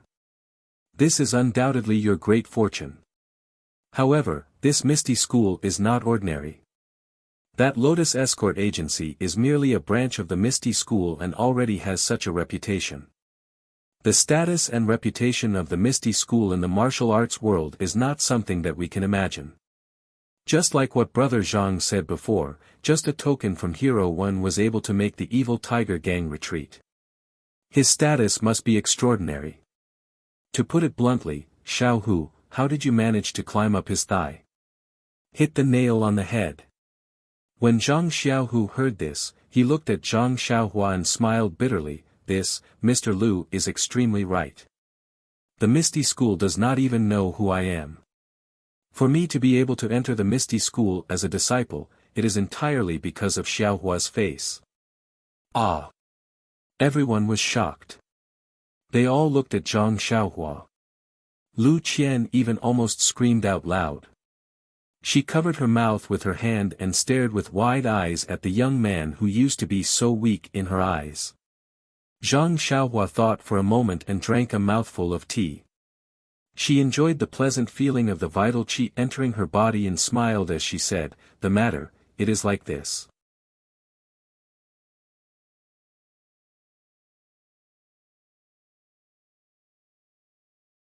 Chapter 229. Subsequently, under everyone's expectant gaze, Zhang Xiaohua recounted how she left the Lotus Escort Agency, followed Qiu Tong into Huanxi Mountain Village, and gained the favor of the village master. Then, she recounted every detail of her life in Huanxi Mountain Village. Zhang Xiaohua did not mention Zhang Xiaohua's injuries and recuperation at the escort agency. Li Jinfeng also did not mention this when he told them, so Zhang Xiaohua naturally skipped over it. However, she still recounted with great interest how Li Jinfeng taught her how to read and write. Mr. Liu was very surprised and could not help but interrupt, "What? Xiaohua, you said that young Master Li Shua when Jie Zi enlightened you?" "Yes." Zhang Xiaohua replied very seriously, "Young Master Li said that the children of the wealthy families in Pingyang City were enlightened by that thick book. My brain is not very good and I am a slow learner. It took me a long time to master it." Mr. Liu did not know whether to laugh or cry. He took a sip of tea and explained the basic contents of the book as well as the true use of Shua Wen Jie Zi. Then, he concluded, "Xiaohua, I have to say that you are a genius. You actually memorized this ancient book used for explanation." Zhang Xiaohua only realized at this moment that Li Jinfeng was so funny. He actually used such a book to enlighten her. This was really unprecedented. However, on second thought, she was very grateful to Li Jinfeng. It was also because of Li Jinfeng's targeted enlightenment that she was able to master language and words in such a short time and understand fist techniques. If he had used something like the 3-character classic or the 1000-character classic, she reckoned that she would not be able to understand any fist techniques, much less those books on medicinal herbs. Then, Zhang Xiaohua told them about how she started to read after she learned how to read and helped the mountain village solve the problem of planting medicinal herbs. Then, she talked about her long journey. The truth of her long journey naturally could not be told to her family. No matter the reason or the danger she encountered, they were all secrets in her heart. Even Zhang Xiaohu did not know much about it now. However, Zhang Xiaohu being able to enter the Misty School had a lot to do with her long journey. Zhang Xiaohua could only use the spring and autumn annals to roughly describe the part where she killed the old man in black to save O Yen. She directly said that in order to save O Yen, she sacrificed herself in front of O Yen. As for the details, she did not know the reason. The reason was that it was because it was already midnight and she had fallen asleep. At that time, it was because she had killed the old man in black to save O Yen. Guo Sufei did not care about the details. She cried and hugged Zhang once again, and said, "Xiaohua Xiaohua, ah, why are you so? Why are you? How, Zhang, why are you so many essays? S's, Li, SSSS, you, how? No matter how good the manor lord is to you, it is not worth it for you to exchange your life for it. Even though she knew that her son was sitting in front of her, Guo Sufei's heart still jumped. Zhang Xiaohua smiled and said, Mother, actually, at that time, when I saw Manor Lord O, I thought of how good he was to me. It was as if he was my sister-in-law. If my sister-in-law encountered such danger, how could I just stand by and watch? Guo Sufei was speechless and said, How can you be so honest? Lu Qian said, Mother, you don't have to blame him. If Xiaohua did not treat him like this, how could he treat him like this? Guo Sufei did not think too much about it. She just hugged her son with heartache. Waiting for her mother's mood to calm down a bit, Zhang Xiaohua told her about how he met his second brother. He did not dare to say anything about how he was drifting in the river and recuperating on the way, for fear of making his mother sad again. When he met Zhang Xiaohu, he had already told her about what happened. Zhang Xiaohua did not need to say too much. Since Zhang Xiaohua risked his life to save the Misty School's leader's younger sister, then it was natural for Zhang Xiaohu to enter the Misty School. However, when it came to Zhang Xiaohua being able to give such a precious opportunity to his second brother, everyone felt gratified. When they went out to make a living, many people would forget righteousness at the sight of profit. Even family affection was weak. For Zhang Xiaohua to be so kind to his second brother, his heart was pure and kind. Later, Zhang Xiaohua talked about some interesting things in Huanxi Mountain Villa. As for the road of martial arts, he did not say a word. Except for Zhang Xiaohu, everyone was not surprised.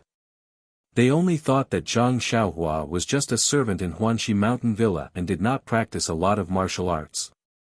Guo Sufei only looked at her son lovingly. How could she put Zhang Xiaohua's amazing qingdong in her heart? Her heart only floated away with her son's words, accompanying the long-lost time and space. Zhang Xiaohua talked about interesting things like this. It was already very late. Unknowingly, a few hours had passed. Everyone was still immersed in the two's encounters in the past few years. Although Zhang Xiaohua did not talk about his participation in the martial arts exhibition, he described some of the details of the martial arts exhibition and the competition in detail.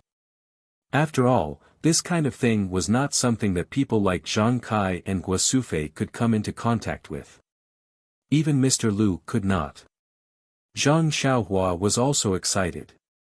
Sitting in his mother's arms, he talked happily and forgot the time. When midnight came, he was still talking non-stop. However, as everyone listened, Zhang Xiaohua suddenly stopped. His body tilted and fell into Guo Sufei's arms.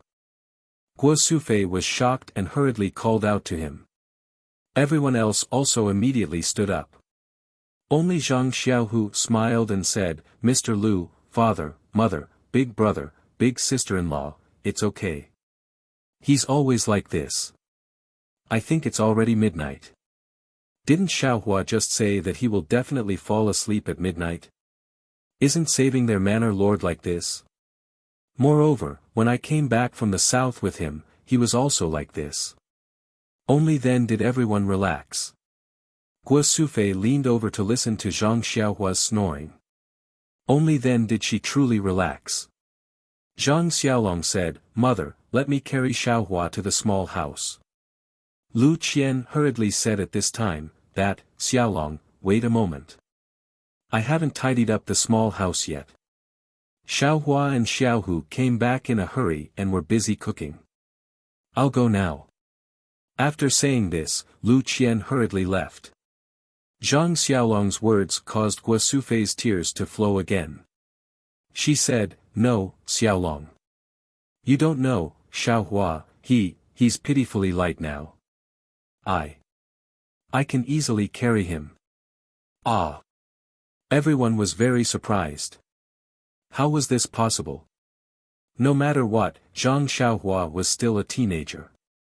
No matter how strong Guo Sufei was, it shouldn't be possible.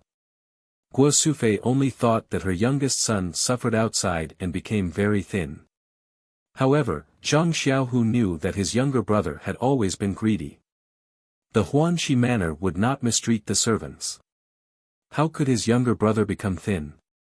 But his mother said that Zhang Xiaohua's body was extremely light. He immediately thought of the day of the martial arts exhibition when the team leader threw Zhang Xiaohua over his head.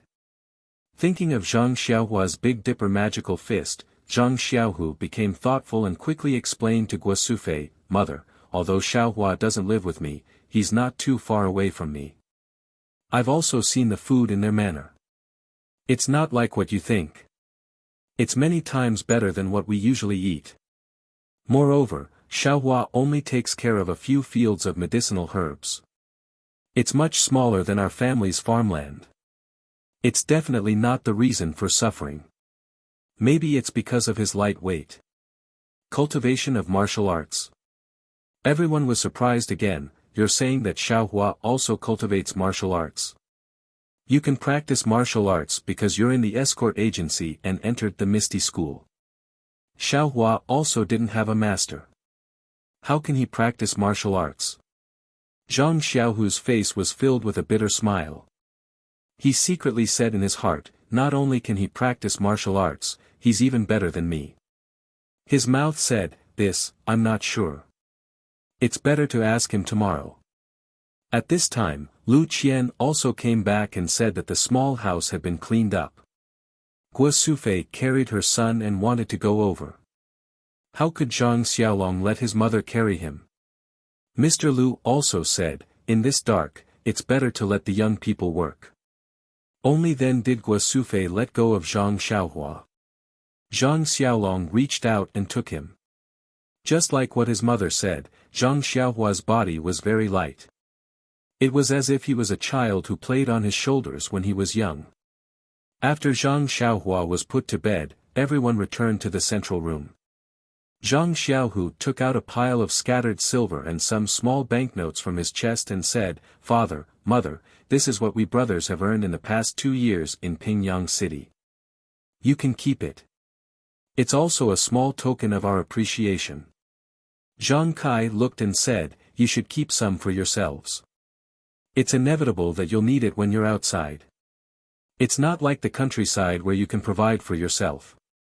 Zhang Xiaohu smiled and said, "It's okay, father. I'm in the Misty School and Xiaohua is in the Huanxi Manor. We don't need any silver. You don't have to worry about us." Guosufei shook her head and said, "It's better to keep some. You should buy some clothes for yourselves. Don't be looked down upon by others." Zhang Xiaohu said, "There's no need. The Misty School distributes clothes and so does the Huanxi Manor. If we buy our own clothes, we'll be different from others.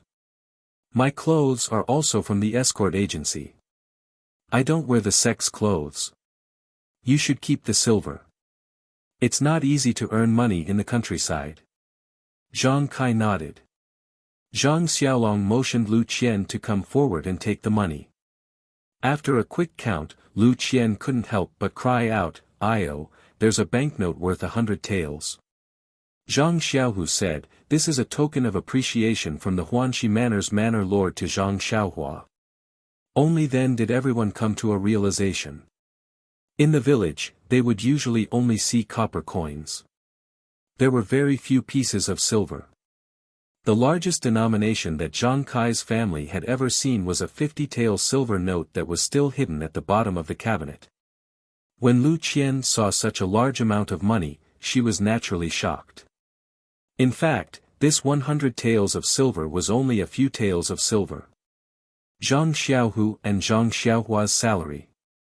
The amount of silver that Zhang Xiaohua extorted from the bandits and ruffians was many times more than their salary, not to mention this 100 taels of silver. But how could Zhang Xiaohu tell this to his family? Those who came out to mingle had to pay. Who didn't pay? At this time, Zhang Xiaohu really approved of his younger brother's behavior.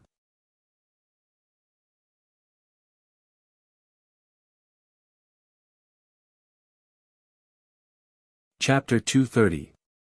The next morning, Zhang Xiaohua opened her eyes and saw the unfamiliar but comfortable house. Only then did she remember that she was sleeping in her grandmother's house. Zhang Xiaohua turned over and got up.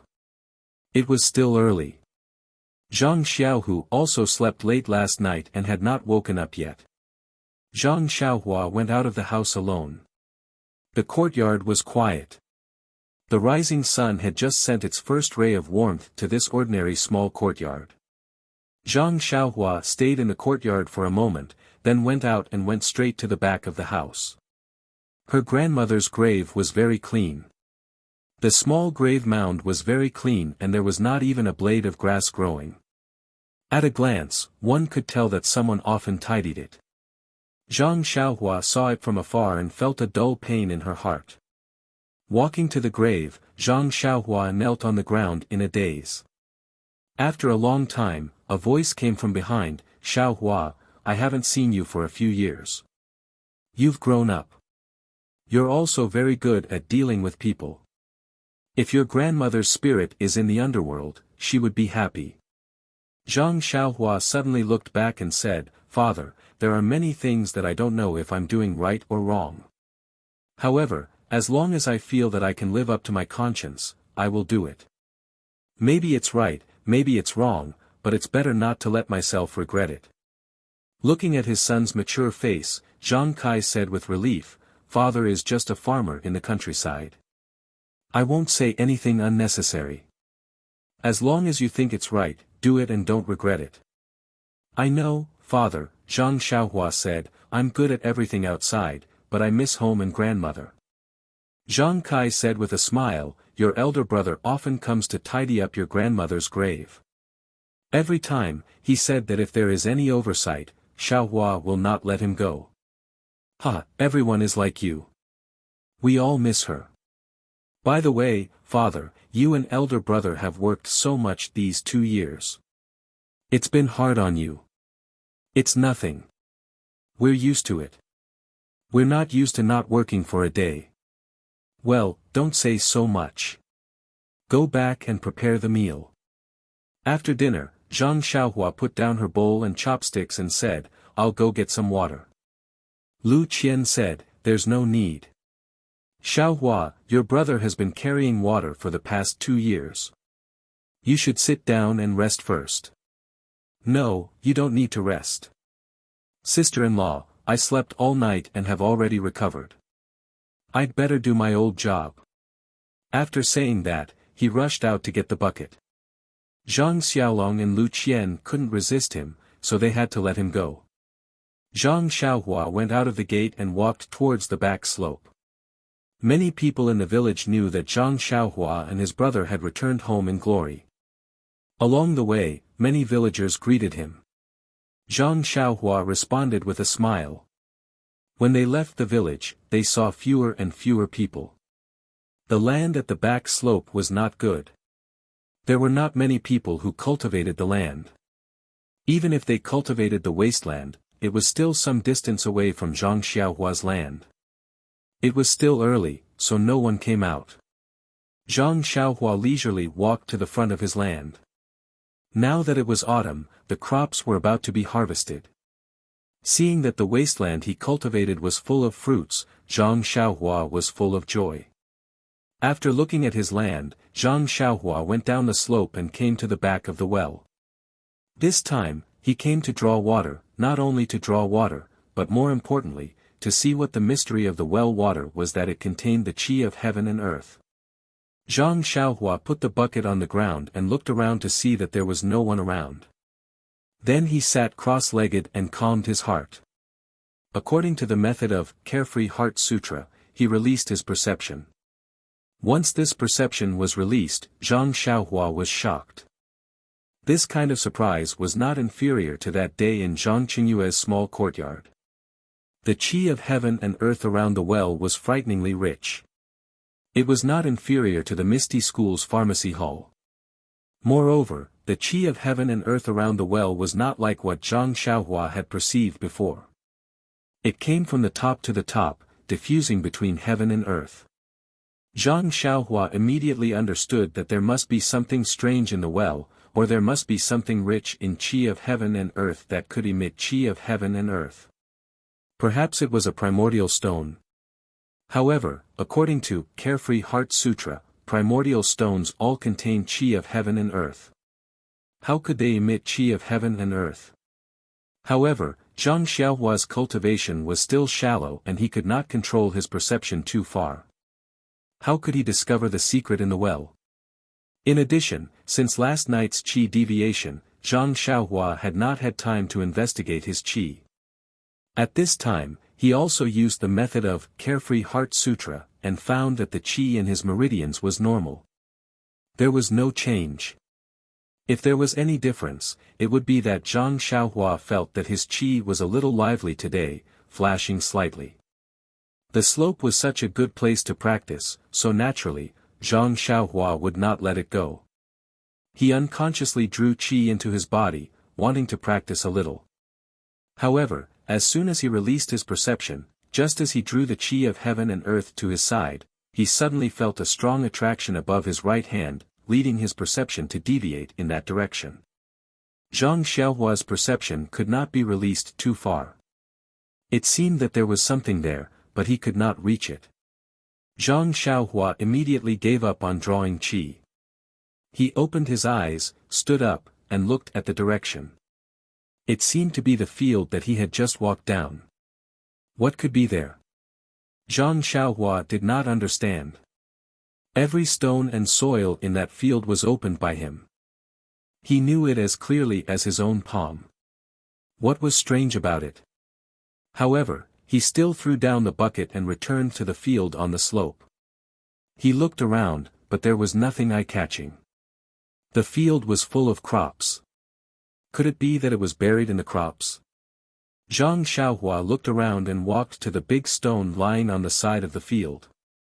He sat cross-legged on it and released his perception.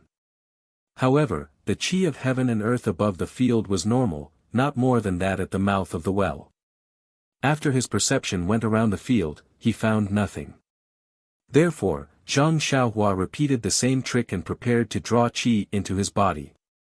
However, just as he opened all the pores on his body to draw the qi of heaven and earth above the field, suddenly, a strong qi of heaven and earth swarmed into his body through the pores of his lower body. This kind of qi of heaven and earth was simple and mellow. It did not shrink after entering the pores. It directly mixed with the genuine qi in the meridians. It turned around in the meridians and returned to the middle dantian without being refined much. Zhang Xiaohua suddenly realized that the big stone he was sitting on, was it the legendary primordial stone? However, weren't primordial stones as big as a broad bean or as big as a thumb?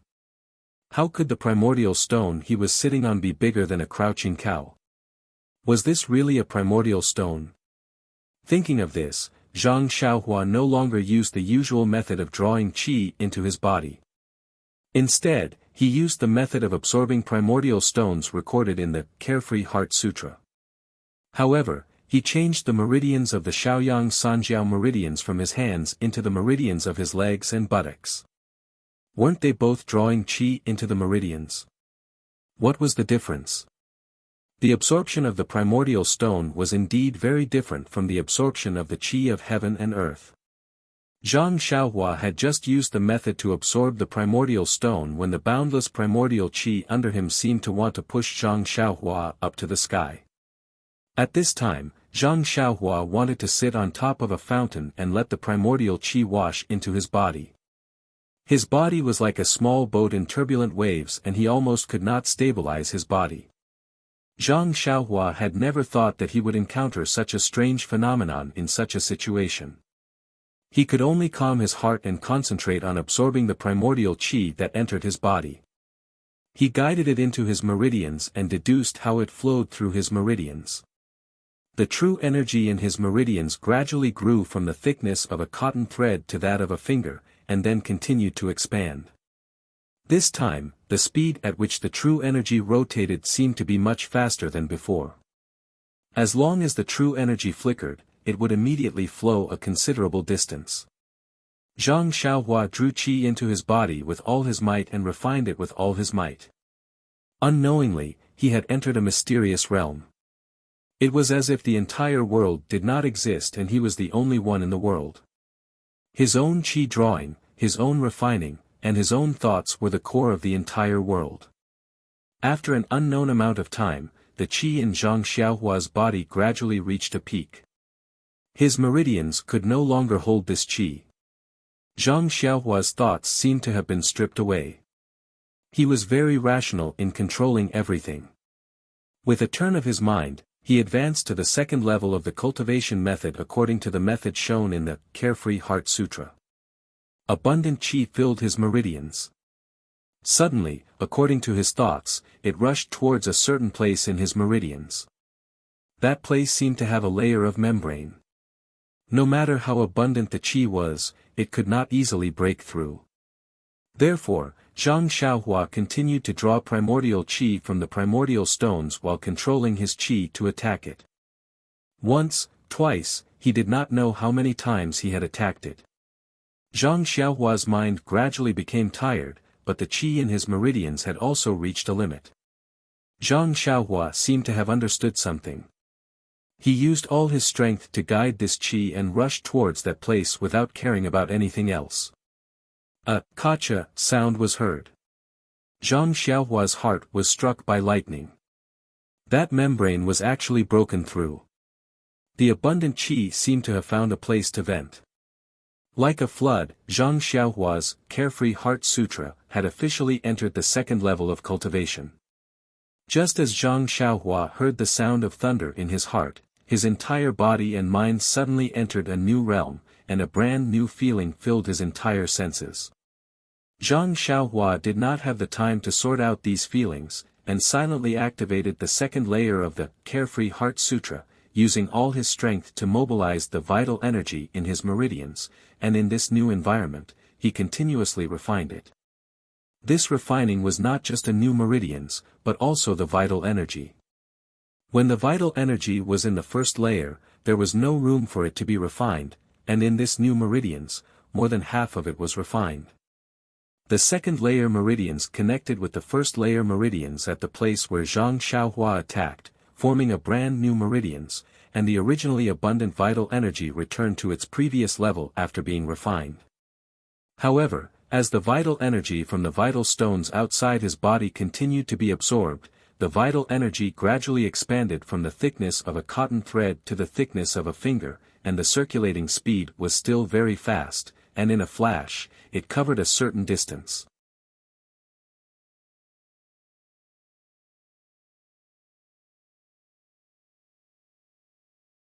Chapter 231. Not knowing how much time had passed, Zhang Xiaohua felt that the yuan qi of heaven and earth in her body had stabilized. That extremely pure and abundant yuan qi entered her meridians and converged into the zhen qi in her meridians. After a cycle of refinement, it was stored in her middle dantian. Zhang Xiaohua carefully discovered that the zhen qi in her middle dantian was much richer than before. The quantity was about the same as before, but the quality was a lot worse. At this time, Zhang Xiaohua habitually released her perception. This release was not a big deal, but it still gave Zhang Xiaohua a fright.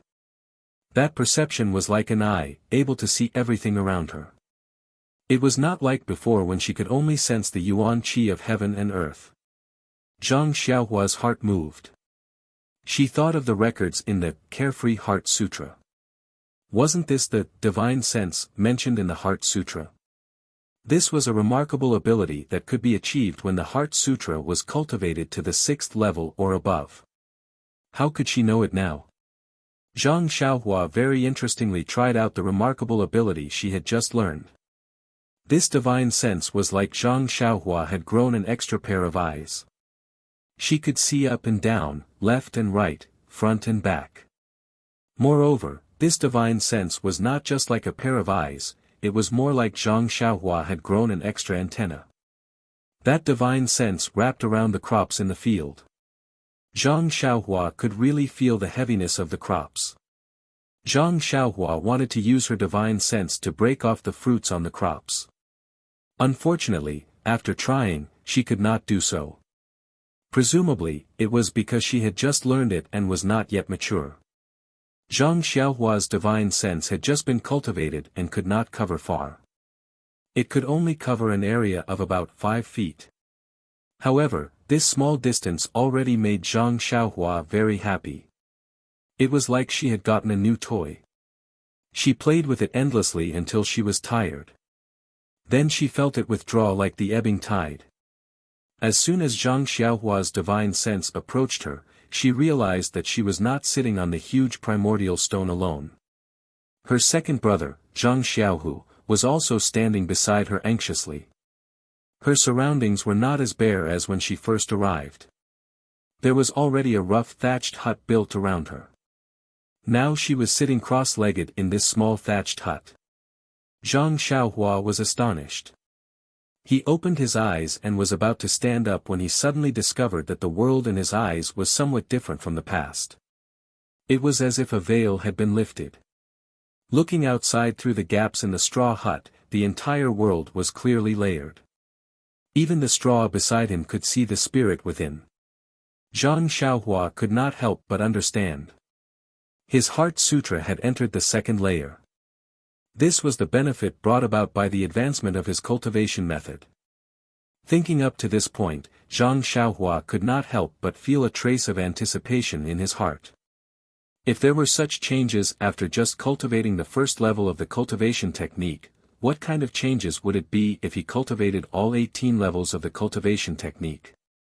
Moreover, another question that had been in her heart for a long time floated up. The cultivation method and results of the Carefree Heart Sutra were clearly different from what Tianshu had taught her. Was her inner strength cultivation method really an inner strength cultivation method? But if this, Carefree Heart Sutra, was not an inner strength cultivation method, then what kind of martial arts was it? Zhang Xiaohua could not help but frown. Zhang Xiaohua slowly walked out of the little straw hut. Zhang Xiaohu, who was standing at the side, was so anxious that he did not dare to walk. Just as he was worrying, he suddenly heard the sound of footsteps. Lifting his head, he saw Zhang Xiaohua coming out of the straw hut. His face immediately looked relieved. Quickly walking over, he looked at Zhang Xiaohua from head to toe and asked, "Xiaohua, are you all right?" Zhang Xiaohua was puzzled and said, "What could happen to me? Second brother, are you all right?" Zhang Xiaohu smiled and said, "Of course I'm fine. What could happen to me?" Zhang Xiaohua turned around and pointed at the straw hut and said, "If you're fine, why did you build a straw hut? I'm just going to sit here for a while. Is there a need for this? Just sit here for a while." Zhang Xiaohu acted as if he had heard the funniest joke in the world. He pointed at Zhang Xiaohua's nose and said, "Xiaohua, Xiaohua, do you know that you've already sat here for 9 days and 9 nights? 9 days and 9 nights. Zhang Xiaohua was also dumbfounded. She repeatedly asked, "Second brother, how is this possible? How is this possible? I feel like it's only been a while." Zhang Xiaohu's face was filled with envy as he said, "You're being suspected. It's just 9 days and 9 nights. How could you have such an achievement by practicing the spirit of the bull?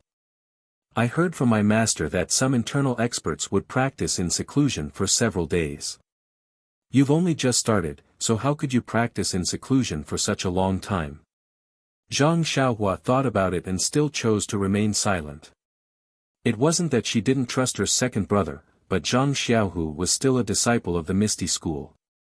If she told him the truth, it would inevitably put him in a difficult position. Since that was the case, a white lie was the best solution. Zhang Xiaohu saw that Zhang Xiaohua didn't speak and thought that he was still immersed in the progress of his internal strength.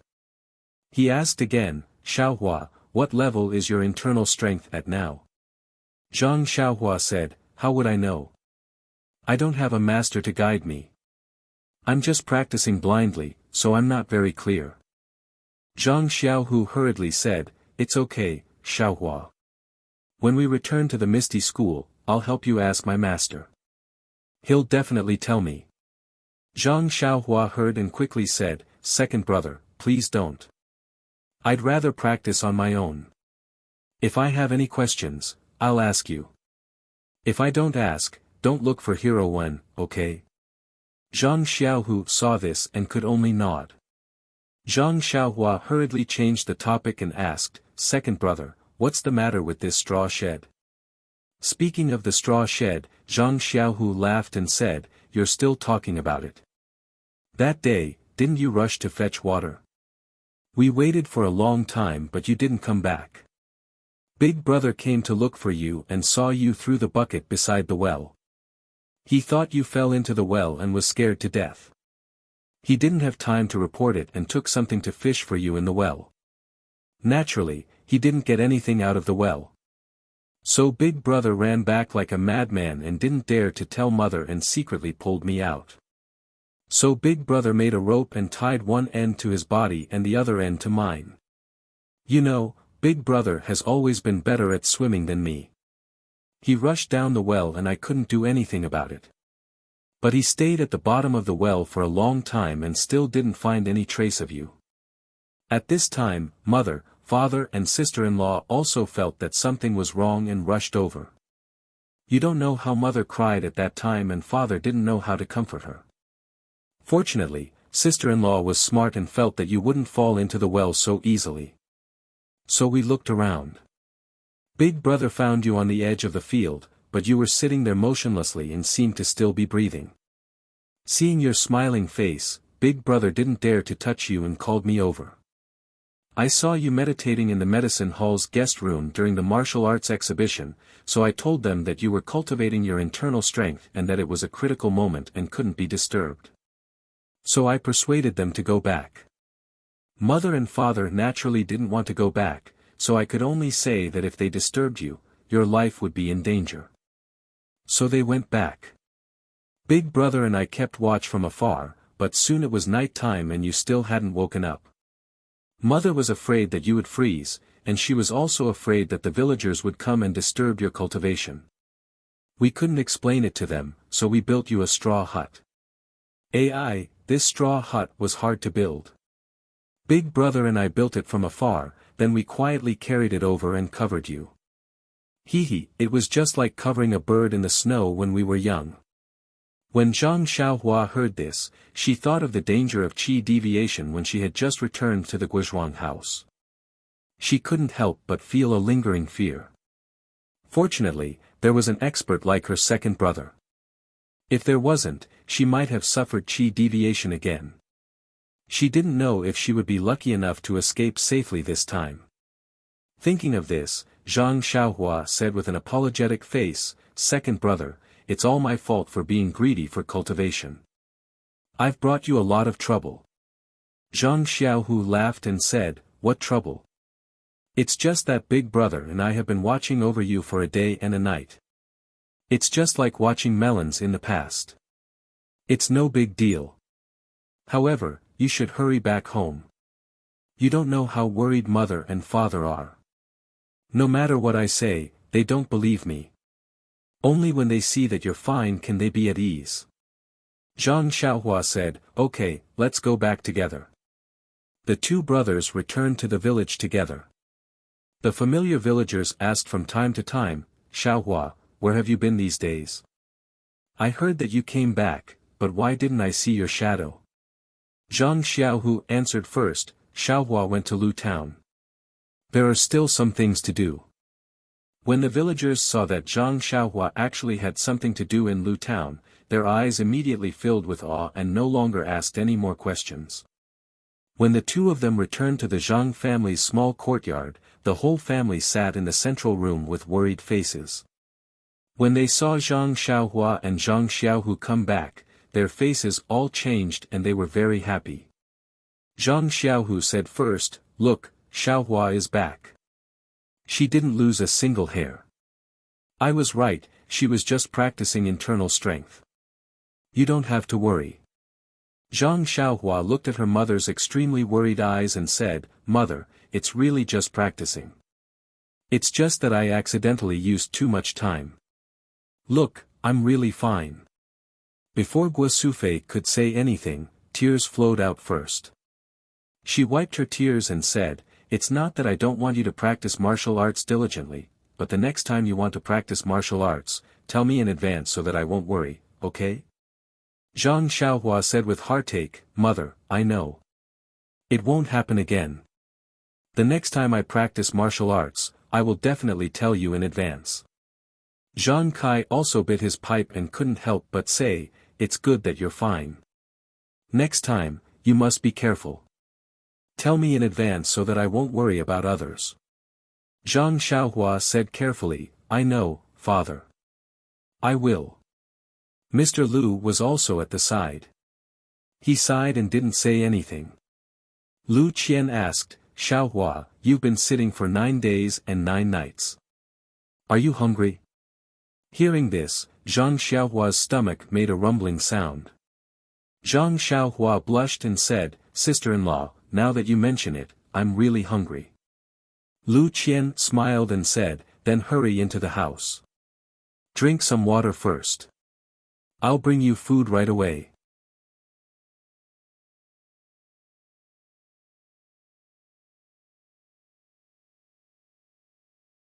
Chapter 232. The food had been prepared a long time ago. Guo Sufei watched as her youngest son sat still and did not wake up. She was helpless and could only worry by the side. She was afraid that her son would wake up and be hungry, so she made fresh food every day. When her son woke up, he would be able to eat delicious food. However, Zhang Xiaohua had not woken up these days, so Zhang Xiaohu took advantage of the pork belly. Zhang Xiaohua looked at the piping hot food in front of him and couldn't help but feel hungry. However, when he really started eating, he didn't eat much before he wasn't hungry anymore. He only ate a few pieces of his favorite pork belly.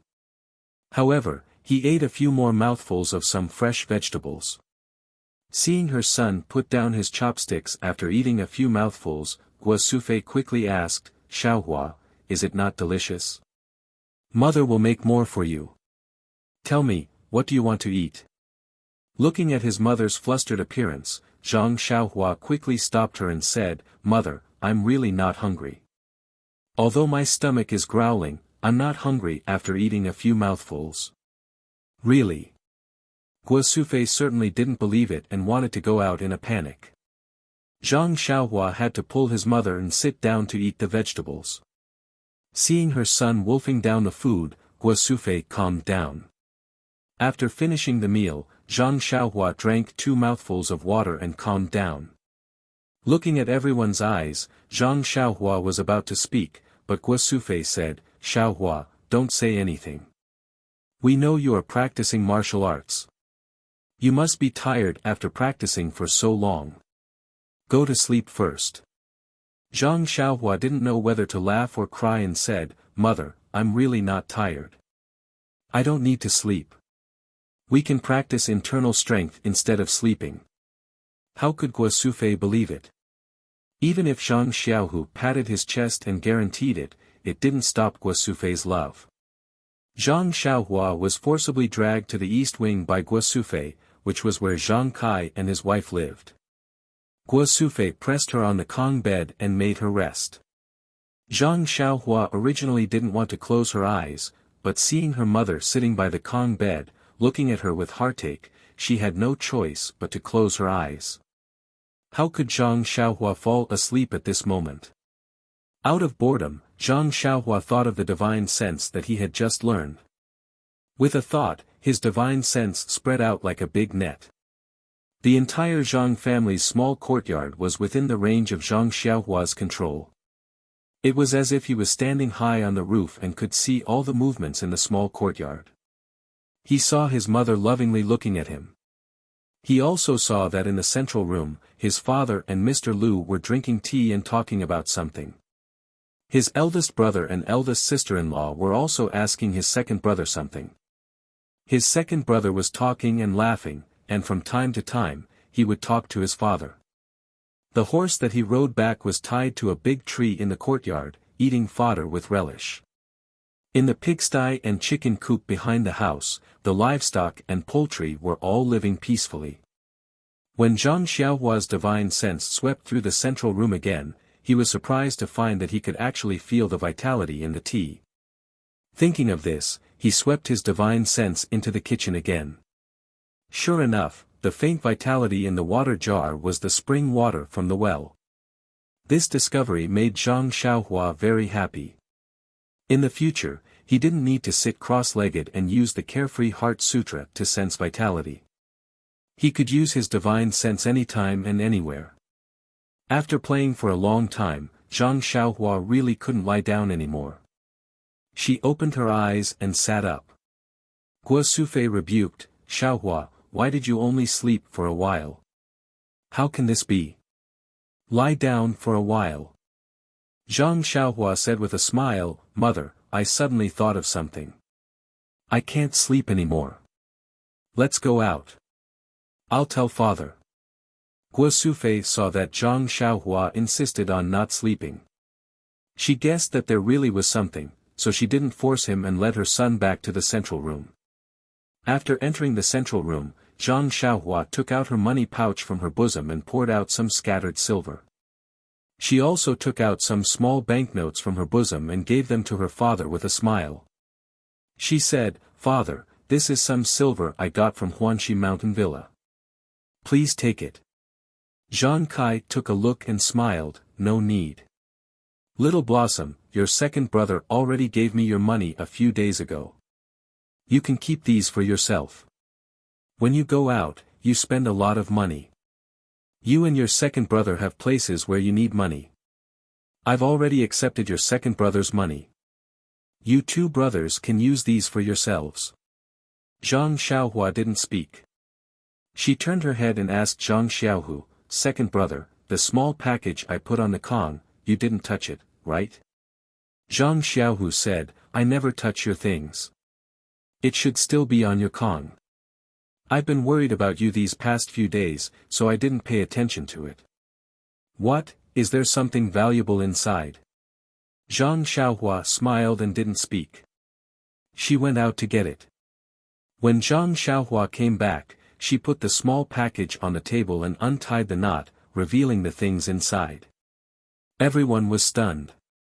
Other than a pile of banknotes, there was nothing else in that small package. When everyone came back to their senses, Zhang Kai's face was as cold as ice. He asked, "Xiaohua, what's going on? You couldn't have."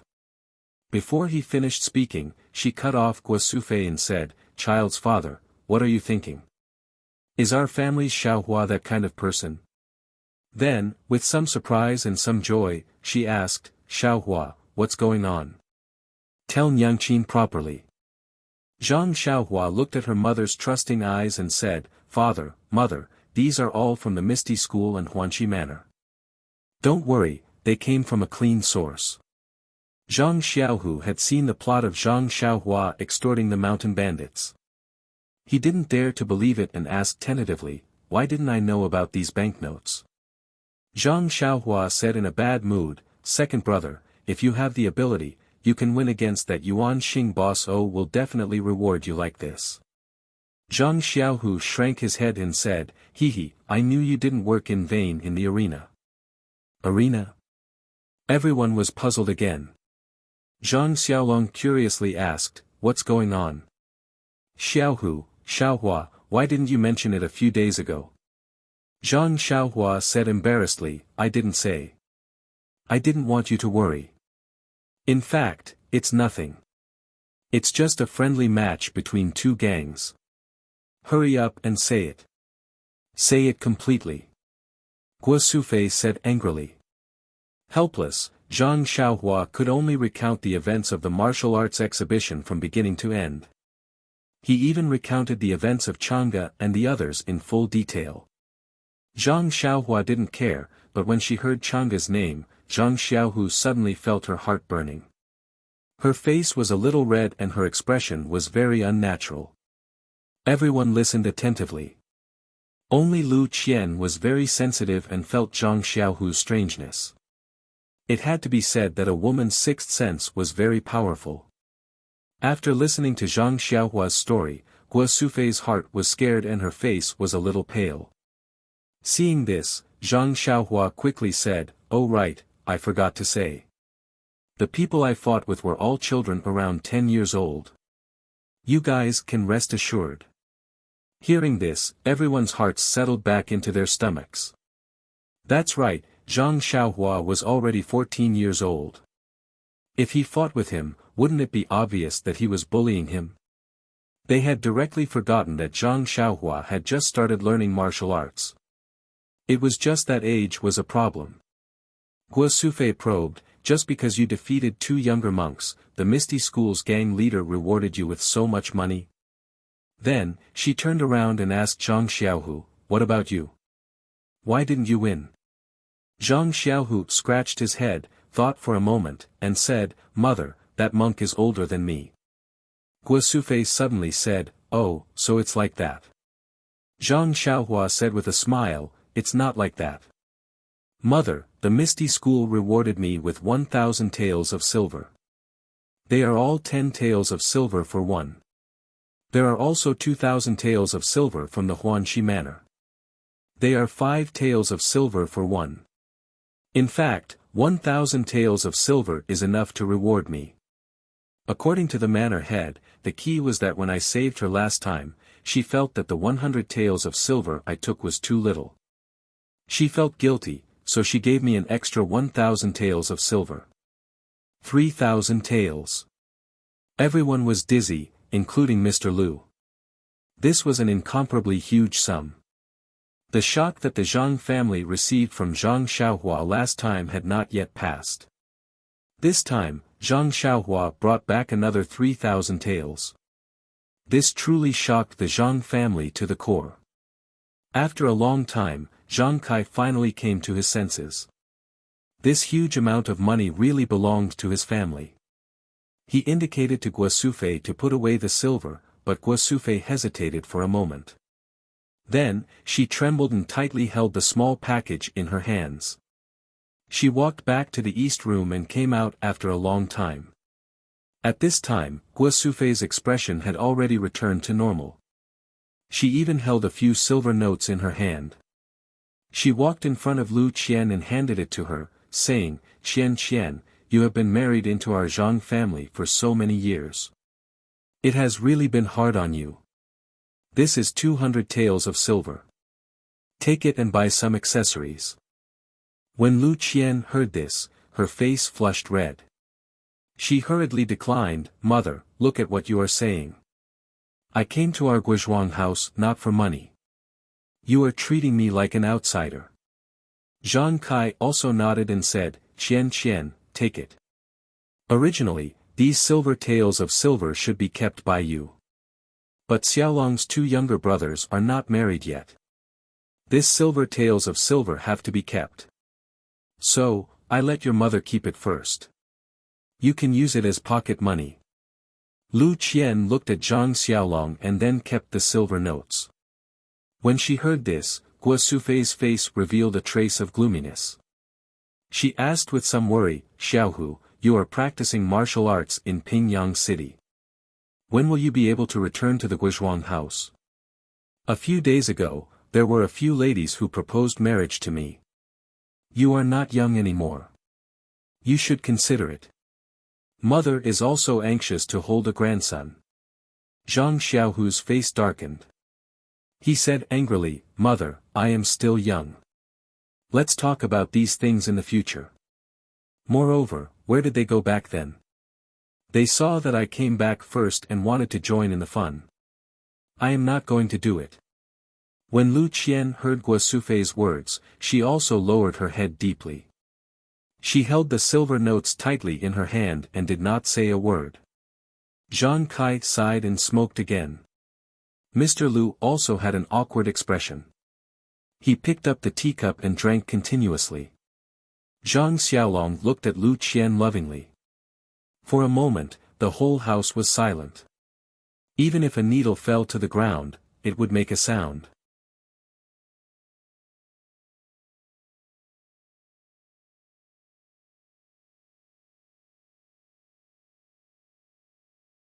Chapter 233. Zhang Xiaohua saw that the atmosphere in the room was very dignified. Naturally, he knew what had happened at home, but this kind of thing was not something he could control. Suddenly, his heart moved. He released his divine sense and scanned Lu Qian's body. Since his divine sense could pass through objects, he didn't know if he could feel inside his sister-in-law's body. The result was that Zhang Xiaohua didn't know how to explain. Lu Qian's whole body exuded an extremely faint aura of vitality, and in her body, there was a small dot that contained a slightly strong aura of vitality. Zhang Xiaohua scanned everyone in the room one by one with his divine sense. He found that except for Zhang Xiaohu, everyone's body exuded a faint aura of vitality. Zhang Xiaohua gradually understood that this vitality must be from the spring water that the family drank every day. The vitality in the spring water was introduced into the family's body, which caused their spirit and body to not age. The small dot of vitality in his sister-in-law's body must be his future little nephew. Thinking of this, Zhang Xiaohua coughed and said, "Mother, you don't have to be too anxious. Second brother is in the Misty School and is a direct disciple. He has a lot of things that are not up to him to decide. You should go back to the family as soon as possible. Moreover, isn't there big brother and sister-in-law here?" Guo Sufei listened and looked at Lu Qian. She opened her mouth, but didn't say anything. Zhang Xiaohua continued to say, "Is it because sister-in-law's health is not good? She used to study at home, but now she is always working in the fields in the Guizhuang house. How can she be tired?" Hearing Zhang Xiaohua's question, Zhang Xiaolong said, "Your sister-in-law's health is very good. She used to work a lot and let the doctors in the medical hall see her. They all said that she was fine, and her period hasn't come for half a year. It's no wonder that mother is worried." Hearing this, Lu Qian's face became even redder. Zhang Xiaohua didn't understand the meaning of period. Seeing his sister-in-law so embarrassed, he knew that it was a woman's matter. Naturally, he wouldn't ask more. However, he smiled and comforted her, "Well, sister-in-law, if you don't worry, let me take a look. The internal strength I practice has the part of checking the meridians of the human body. I also have some small achievements in this internal strength practice, so I can see some clues. What do you think?" When he said this, most of the people in the hall believed him. Anyone who saw Zhang Xiaohua's closed-door practice for 9 days and 9 nights knew that he was very powerful. However, Zhang Xiaohu was not convinced. Martial arts were martial arts, and medical skills were medical skills. They were completely different. Even if the internal strength was profound, it could only check the meridians. He had never heard that the meridians had anything to do with pregnancy. Zhang Xiaohu opened his mouth and was about to say something. But when he saw Zhang Xiaohua's confident look, he didn't dare to say anything. His little brother had always been mysterious. Even if he practiced a messy boxing skill, he could get the appreciation of Master O. Maybe he really had some confidence. Besides, it was also a good choice to say a few nice words to fool the old lady. Lu Qian was also full of expectation and asked, "Of course, Xiaohua, what do you want me to do?" Zhang Xiaohua smiled and said, "Just give me your hand. It's just like taking the pulse." When Lu Qian heard this, she quickly walked to the table and put her hand in front of Zhang Xiaohua. Zhang Xiaohua immediately stretched out 2 fingers and pretended to put it on Lu Qian's wrist. He released his divine sense again. In fact, he had already seen it just now. This time, he just wanted to confirm it. When his divine sense penetrated into the small point full of vitality, Zhang Xiaohua could actually feel the vitality inside. It was a kind of vitality that soared to the sky. At this time, Zhang Xiaohua was even more nervous about his guess. He closed his eyes like a doctor. After a while, when he felt that it was about time, he let go of her hand. Looking at everyone's expectant eyes, he said, "Congratulations, sister-in-law." Lu Qian didn't speak. Zhang Xiaolong asked, "Xiaohua, is it true? Why do I feel that you are not reliable?" Guo Sufei scolded, "Xiaolong, don't talk. Let's see what Xiaohua has to say." When Zhang Xiaohua saw that his mother supported him, he couldn't help but stick out his chest and said, "It's like this. Big brother and sister-in-law, our well water is very delicious, isn't it? But it's definitely not just delicious. It's a treasure.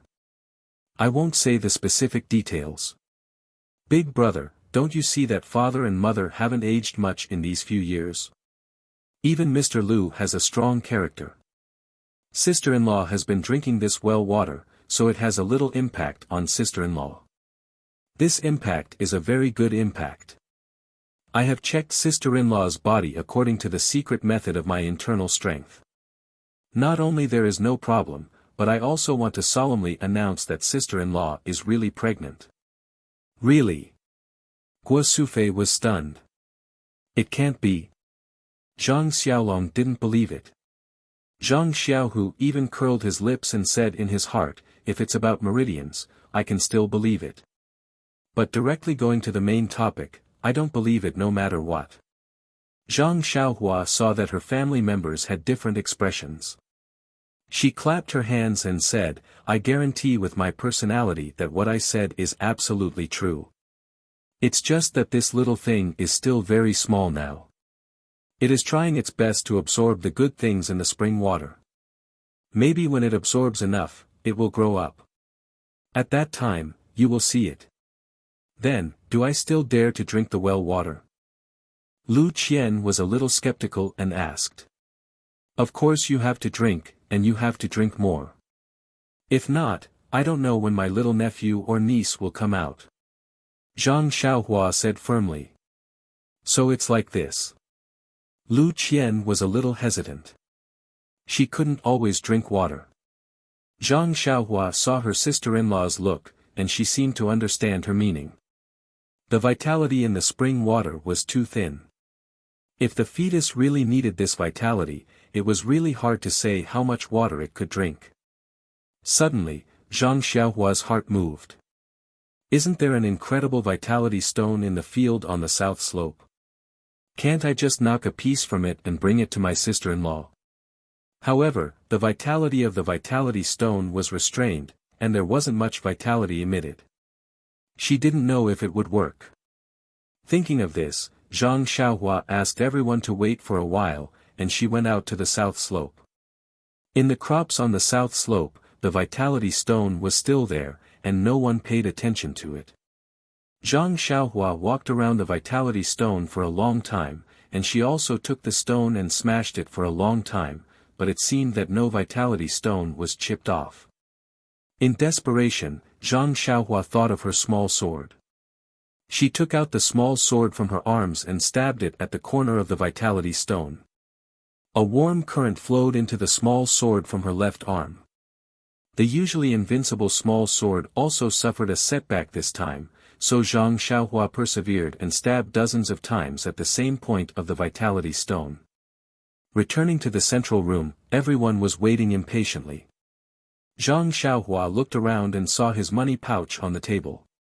He reached out for it and casually swept his divine sense over the money pouch. This inadvertent sweep stunned Zhang Xiaohua. The money pouch was emitting a faint circle of yuan qi. Could it be that this money pouch was a treasure? However, now was not the time to check. Since the purse didn't work, Zhang Xiaohua had to ask, "Sister-in-law, do you have any purse or silk bag?" Lu Qian was puzzled and said, "Yes."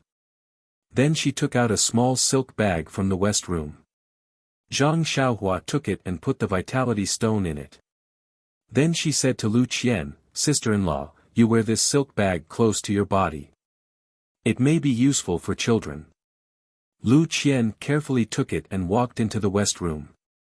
She hid it close to her body and then came back. Zhang Xiaohua's spiritual awareness swept.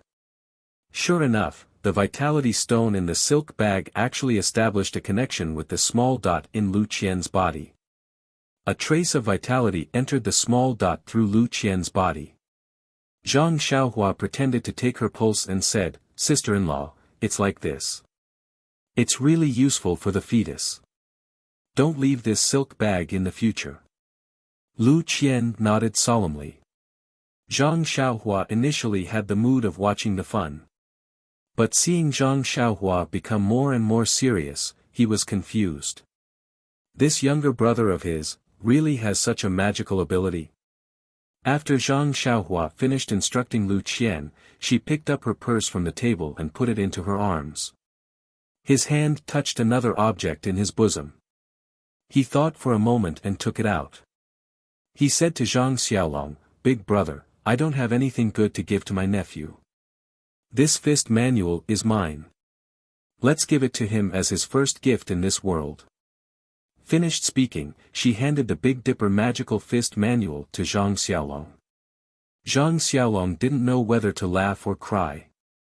He said, "Xiaohua, what kind of joke is this? He hasn't even taken shape yet and you're giving him something now." Zhang Xiaohua laughed, "It's because of this that you can see my concern. This is his first gift in this world. I'm sure he'll remember me for the rest of his life." Finished speaking, she forced the fist manual into Zhang Xiaolong's hands. Guo Sufei laughed, "Xiaohua is so considerate. As a grandmother, I'm going to fall behind." Zhang Kai said, "Xiaolong, this is Xiaohua's kind intention. Just accept it. When the child grows up, let Xiaohua and Xiaohu teach him martial arts." Mr. Lu also said, "Yes, just accept it. After I enlighten him, I'll let him look at this fist manual." Only Zhang Xiaohua bared his teeth and said, "Xiaohua, you're good. A fist manual is enough to send him off. What do you want me to give him?" Zhang Xiaolong saw that everyone was saying this, so he could only hand the fist manual to Lu Qian. Lu Qian was so smart. She knew that Zhang Xiaohua wouldn't fool her. Since Zhang Xiaohua knew something that even the doctors in the medical hall didn't know, and even put something in the silk bag for her to hide, and more importantly, a woman's unreasonable seventh sense told her that this fist manual wasn't ordinary. So she took the fist manual and carefully hid it in the back room. Only then did she come out to talk to everyone. Zhang Xiaohua saw that her sister-in-law treasured it so much and was happy. She secretly thought, "This fist manual is useless in my hands. If it can be passed down, it can be considered a family heirloom of the Zhang family.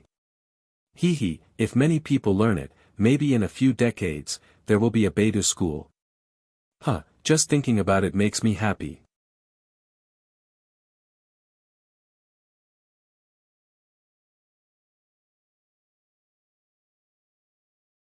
Chapter 234. Not to mention that Zhang Xiaohua was fantasizing about the inheritance of her fist technique in the future, and not to mention that Mr. Lu and Zhang Xiaolong were envious of martial arts. They kept asking Zhang Xiaohu endlessly. Let's talk about Guo Sufei. She liked Lu Qian very much as her daughter-in-law.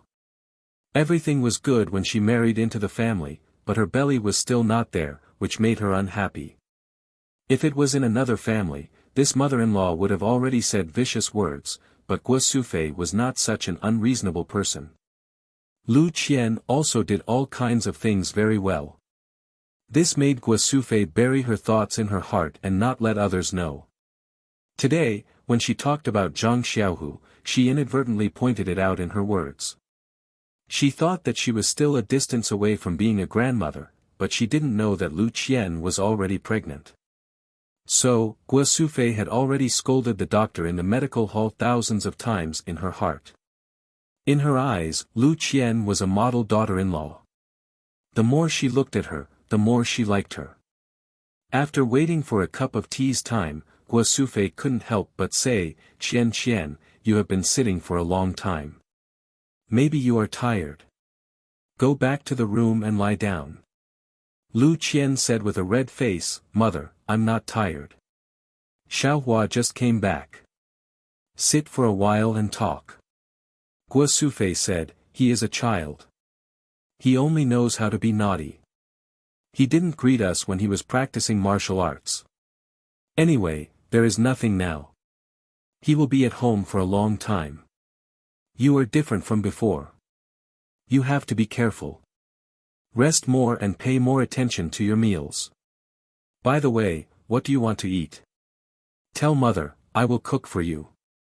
Lu Qian said shyly, Mother, there is really no need. I haven't felt anything yet.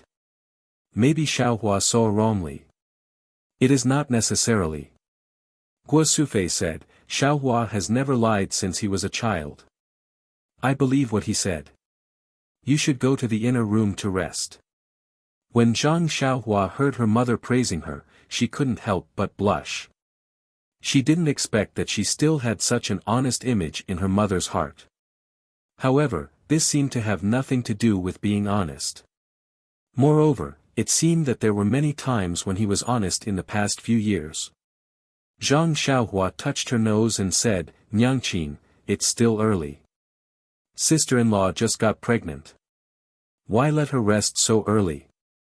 Isn't it good for the fetus to move around more? Guo Sufei said, What do you know? My experience must be passed down.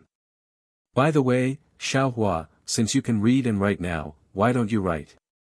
Turn this experience into words and make it into a booklet and give it to Qianshan for safekeeping. It will be passed down to the next generation just like your boxing manual.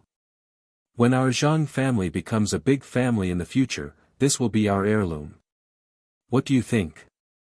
When Zhang Xiaohua heard this, she didn't have any expression. She looked at the sky outside and said, Mother, it's going to rain outside. I'm going to collect the clothes. After saying that, he quickly walked out. When Guo Sufei saw Zhang Xiaohua leave, she turned to Lu Qian and said, Qianshan, what do you think of my idea? Lu Qian smiled and said, Mother, I'll listen to you and go to rest first. After saying that, she also went into the inner room. When Zhang Xiaohu saw Guo Sufei looking at him, he quickly said, Mother, the 2 horses outside need to be fed. I'd better go and add some fodder for them. Don't let them starve. Zhang Xiaolong also quickly said, Mother, I'll go and see Qianshan and communicate with the child. I heard that early children can hear their father's voice. The children born are very smart. Not long after, everyone in the room found an excuse and ran out. Guo Sufei looked at the empty central room and was not angry. She smiled and went into the eastern room. She took out a child's robe that had not yet taken shape and slowly made it. Zhang Xiaohua found an excuse to escape from the room. He turned around and went to the back of the room. He wanted to avoid his mother's nagging, but more importantly, his divine sense had found a fluctuation of energy in the money pouch. Naturally, he wanted to see if there was anything unusual inside. Of course, he couldn't look in front of people. Zhang Xiaohua found a bamboo by the side of the pond and sat down.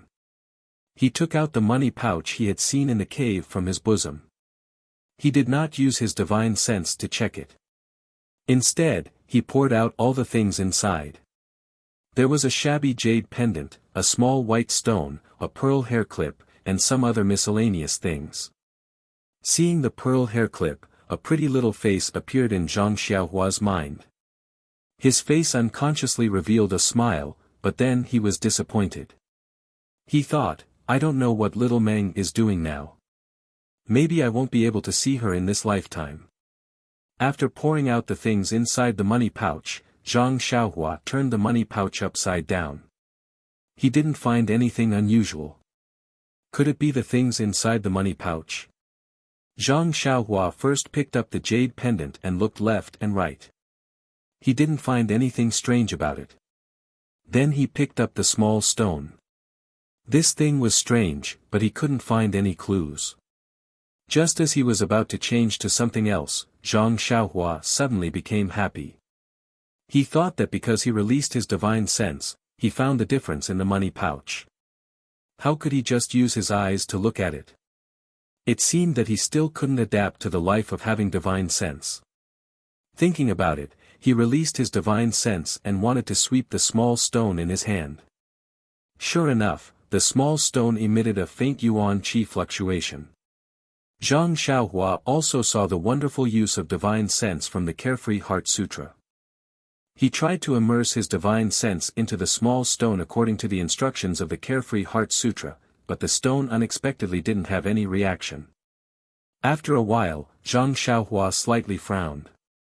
He was about to give up. At this time, the stone suddenly emitted a faint white light. Zhang Xiaohua quickly increased the output of his divine sense. Immediately, Zhang Xiaohua felt as if his eyes were bright. He could actually see a lot of handwriting from the stone.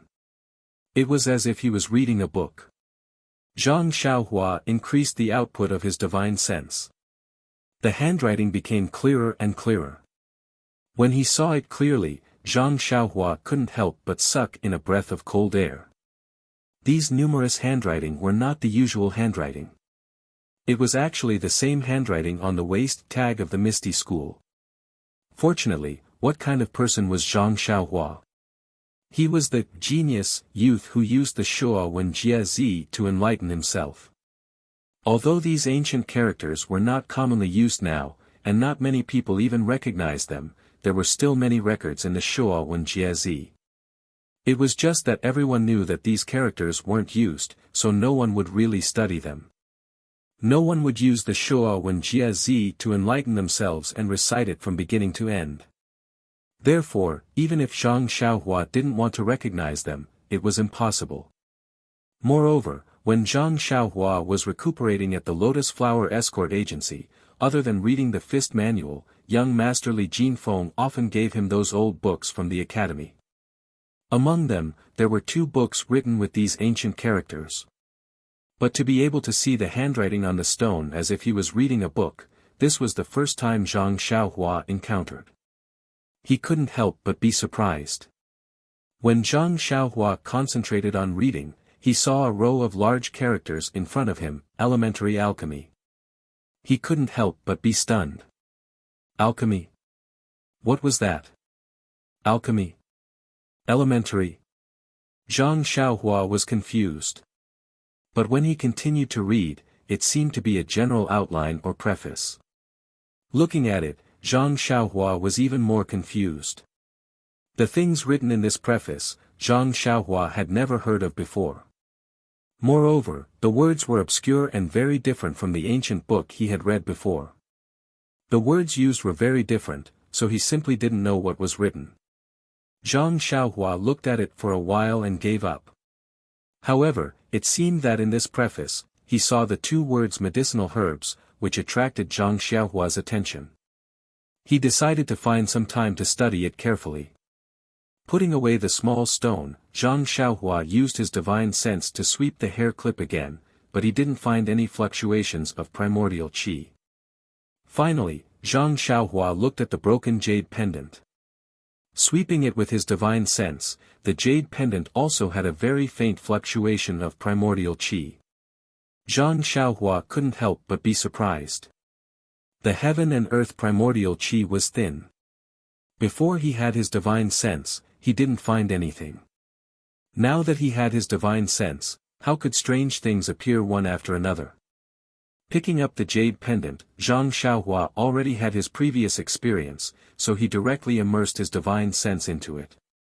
After waiting for a long time, the jade pendant also flashed and Zhang Xiaohua saw the contents of the jade pendant. This jade pendant was different from the small stone. The records in the small stone were very complete, and not a single word was missing. But the records in this jade pendant were very incomplete. Only the first half of the picture was drawn, and the drawing was also very vague. No matter how Zhang Xiaohua looked at it, he couldn't understand what was drawn. When he looked down, there were only some words, and the words were vague and even more incomprehensible.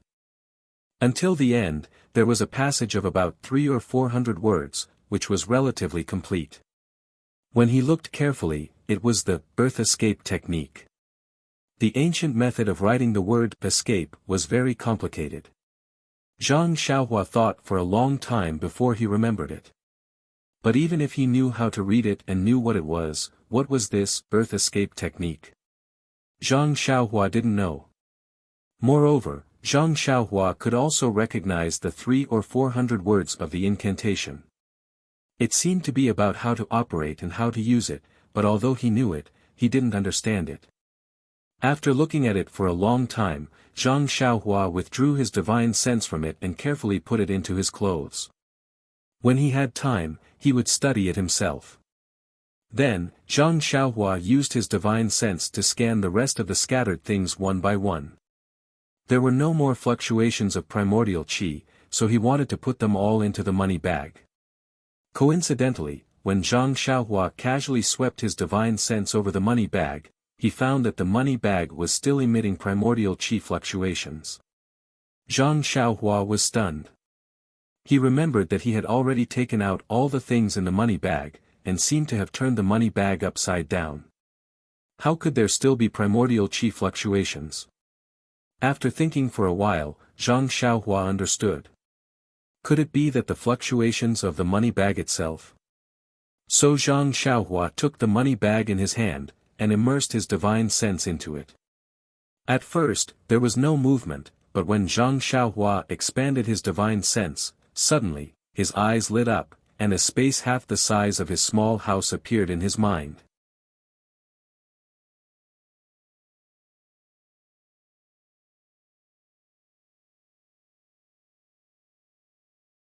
Chapter 235.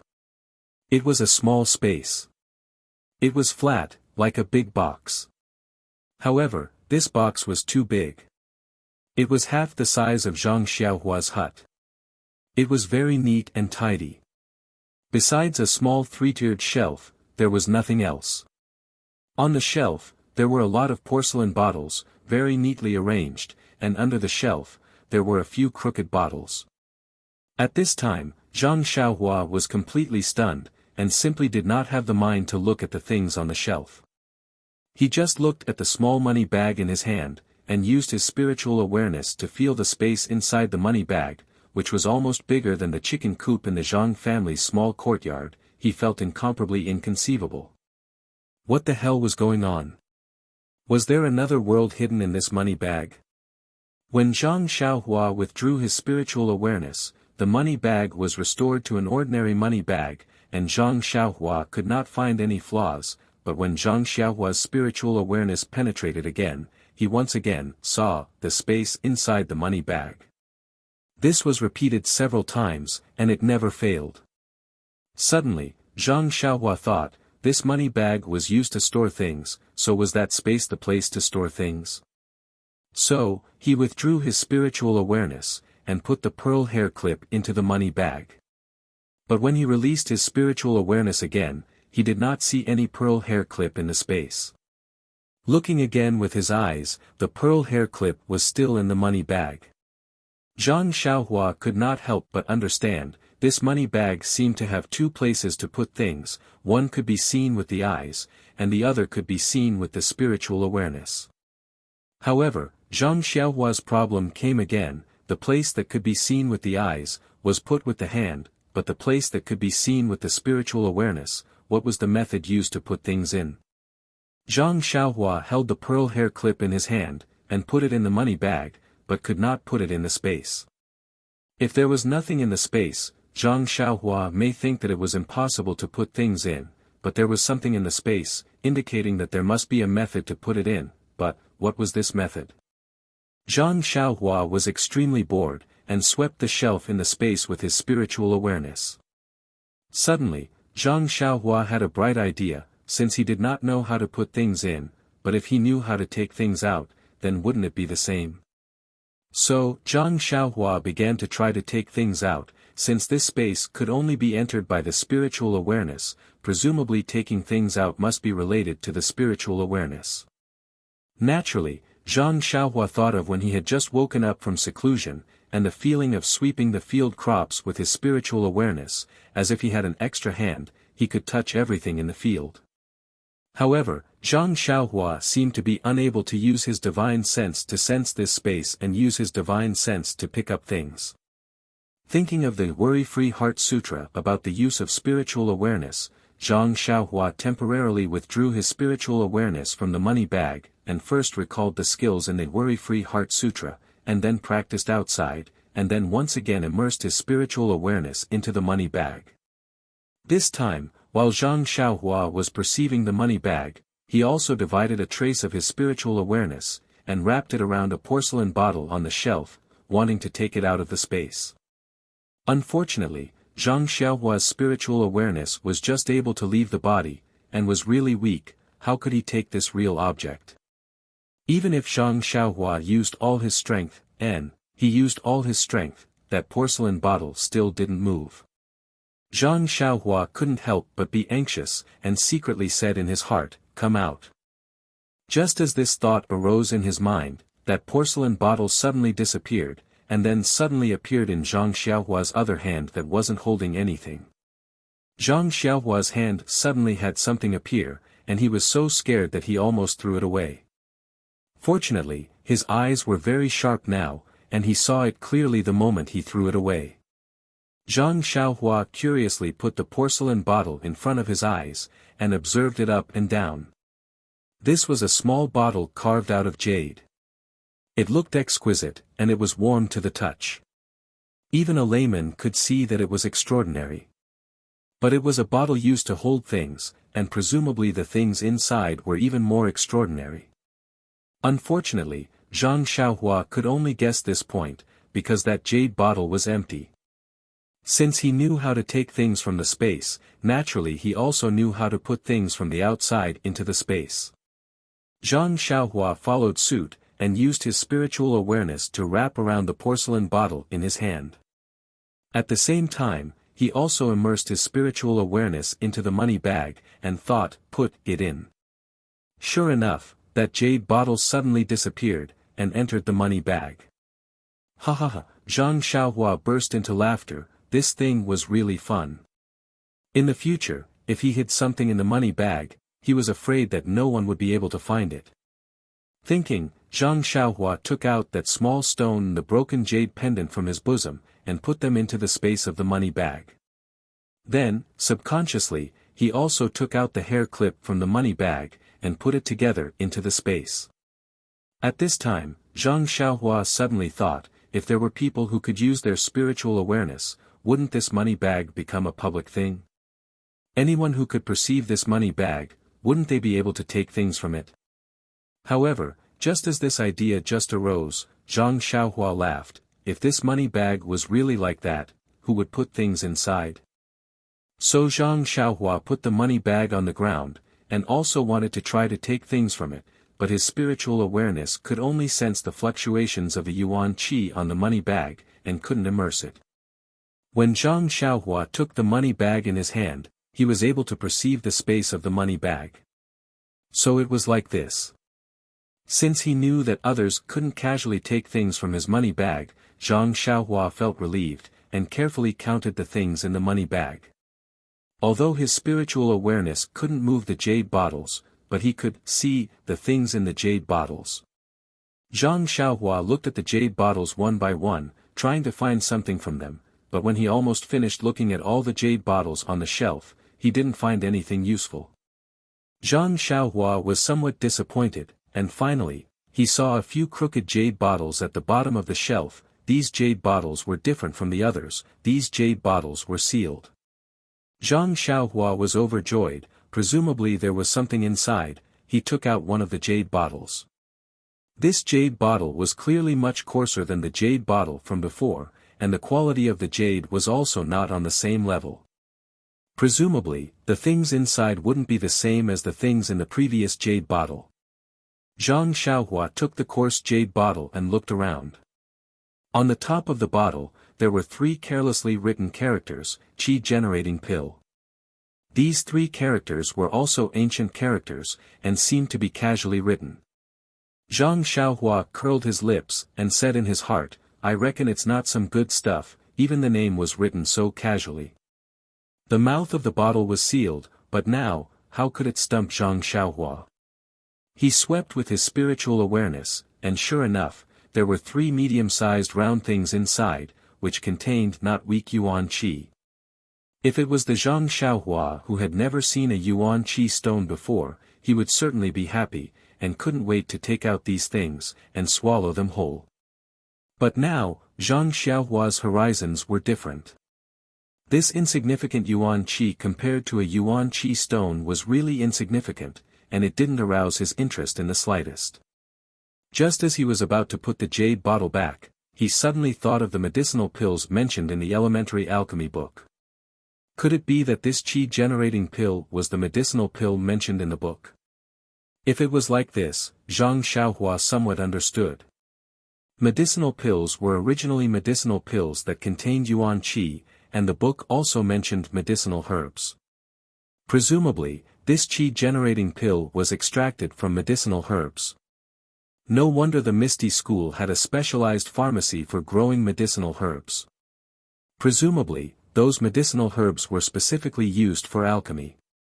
But how come the books he borrowed from O Yan in the Huanxi mountain villa were all about the cultivation and cultivation of medicinal herbs, and he hadn't seen any books on alchemy? Immediately, Zhang Xiaohua thought of the Misty School's deacon saying that the pharmacy's books weren't lent out.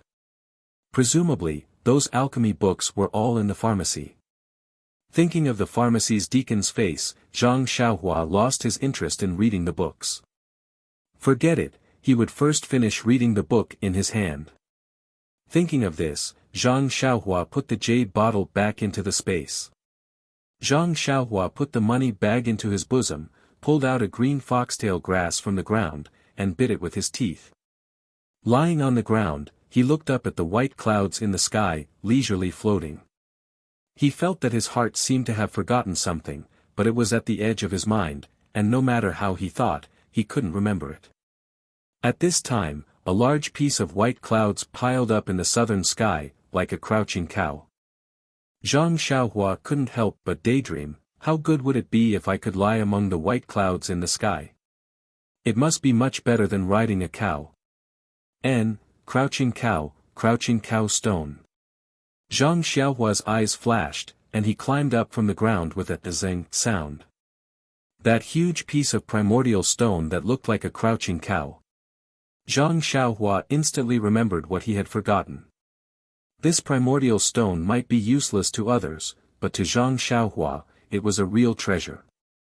He had just woken up from meditation, and hadn't considered the problem of handling the primordial stone.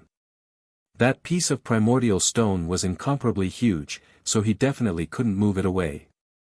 But even if he could cut a few small primordial stones from above, who knew how many days it would be enough for him to absorb? He couldn't go back to the Guizhuang house every few days, right? Zhang Xiaohua was willing, but Huanxi Manor wouldn't do it. But if he left this primordial stone in the field, it would be exposed to the wind and rain. Zhang Xiaohua himself wouldn't do it.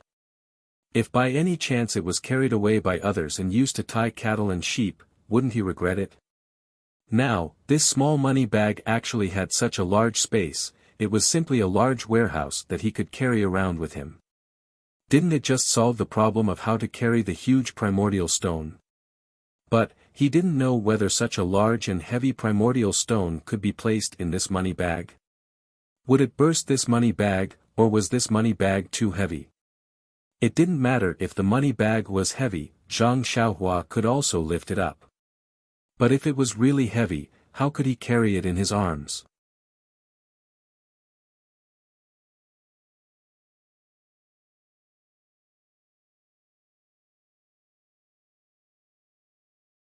Chapter 236. Thinking of this, Zhang Xiaohua could not help but feel excited. Although she knew that the crouching ox rock had been in the field for more than 2 years and no one had noticed it, there were many rocks around the Guizhuang house. No one would take it away in such a short time. Moreover, what use would the rock have? But it was better to be safe than sorry.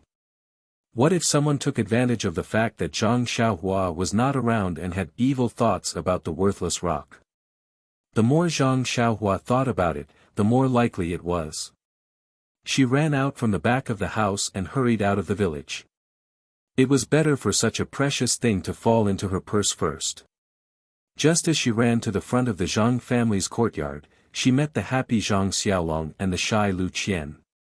Zhang Xiaolong was carrying a lot of things in his hands, but Lu Qian was walking behind him empty-handed. Seeing Zhang Xiaohua running quickly, Zhang Xiaolong could not help but ask, "Xiaohua, why are you running so fast? Come and help me carry the things." Zhang Xiaohua thought to herself, the things I want to get are more valuable than yours. I don't have time. She said, Big brother, I have something urgent to do. Why don't you let sister-in-law carry it? Zhang Xiaolong said angrily, your sister-in-law is pregnant. How can she carry heavy things? When Zhang Xiaohua heard this, she slipped and almost fell. She said, Big brother, is it necessary? It's still so small. It's still early. As she said this, she used the nail of her little finger to show it. Lu Qian blushed and said with a kind of happiness, that's right. I didn't feel it at all. Let me carry it. Zhang Xiaolong said in surprise, so small. You saw it? When Zhang Xiaohua heard this, she knew that she had said something wrong. She covered her mouth and said, I didn't see it. I didn't see it. I just thought it was small. Then she said, forget it. I'm going. I'll be back in a while. After saying this, she ran away. Looking at Zhang Xiaohua's back, Zhang Xiaolong shook his head and said, this child. Lu Qian tugged at his sleeve and asked, what happened to Xiaohua? His hair is so rough. He's already in his teens, but he still looks the same as when he was young. Xiaolong, I don't think so. I think Xiaohua is quite mysterious. Mysterious? How did you come up with this word? Think about it. Xiaohua went to Pingyang City with Xiaohu. Moreover, Xiaohu was the one who went to learn martial arts. Didn't I say that Xiaohua didn't practice martial arts? Zhang Xiaolong nodded thoughtfully. Lu Qian continued, but when I came back this time, I heard from my mother that he had just arrived at the entrance of the village. When he saw that my mother was about to fall, he immediately ran from the roadside to the entrance of the village. How far is that? How could he run there so quickly? It must be the Qin Gong that they were talking about. I remember that a few years ago, Hero Wen and Heroine Shui's Qin Gong weren't that fast. Zhang Xiaolong asked curiously, why haven't I heard about this from my mother? Lu Qian smiled and said, my mother was so happy at that time that she had forgotten about the strangeness of it. A few days ago, when Xiaohua was practicing martial arts, my mother was uneasy. When we were chatting, she mentioned this matter. I even used this to persuade her. Oh right, have you ever seen a person practicing martial arts for 9 days and 9 nights without stopping? Zhang Xiaolong smiled bitterly and said, I've never seen anyone from the Jianghu and I don't know anyone who practices martial arts. How would I know? Lu Qian smiled faintly and said, idiot, even if you don't know anyone, what about the books that you read? Zhang Xiaolong thought for a moment and said, Qian, since you asked me to read, I've also read a lot of books. There are serious books, recreational books, myths and ghosts, and anecdotes of the Jianghu. But I've never seen anything like that. Oh, that's not right. It seems that there are some myths that say that immortals who practice martial arts often go into closed-door training for months or even years. I've never seen anything like that in the anecdotes of the Jianghu. Lu Qian said, you haven't read much. Some of the biographies that talk about the Jianghu sometimes talk about closed-door training for 1 or 2 days. But I don't think I've heard of 9 days and 9 nights. For such a long time, he would be thirsty to death. But you haven't seen Xiaohua come home. My mother let him eat, but his appetite wasn't as good as usual. Don't you think that this is very strange? Suddenly, Lu Qian blushed and said, also, just now Xiaohua said that our boy is so small. Do you think that he can really see? Zhang Xiaolong wanted to wave his hand, but his hands were full of things and he couldn't move them. He could only shake his head and said, forget it. Xiaohua can't be so godly, but the more he said, the weaker his voice became. Finally, he added, oh, maybe.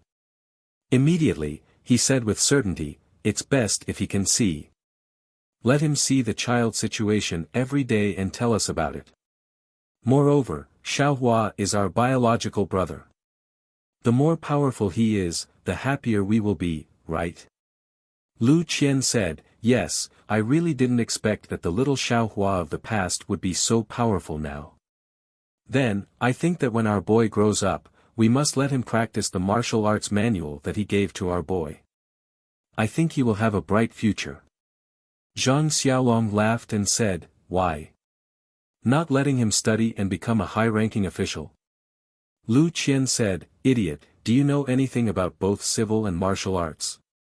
Zhang Xiaolong smiled apologetically and said, I don't know. I only know about civil and martial arts and husband and wife. Lu Qian blushed and looked around. She said, you're not serious. Let's go. Look, mother is coming out. Fortunately, Zhang Xiaohua was not next to them. Otherwise, she would have burst out laughing. That day at the village entrance, she pulled her mother, but it was an unintentional act. In fact, Guo Sufei was exaggerating the distance. Zhang Xiaohua's Qin Gong had a breakthrough, but compared with Wen Wenhai and Xue Qin, there was still a big gap. At this time, Zhang Xiaohua had run out of the village entrance. After crossing the small bridge, she looked around and saw that there was no one. Then, she immediately used Qin Gong to fly to her field. Before he even arrived, his divine sense had already swept in that direction like a waterfall. Fortunately, when his divine sense came into contact with the large amount of yuan qi contained in the primal stone, Zhang Xiaohua's heart was completely at ease. Arriving in front of the primeval stone, Zhang Xiaohua estimated the size of the primeval stone. She felt that it was more than enough to put it in the money bag. Only then did she take out the money bag. Just now, it was very difficult to take out a jade bottle from the space. Such a large and heavy primeval stone, she did not know if she could put it in. Zhang Xiaohua first immersed her divine sense into the money bag and felt the space. Then, she put her hand on the primeval stone. A wisp of divine sense wrapped around it. She used all her strength to put the primeval stone into the space. In fact, it was said that she used all her strength. How could Zhang Xiaohua know how to use divine sense to exert strength? Unsurprisingly, the primeval stone did not move at all. What was going on? Was it because the primeval stone was too big? But the space in the money bag was half the size of a house. It could definitely be put in. And, it must be because the primeval stone was too heavy. But how could her divine sense move such a heavy thing? Thinking of this, Zhang Xiaohua slapped her forehead. She was really stupid. Just now, she used a wisp of divine sense to take the jade bottle. Now, she used another wisp of divine sense. How could it work? So, Zhang Xiaohua left a wisp of divine sense to sense the space in the money bag. The rest of her divine sense was used to deal with the primeval stone. Zhang Xiaohua's divine sense was still very weak. It could just completely cover the entire primeval stone. After it was covered, Zhang Xiaohua manipulated her divine sense to move the primeval stone into the space. At this time, Zhang Xiaohua's heart moved again. It was so difficult for her to put the primeval stone into the space in the money bag. If she took it out from inside, it would certainly not be easy. In the future, if she wanted to absorb energy, what should she do? She couldn't always struggle to move the primeval stone. So, Zhang Xiaohua withdrew her divine sense and took out the small sword from her arms. Like last time, she easily chiseled two small pieces of primeval stone the size of a thumb. Zhang Xiaohua somewhat helplessly looked at the two small pieces of primeval stone. She didn't know how many times she could absorb it. Thinking about it, Zhang Xiaohua chiseled two more pieces and put them into her arms. Then, Zhang Xiaohua once again wrapped the primeval stone with her divine sense. Imitating the way she put the primeval stone into the jade bottle, she put it into the space. Zhang Xiaohua felt a tingling in her mind. The huge primeval stone in front of her disappeared without a trace. Only a big shallow hole was left in the field, indicating that there was something here. Zhang Xiaohua involuntarily clenched her teeth and took a breath of cold air. She massaged her temples with her hands and secretly said, "This unexpected wealth is really not easy to get. I have to pay the price." Sad, such a big primeval stone was taken into her purse. She had a headache. She really took advantage of it and still acted innocent. Waiting for her head to stop hurting a little, Zhang Xiaohua swept out her divine sense. That huge primeval stone was quietly lying in her purse. But that purse's space was originally clean and tidy. Suddenly putting such a big primeval stone in it and also stained with mud, it was rather out of place. But, this was Zhang Xiaohua's private space. Who could see it? After finishing all this, Zhang Xiaohua hummed a little song and walked down the hill. Just as she was about to turn, she suddenly thought of the spring water at the bottom of the hill. She walked to the well and still released her divine sense. Exploring the well for a moment, she knew the reason. Her huge primeval stone was originally dug out from this well. Some of the stones in the well were inevitably stained with primeval qi. Or it could be said that these stones were also small primeval stones. The spring water seeped into the well and soaked with the primeval stones. Naturally, it was rich in primeval qi. Zhang Xiaohua wanted to fish out some primeval stones from the well.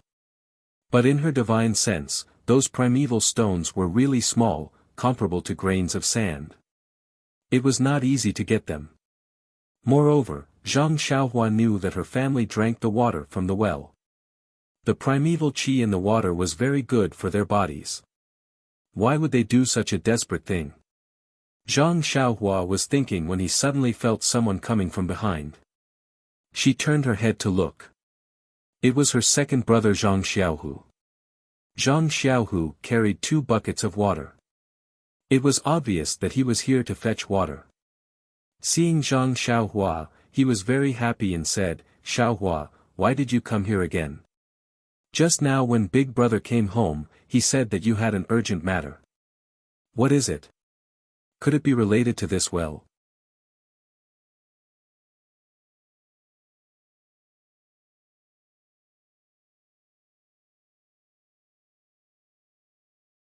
Chapter 237. Hearing this, Zhang Xiaohua said seriously, "It's like this, second brother. I just received a pigeon message from our school, saying that Sister Chang'e will come here in a while. I ran away, but she couldn't find our home, so I hurried here." Hearing that Chang'e was coming, Zhang Xiaohu hurriedly asked, "Chang'e, is she really coming?" But as soon as he said this, he saw Zhang Xiaohua trying to hold back her laughter. He knew that he had been fooled by this little devil. He laughed and said, "Forget it. Which school are you from? Beta School or Misty School? If you're from Misty School, why haven't I seen you take anyone as your teacher? If you're from Beta School, it seems that your successor is still in my eldest sister-in-law's belly." Seeing that second brother knew that she had been fooled, Zhang Xiaohua was not anxious. She said with a smile, "I just didn't want to help my eldest brother carry things, so I made it up. Look at him. He carries everything by himself. My eldest sister-in-law is empty-handed. Why does she want me to carry things for him?" He, Zhang Xiaohu laughed and said, "You're wrong. Since you told mother and father this morning that my eldest sister-in-law is pregnant, she's now catching up with your status in the family. She's the first level of protection of our Zhang family. Not to mention carrying things, even drinking water has to be poured by mother herself. Even if my eldest sister-in-law wants to get up, mother will stop her.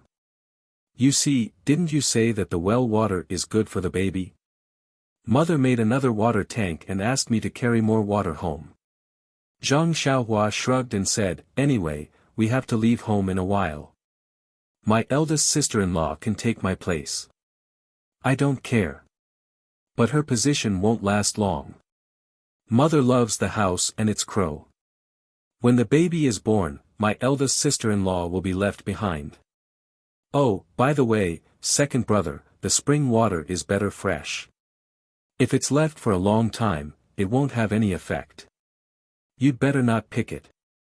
Hearing this, Zhang Xiaohu put the bucket on the ground and asked, Xiaohua, is what you told us this morning true? I always feel that you don't have such great ability. Is the bull strength really so powerful? By the way, you've been practicing in seclusion for 9 days and 9 nights. To be honest, although I'm just a beginner in martial arts, when I was in the escort agency, I've heard a lot of things in Jianghu. Why haven't I heard of this? Zhang Xiaohua pondered for a moment. In fact, he didn't plan to hide it from his family. There was no harm in telling them. However, his second brother was a disciple of the Misty School. If he knew, it would be difficult. The Carefree Heart Sutra was definitely a treasure of the Misty School. If he secretly practiced it, even if Peng eventually investigated, his second brother wouldn't know about it. Perhaps he wouldn't be implicated. However, if he didn't report it, it would be a different matter. Thinking of this, Zhang Xiaohua said seriously, second brother, everything I said is true. However, it's hard to explain the reason. Also, second brother, about me practicing for 9 days and 9 nights without sleep and rest, you should go back and tell father and mother. Don't tell anyone else. Some things are better left unsaid. Zhang Xiaohu looked at his brother who was maturing day by day. He smiled and said, you've already given your instructions. Father, mother, and Mr. Liu have already discussed it when you were in seclusion. When you went out just now, you warned us again. Even if you beat me to death, I won't say a word. Zhang Xiaohua looked at Zhang Xiaohu and didn't speak for a long time. In the end, he said, thank you, second brother. Actually, I have some difficulties. Zhang Xiaohu smiled and interrupted him. He said, Xiaohua, you're my biological brother. I've watched you grow up. How could I not know what you're like? If you don't want to say it, then forget it. I won't force you. Then, he picked up the bucket from the ground and said, let's go. Since you don't want to carry water, let's go home. Mother made that water jar for nothing. If it doesn't work, let her pickle vegetables. When the two returned home, Guo Sufei saw that Zhang Xiaohu didn't come back with water and frowned. After Zhang Xiaohua explained, Guo Sufei smiled and said, so it's like this. It's really good to have fresh water. In the future, let Xiaolong carry water 3 times a day. Our family's consumption will be changed to this well water. Zhang Xiaolong smiled bitterly. Zhang Xiaohua came out of closed-door training safely and Lu Qian was pregnant. The Zhang family could be considered to have 2 happy events. Naturally, it was very lively at night. Mr. Liu usually ate at the Zhang family's house. Of course, he wouldn't miss out today. The whole family was full of joy and harmony. When it came to cooking, there were some problems. In the past, Lu Qian was the main chef and Guo Sufei was the assistant. Since the morning when she learned that Lu Qian was pregnant, Guo Sufei didn't let Lu Qian do anything. Of course, cooking was not allowed. Guo Sufei was used to cooking in the past, but it was extremely frugal. Now, the Zhang family could be considered to have more than 3,600 taels of silver. This was unimaginable in the past. Today, although it couldn't be extravagant, it couldn't be said to be simple. Therefore, the problem arose. How could Guo Sufei do it alone? Zhang Xiaohu and Zhang Xiaohua asked for help, but they were chased out by Guo Sufei. How could she bear to do it when she didn't come back for 2 years? When Lu Qian saw it, she just shook her head. Therefore, Zhang Xiaohua said to Guo Sufei, Mother, it's better to let sister-in-law do it. In fact, the child hasn't formed yet. It won't affect anything. Moreover, isn't it good for the child to be more active? When her pregnancy becomes obvious in the future and it's really inconvenient for her to move, it won't be too late to let her rest. You're just a child. What do you know? When you're pregnant, you have to take care of yourself. Don't lose the child. Zhang Xiaohua's divine sense swept over Lu Qian. She smiled and said to her mother, in fact, sister-in-law's child is already half a year old. It's already stable. Mother can let sister-in-law move around. Moreover, Zhang Xiaohua paused. Then, she said, sister-in-law's child is different from ordinary people. We don't know when it will be formed. Mother, you have to be prepared. You can't be impatient. Ah, I see. Guo Sufei felt a little unprepared. How long will it take? Zhang Xiaohua said, how would I know? Maybe a year and a half. Maybe 3 to 5 years is also possible. You can't let sister-in-law not work for 3 to 5 years. This? Guo Sufei didn't say anything. Lu Qian took the opportunity to step forward and said, Mother, who cares how long it will take? We'll still live as usual. I'll work as usual. It won't be too late to talk about it when the melon is ripe. Guo Sufei nodded hesitantly. Lu Qian smiled and hurried into the kitchen. The whole family was waiting to eat. How could they not be anxious? Although the food at home wasn't as good as at Huanxi Manor, the atmosphere was completely different. Zhang Xiaohua liked this kind of happy atmosphere very much. Although her appetite wasn't very good, she still ate a lot. After the meal, everyone drank tea and chatted. They talked about some interesting things. Zhang Xiaohu also shared his experience as a bodyguard. Although there were such opportunities a few days ago, Zhang Xiaohua was still meditating in the field. How could the family be in the mood today? Perhaps it wasn't until today that everyone was completely relieved. Late at night, everyone returned to their rooms. Zhang Xiaolong went out and sent Mr. Lu back.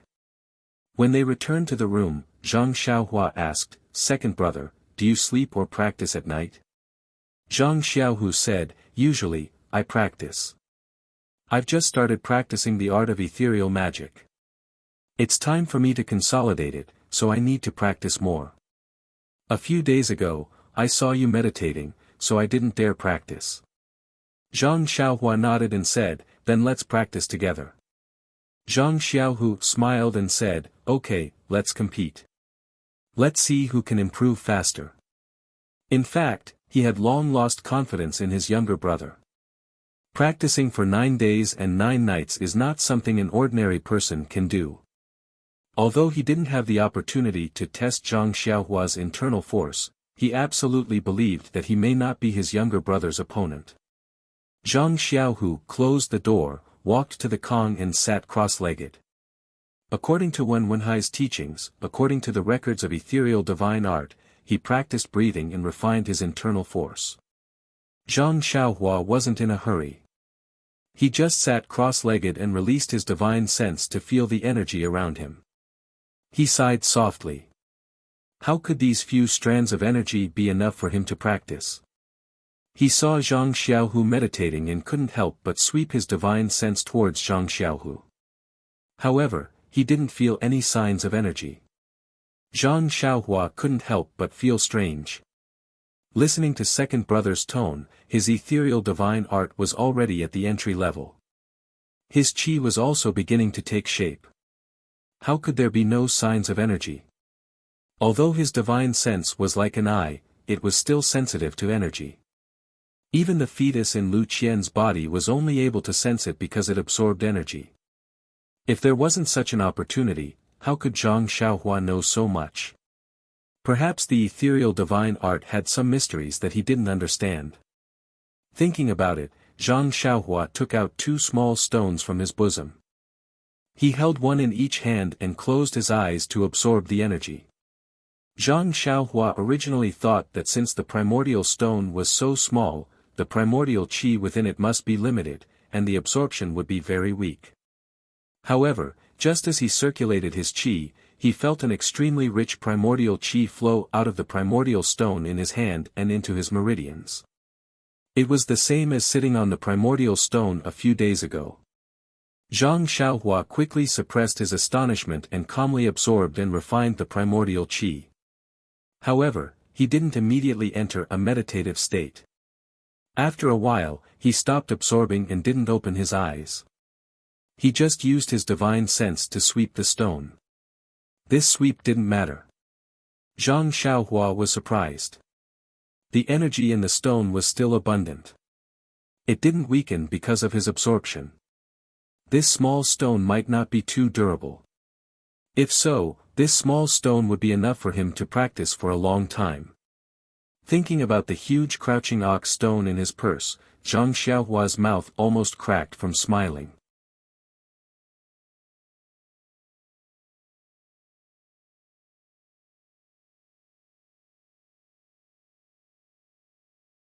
Chapter 238. Not to mention that Zhang Xiaohua was overjoyed in the small room, it was difficult for her to calm down and absorb qi into her body. In the east room, Zhang Kai and Guo Sufei were also unable to sleep. Guo Sufei said, "Father of the child, I heard from Xiaohua that the child in Qianqian's belly will take several years to be born. What do you think about this?" "Several years?" Zhang Kai said in surprise, "How can it be so long? Other people are pregnant for 10 months. Why does it change when it comes to our family?" Guo Sufei said tensely, "I heard it from Xiaohua himself." Zhang Kai said disapprovingly, "Don't listen to his nonsense. How can a child like him know these things?" Guo Sufei said angrily, "If Xiaohua doesn't know, how can he know that Qianqian is pregnant? Moreover, didn't you see that he put something in the silk bag for Qianqian? If he really doesn't know, why is he acting so serious? Xiaohua has never been a child who lies. There must be a reason for what he said." Zhang Kai thought about it and said, "It makes sense. Xiaolong and Qianqian have been married for almost 2 years. They should have had a child long ago. According to Xiaolong, Qianqian should have been pregnant half a year ago. If it was someone else, they would have had a big belly by now. But our Qianqian still doesn't show that she is pregnant at all. Even the doctors in the medical hall can't see it. According to the growth of the child, Xiaohua said a few years is fast." Guo Sufei hesitated and said, "But, isn't this too scary? Who needs a few years to have a child?" Zhang Kai was also silent. After a long while, he said, "Didn't I hear the storytellers say that many immortals carry a child for decades? Some even carry it for hundreds of years, or even thousands of years. We've only been pregnant for a few years, so it's normal." Guo Sufei laughed and said, "That's all made up by others. Do you believe it? Whether I believe it or not is not a problem. The key is that there is no smoke without fire. Since there is such a saying, there must be a reason. Otherwise, no one would think of such a legend even if they cracked their brains." "That's true. But even so, our Qianqian has been pregnant for such a long time. If others were to find out, who knows what they would say? They might even think that." Guo Sufei couldn't bring herself to say the last word. Zhang Kai sighed and said, "Yes, it's unusual. If the villagers knew about it, they would definitely think so. By the way, you didn't tell anyone when you went out today, did you?" Guo Sufei thought for a moment and said, "I was busy at home today and didn't have time to go out. How could I have the chance to tell others? That's for the best. I'll tell them tomorrow morning, especially Mr. Lu. Don't tell anyone about this yet. We'll talk about it when Qianqian gives birth." "Okay. Father of the child, I think so too. Xiaolong and Qianqian went out today. I don't know if they will tell anyone." They definitely won't. If Xiaolong went out alone, he might not say anything. But with Qianqian, this child has always been shy. Even if you give Xiaolong 2 times the courage, he won't dare to say anything." "Well, that's good. Go to sleep.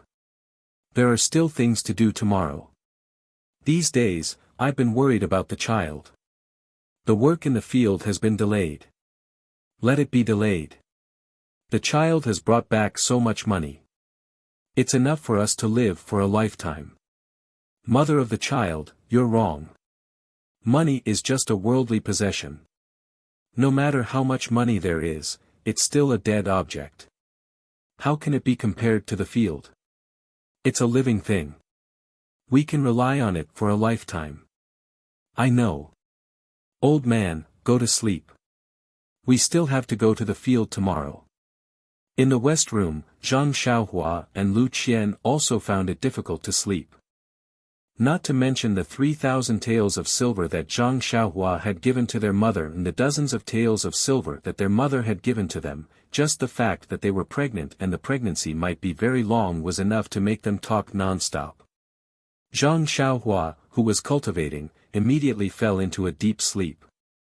Endless starlight shone on his body and lingered around the entire room. If it was before, Zhang Xiaohua would definitely open all the pores on his body and draw in qi into his body.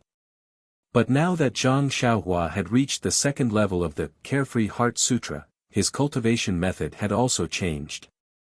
The spiritual altar on top of his head opened wide, like a whale swallowing endless starlight into his body. In just 15 minutes, he had absorbed more starlight than before. If Zhang Xiaohua was awake at this moment, he would definitely be able to clearly feel the starlight being absorbed into his meridians. It was no longer as indiscernible as before. Moreover, a portion of the starlight flowed into his meridians and was refined into them. A portion of the starlight was absorbed by his jade-like white bones, and even more of it flowed into a mysterious place in his mind. On the other side of the room, Zhang Xiaohu was also sitting cross-legged. According to the internal strength cultivation method of the art of ethereal magic, he did not stop breathing. Although martial arts and the way of immortality were completely different, they both refined and used the meridians of the entire body. The meridians were ordinary. Zhang Xiaohu was now at the first level of the art of ethereal magic. From time to time, he would feel a warm current flowing into his forehead. Usually, he would only feel the qi of his internal strength and would not be able to truly draw in the warm current. But today was different. Zhang Xiaohua was cultivating in the room and had drawn in an endless amount of qi. This endless amount of qi had already filled the entire room. Although he was absorbing it like a whale, he could not use it all for himself. Zhang Xiaohu's body was also enveloped in a large amount of qi. Just as Zhang Xiaohu was thinking, he suddenly felt a cool qi seeping into his body from his forehead and flowing into his meridians. He could not help but be shocked, thinking that he had suffered from qi deviation. He opened his eyes and moved his hands and feet, but there was not the slightest bit of difference. Thinking that it was his own environment, he began to think again. But just as he entered a meditative state, the clear qi was still seeping into his body. Zhang Xiaohu did not dare to continue cultivating and got off the bed. At this time, the small room was filled with starlight, but starlight was the most mysterious and also the smallest. Even if the room was filled with starlight, it was not as brilliant as the night sky. It was just a layer of faint white light that could not be seen with the naked eye. Zhang Xiaohu got up and walked around the room for a while, but did not feel anything wrong. He only saw that Zhang Xiaohua was also sitting cross-legged, peacefully sleeping. He smiled. He originally wanted to put his little brother down and cover him with a quilt, but his hand stopped halfway. Looking at Zhang Xiaohua's posture, it was the posture of someone cultivating internal energy. It was difficult to guarantee that there was no jinqi flowing in his body. If he casually disturbed him, it would inevitably affect his little brother's cultivation. Thinking of this, Zhang Xiaohu returned to the Kong bed. He closed his eyes and thought for a while, then lay down on the Kong bed, preparing to sleep. Today's cultivation was different from usual, and he did not dare to cultivate again. If he took a wrong path, it would be bad. But when he lay down, tossing and turning, he was unable to fall asleep. There was always a thought in his mind. He closed his eyes and thought that there was qi coming from the sky. Of course, it was because there was no qi that he thought about it. But today, there was such an opportunity. There was actually qi coming from his forehead. Was this a blessing or a curse? Zhang Xiaohu faintly felt from the bottom of his heart that this was definitely a great opportunity. It was definitely beneficial without any disadvantages. After thinking for a while, Zhang Xiaohu sat up on the Kong bed with a hu sound. If there was a blessing, then it was not a curse. If there was a curse, then it could not be avoided. If it was really a great opportunity, then his hesitation would cause him to miss it. Immediately, Zhang Xiaohu had a plan. He sat down cross-legged and began to use the Heart Sutra of the ethereal divine art. He continued to think. Sure enough, the threads of cold qi continued to seep from his forehead, flowing into his meridians. Some of it also flowed into a mysterious place in his mind. Zhang Xiaohu was not like Zhang Xiaohua. He did not go through a systematic internal force study. Not only did he cultivate internal force at the Lotus Escort Agency, but he also received the careful teachings of Wenhai in the Misty School. Regarding the nourishment, refinement, and transportation of Jinqi, he had a lot of experience. When the threads of starlight seeped into his forehead, he tried to control the starlight and integrate it into his Jinqi. Unfortunately, the starlight was not under his control. After it flowed into his meridians, it flowed forward along the meridians. The more it flowed, the less it became. It was only because the starlight on his forehead continued to seep into his meridians that the cold stream was able to maintain its flow in his meridians and did not disappear. When the cold stream had completed a full cycle and reached the starting point, there were only a few threads left. They mixed with the cold stream that entered later and continued to flow. Zhang Xiaohu was a little anxious. He thought that his internal force control was not good enough and that the cold stream could not enter his dantian and become his Jinqi. In reality, the starlight had already integrated into the meridians of his entire body. It was refining and integrating with his meridians. It could be said that his meridians were undergoing earth-shattering changes. This change would allow him to have a higher starting point in his internal force cultivation in the future. It would be difficult for others to catch up with him. If it was really as Zhang Xiaohu thought and was only refining it into internal force, then it would be neglecting the essentials and pursuing the trifles. At this time, Zhang Xiaohu did not know about this. He just kept on urging his heart technique, wanting to retain the starlight and not let it disappear. After an unknown amount of time, Zhang Xiaohu did not know how many times he had urged his heart technique. The starlight in his meridians was still only a faint wisp, just enough to flow through his entire body. At this time, suddenly, Zhang Xiaohu felt that his forehead no longer had the cold stream seeping into it. Correspondingly, the cold stream in his body only circulated one cycle before completely disappearing. Before Zhang Xiaohu could investigate the situation of his meridians and the changes in the Jinqi in his body, he heard the sound of Zhang Xiaohua on the Kong beside him getting up.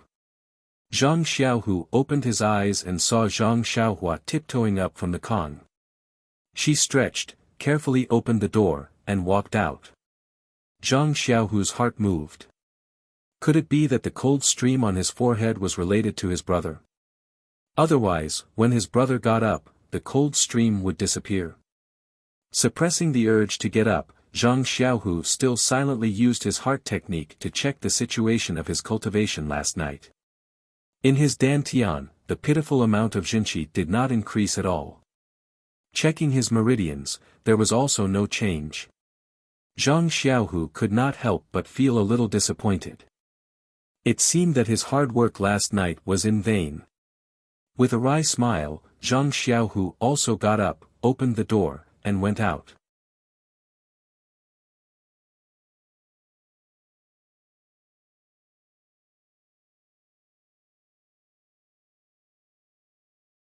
Chapter 239. Working at sunrise and resting at sunset, this was the life of a country bumpkin. Zhang Kai and Zhang Xiaolong were no exception. These days, because Zhang Xiaohu and Zhang Xiaohua had returned home, it had affected the work at home. Now that everything at home had settled down, it was time for life to return to its original path. After eating, Zhang Kai and Zhang Xiaolong took hoes and other things and prepared to work in the fields. Zhang Xiaohu and Zhang Xiaohua also rushed to help. Zhang Kai said with a smile, "There's nothing to do in the fields now. We're just going to take a look at the fields and hoe the weeds. The end of autumn is coming. You should rest at home. It won't be too late for you to help in a few days when the autumn harvest comes." The two of them wanted to snatch the farming tools several times, but they were stopped by Zhang Kai and Zhang Xiaolong. Seeing that they couldn't resist their father and brother, they didn't insist and watched them go to the fields. The two of them sat in the small courtyard, quietly watching their mother and sister-in-law busy. They suddenly felt somewhat out of place and didn't know what to do now. The two of them thought of practicing martial arts at the same time. But if they practiced martial arts, why did they come home? Wouldn't it be better to practice in Misty School? At this time, Zhang Xiaohua said, "Second brother, we don't have anything to do at home. Why don't we go to the city and have a look? Although Lu Town is the closest town to our home, I haven't really explored it." Zhang Xiaohu's eyes also lit up. He said, "You're right. We can take this opportunity to visit young Master Li's family and tell them that we're safe. We can also see if they have anything to say or bring back." Zhang Xiaohua said with a smile, "That's right. I was about to say the same thing." Li Jinfeng had visited the Guozhuang house during the New Year, and Guo Sufei had a very good impression of him. When she heard that he had taught her son how to read and read, she was even more delighted. She took out some money from her bosom and urged Zhang Xiaohua to buy more gifts for him. Zhang Xiaohua smiled and accepted the money. The two led their horses out. Before they left, Guo Sufei specifically told them to hurry back. If they were invited to stay for dinner, they had to return to the Guozhuang house after dinner. The two of them naturally agreed. Once they were out of the village, the two of them swung their stirrups and mounted their horses. They galloped towards Lu Town. In the time it took to eat a meal, Lu Town was in sight. At this time, the sun was already high in the sky. The sun was gradually getting hotter, and there were more people on the official road. The two brothers couldn't help but slow down their horses and slowly enter Lu Town. They hadn't been to Lu Town for 2 years. The two brothers looked around and found that there weren't many changes. Even the square where the opera was held during the New Year was still the same. However, there were many hawkers and footmen hawking their wares in the square. It was very lively. In a corner of the square, there was even the sound of a gong. It must be a juggling show. When Zhang Xiaohua heard the gong, he didn't want to move. He liked to watch juggling shows since he was young. How could he not go and join in the fun when there was such a beautiful thing in front of him? Before Zhang Xiaohua could reach them, the place where the juggling was taking place was surrounded by a crowd of onlookers. Zhang Xiaohua was short, so of course he couldn't see them. Moreover, he was leading a horse, so he couldn't just go in. Zhang Xiaohua looked left and right. There was an old tree that the two of them couldn't hug. He greeted his second brother and led the horse over. After tying up the date red horse, he looked left and right. When no one was paying attention, he used a lightness skill and immediately jumped to the top of the tree. He sat on the top of the tree and his body moved up and down with the branches. He was as steady as Mount Tai. When Zhang Xiaohua saw this, he sighed in his heart. The martial arts exhibition has only been going on for a few days. That's because my younger brother didn't even know how to use lightness skills. Now he can already jump to the top of the tree. I have to work hard to catch up. Zhang Xiaohu also tied up the date red horse and slowly climbed to the top of the tree. This country child had learned how to climb trees since he was young. Even if his lightness skills weren't good, it was still very easy for him to climb up a tree. At this time, the sound of the gong came from the crowd. Everyone cheered. Zhang Xiaohu and Zhang Xiaohua quickly looked over. Sure enough, there was a little monkey with a red butt in the crowd. It was doing all kinds of ridiculous and exaggerated actions. It was making people laugh. It had been a long time since they saw a monkey show. Zhang Xiaohu and Zhang Xiaohua watched with great interest. After the monkey finished playing, the little monkey actually took the copper gong and walked towards the crowd. One by one, it asked for copper coins. When the copper coins fell into the gong, the monkey actually made a bowing action, which made people roar with laughter. After asking for a round of money, the monkey returned the gong to its owner. It asked for food from its owner and wolfed it down. Then, it squatted to the side and scratched its ears and cheeks. The juggler picked up the gong and knocked it again. He shouted, "Everyone, if you have money, then come here. If you don't have money, then come here. I am not talented, but I have a set of fist techniques and a healing ointment passed down in my family. I don't dare to keep it to myself. Now, I will take them out for everyone to appreciate. After I finish the fist technique, I will ask everyone to take a look at the ointment passed down in my family. It is effective for bruises and bruises." Hearing the juggler's words, many people prepared to leave. When the juggler saw this, he quickly stopped and said, "Okay, I will now show my incompetence. Everyone, please take a look." This attracted a lot of attention. They all stopped and looked again. The juggler tidied his clothes and hat, tightened his belt, and made a starting position. He began to perform the fist technique in the open space. Zhang Xiaohua watched from afar on the tree. When she saw the monkey resting and starting to scratch lice, she felt regretful. She was about to jump down from the tree when she saw that he was performing the fist technique again. It was a fist technique passed down in her family. She stopped and looked at the arena. The juggler was tall and muscular. When he performed the fist technique, he was full of vigor and was extraordinary. However, while the layman enjoyed the show, the expert appreciated the skill. After watching for a while, everyone cheered. However, in the eyes of Zhang Xiaohua and Zhang Xiaohu, the fist technique was full of flaws. It was just that the fist technique was still very unfamiliar to them. They had never seen it before. Zhang Xiaohu only practiced the 6 he fists, so it was understandable that he had not seen it before. Zhang Xiaohua, on the other hand, had read many fist technique manuals, but she had never seen it before.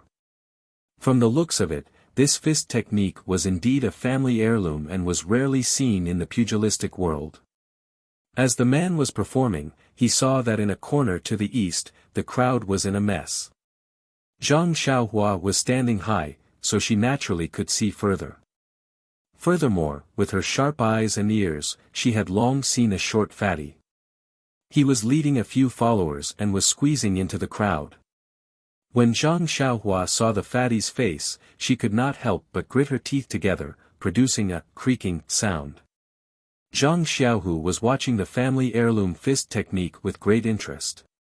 When he heard the sound, he noticed Zhang Xiaohua's odd behavior. He asked with concern, "Xiaohua, what's wrong? Toothache." Zhang Xiaohua calmed her heart, pointed at the fatty and said, "Second brother, look at that short winter melon over there. Which one is it?" When Zhang Xiaohu saw it clearly, he was so angry that he laughed and said, "I've been searching high and low for him. I was still looking for an opportunity to teach him a lesson. Now that he's here, the heavens have opened their eyes. But this guy has brought a lot of followers. Look at the middle-aged man in black clothes near him. He walks with a majestic gait and his stance is steady. He must be his bodyguard. I don't know how good his martial arts are. Let's not go for wool and come home shorn and be taught a lesson instead. This guy has always bullied men and women. Since he's here, there must be something wrong. Let's take a look first before making a decision." While they were talking, the juggler had also finished his boxing. His whole body was covered in sweat. The man took off his shirt, revealing his bulging muscles. He then picked up a package from the ground and took out a few stacks of ointment. He placed them on the gong and began to promote them to the audience. The short black fatty walked to the side of the arena and said loudly, that man, bring your ointment over for me to take a look. If it's good, I'll buy it all. The man thought that it was a big deal and hurriedly walked over with a smile. The fatty said, "What are the effects of your ointment? Tell me about it."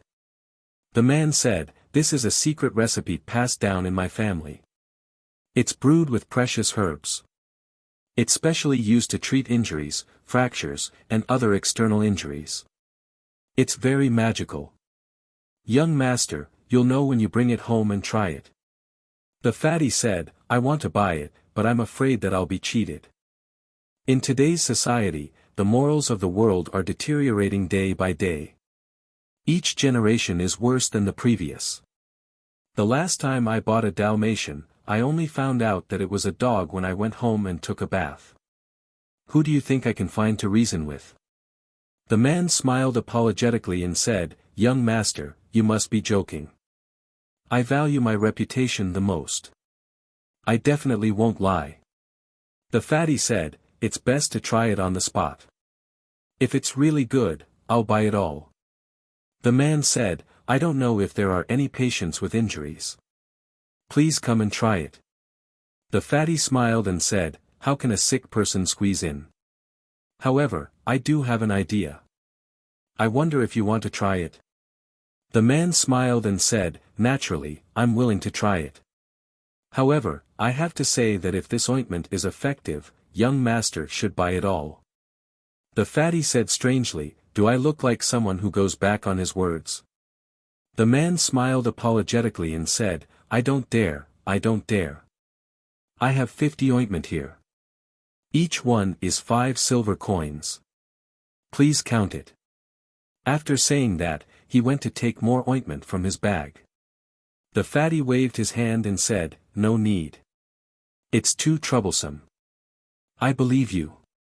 After saying that, he took out a stack of banknotes from his chest and said, "I have 30 silver coins here.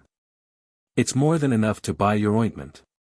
If your ointment is effective, I'll naturally buy it all." The man was overjoyed and said, "Young master, please tell me how to test the efficacy of this ointment." However, the fatty continued to say, "Don't ask me how to test it first. I still have a request. Young master, please speak." The man was puzzled. The fatty shamelessly said, "My request is, what if your ointment is not effective? How will you compensate me?" The acrobat man was stunned. He smiled apologetically and said, "Young master, listen to me. If this ointment is ineffective, I naturally won't dare to take a single coin from you. How can I compensate you?"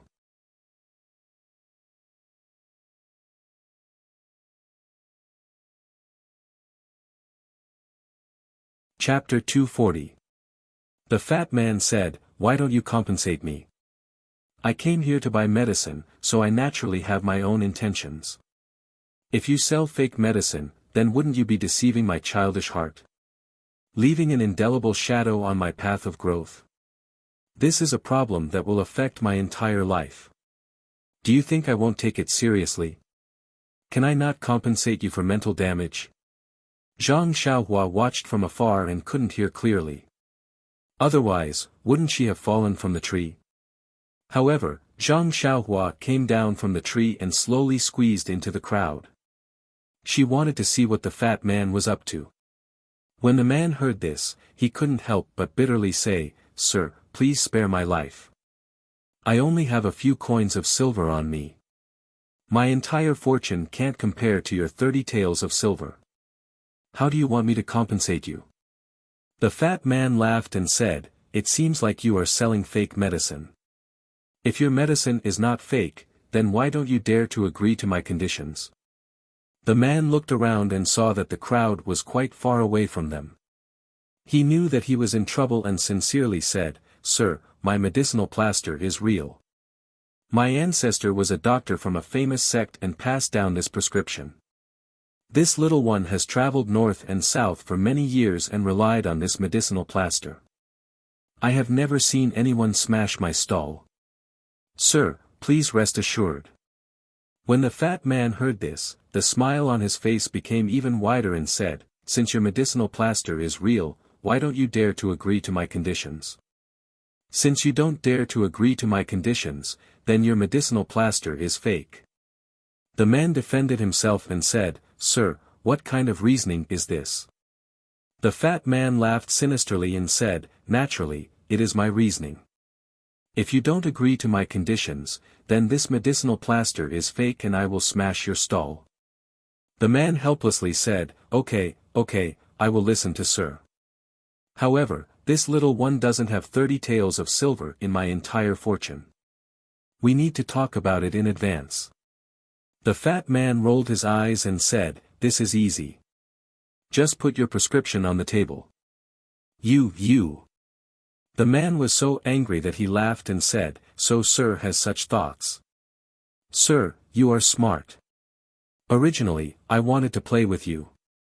It was you who reminded me.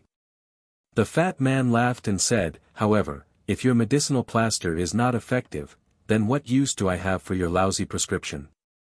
And if your medicinal plaster is effective, how can your prescription lose to mine? The man thought about it and felt that it made sense. He became bold and his tone became louder as he said, Sir, this little one agrees. I just don't know how you will test it. When the fat man heard this, he was overjoyed. He also looked around and loudly said, Sir, you have seen and heard. This hero wants to make a bet with this young master. If his medicinal plaster is effective, I will use this 30 taels of silver and buy all of his medicinal plasters. But if his medicinal plasters is teat, then he will give me all of his medicinal plaster. I have a very good reputation in Lu town. Now, please be a witness. If there is any dispute later, please say something. Don't say that I bullied outsiders. The onlookers did not speak, but the fat man's followers all clapped their hands and praised. The bodyguard in black looked at them with a smile and stood to the side with his hands crossed. When the medicine seller heard this, it seemed to be different from what the fat man said just now. However, he did not know how to refute it. Anyway, his medicinal plaster was very effective, so he did not argue. At this time, Zhang Xiaohua had already squeezed his way to the front. He frowned as he watched this farce. He was calculating in his heart. He did not know what this fatty was planning. Although this fellow looked stupid, he had been tyrannical in Lu town for so many years. Today, he was looking for trouble with others. It was a senseless act. However, he would not give away 30 taels of silver for nothing. Sure enough, the fat man then said to the medicine seller, Since everyone is willing to be a witness, let's start now. The man said, Sir, please advise. The fat man smiled and said, Well said, as long as we break your leg and apply the ointment, we'll see if it can reconnect your leg. Then we'll know if the ointment is effective or not. You. The man pointed at the fat man. He was so angry that his fingers trembled. He said, This is the method you said? The fat man spread out his hands and said innocently, Isn't this the method you asked me to say? What, you don't want to admit it? Or do you think your medicinal plaster is fake and don't dare to try it? The man's face was livid. He bit his lips tightly and did not know what to say. The fat man clapped his hands and said, Since you don't want to try it, then this medicinal plaster must be fake. Quickly give me the prescription. I still want to tease your monkey. After saying that, the attendant, who was observing the situation, immediately walked forward and picked up the rope tied around the monkey's neck, wanting to take the monkey away. Only then did the medicine seller understand that the fatty had taken a fancy to his monkey. As the saying goes, time breeds fondness. It was the same for animals. The monkey had been with the man for a long time. The man naturally did not want to let it be taken away. However, the situation was better than the man. Facing a bully with many followers, the man faintly had the intention to retreat. Unfortunately, the fat man did not want to end things here. He stretched out his hand and squinted his eyes. He said, And the prescription of the medicinal plaster? If you don't take it out now, when will you? The man's medicinal plaster was the real thing. The prescription was also passed down in his family. It was the foundation of the man's family. He definitely could not give it away. Thus, the man cupped his fist and said, "Sir, this little one is new here and is very presumptuous. If you like this monkey, please take it away. It has been with this little one for many years and is very intelligent. Please treat it well. In addition, this little one drifts in the Jianghu and relies on Gao Yu to make a living. Sir, please be magnanimous and make things convenient. If we meet in the future, it will be something to remember." The fat man was idle and looked for entertainment all day long. Today's matter was originally for the monkey. However, from the man's words, he felt that the prescription had some value. He had evil thoughts and wanted to get the prescription so that he could take credit in front of his father. Thus, how could he take the man's pleas to heart? The fat man said, "You, man, why don't you ask around? My reputation in Lu Town has always been very good. Since I've said it, how can I take it back? Hurry up and take out the prescription." The man had no choice but to lower his voice and say a lot of good things. However, the fat man was determined and did not relent. Zhang Xiaohua was furious and secretly said, "I was just looking for a reason to teach you a lesson. You really know how to give me a way out." Just as she was about to step forward, she felt someone pull her back. Zhang Xiaohua looked and saw that it was her second brother. Zhang Xiaohu did not say anything and only pulled Zhang Xiaohua out of the crowd. Zhang Xiaohua did not leave and struggled with all her strength. However, when she saw her second brother staring at her, she lowered her head and walked out. Once out of the crowd, Zhang Xiaohua angrily asked, "Second brother, what are you doing? Isn't this guy the bully who bullied our family? This is a good opportunity for me to teach him a lesson and vent our anger. It's also a pleasure to help others." Zhang Xiaohu looked around and pulled Zhang Xiaohua to the tree. As he walked, he said, "Xiaohua, do you think I don't want to teach him a lesson? But look around that bully. Don't talk about those servants. They're just clay chickens and pottery dogs. That black-clothed bodyguard next to him is a troublesome character. Do you still remember that last time? Didn't my master let them go for nothing and didn't hit them hard?" Then, Zhang Xiaohu continued, "Also, do you know why we didn't dare to spend all the banknotes in our family before?" Zhang Xiaohua said, "Wasn't it because we were afraid that people would come to our door and cause trouble? But now that we've learned martial arts, why should we be afraid of him? Moreover, you're also a disciple of the Misty School. How can you shrink your neck like this?" Zhang Xiaohu smiled and said, "Don't try to provoke me. Let me ask you, we're not afraid of you, but mother, father, big brother, and sister-in-law all live in the Guizhuang house. If they find us, how will you deal with them?" This Zhang Xiaohua didn't know what to do. If it's because of our impulsive actions that bring disaster to our family, then the gains won't make up for the losses. Zhang Xiaohu said earnestly. Zhang Xiaohua thought for a moment and her pupils suddenly shrank. She coldly said, "Second brother, that's also fine. If they find our family in the Guizhuang house, not to mention a disaster, even if they hurt a single hair on father, mother, brother, and sister-in-law, I'll kill my way to their door and exterminate their entire family." These words were full of murderous intent. If it were said by a Jianghu hero, it wouldn't be strange. However, Zhang Xiaohua had just entered the Jianghu, so how could she have such murderous intent? Zhang Xiaohu didn't understand. However, this kind of situation that involved family, even if it were Zhang Xiaohu, he would also do the same. He just nodded to show that he understood. In fact, Zhang Xiaohu didn't know that the attack on the rainy night had already shown Zhang Xiaohua the bloody side of the Jianghu. He could decisively take out the small sword and kill the black-clothed old man. This was the embodiment of his unswerving determination.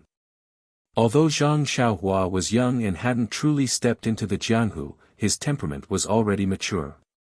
Although human life was precious and blood was glaring, if it could be exchanged for justice and the health of his family, he would naturally do it without hesitation.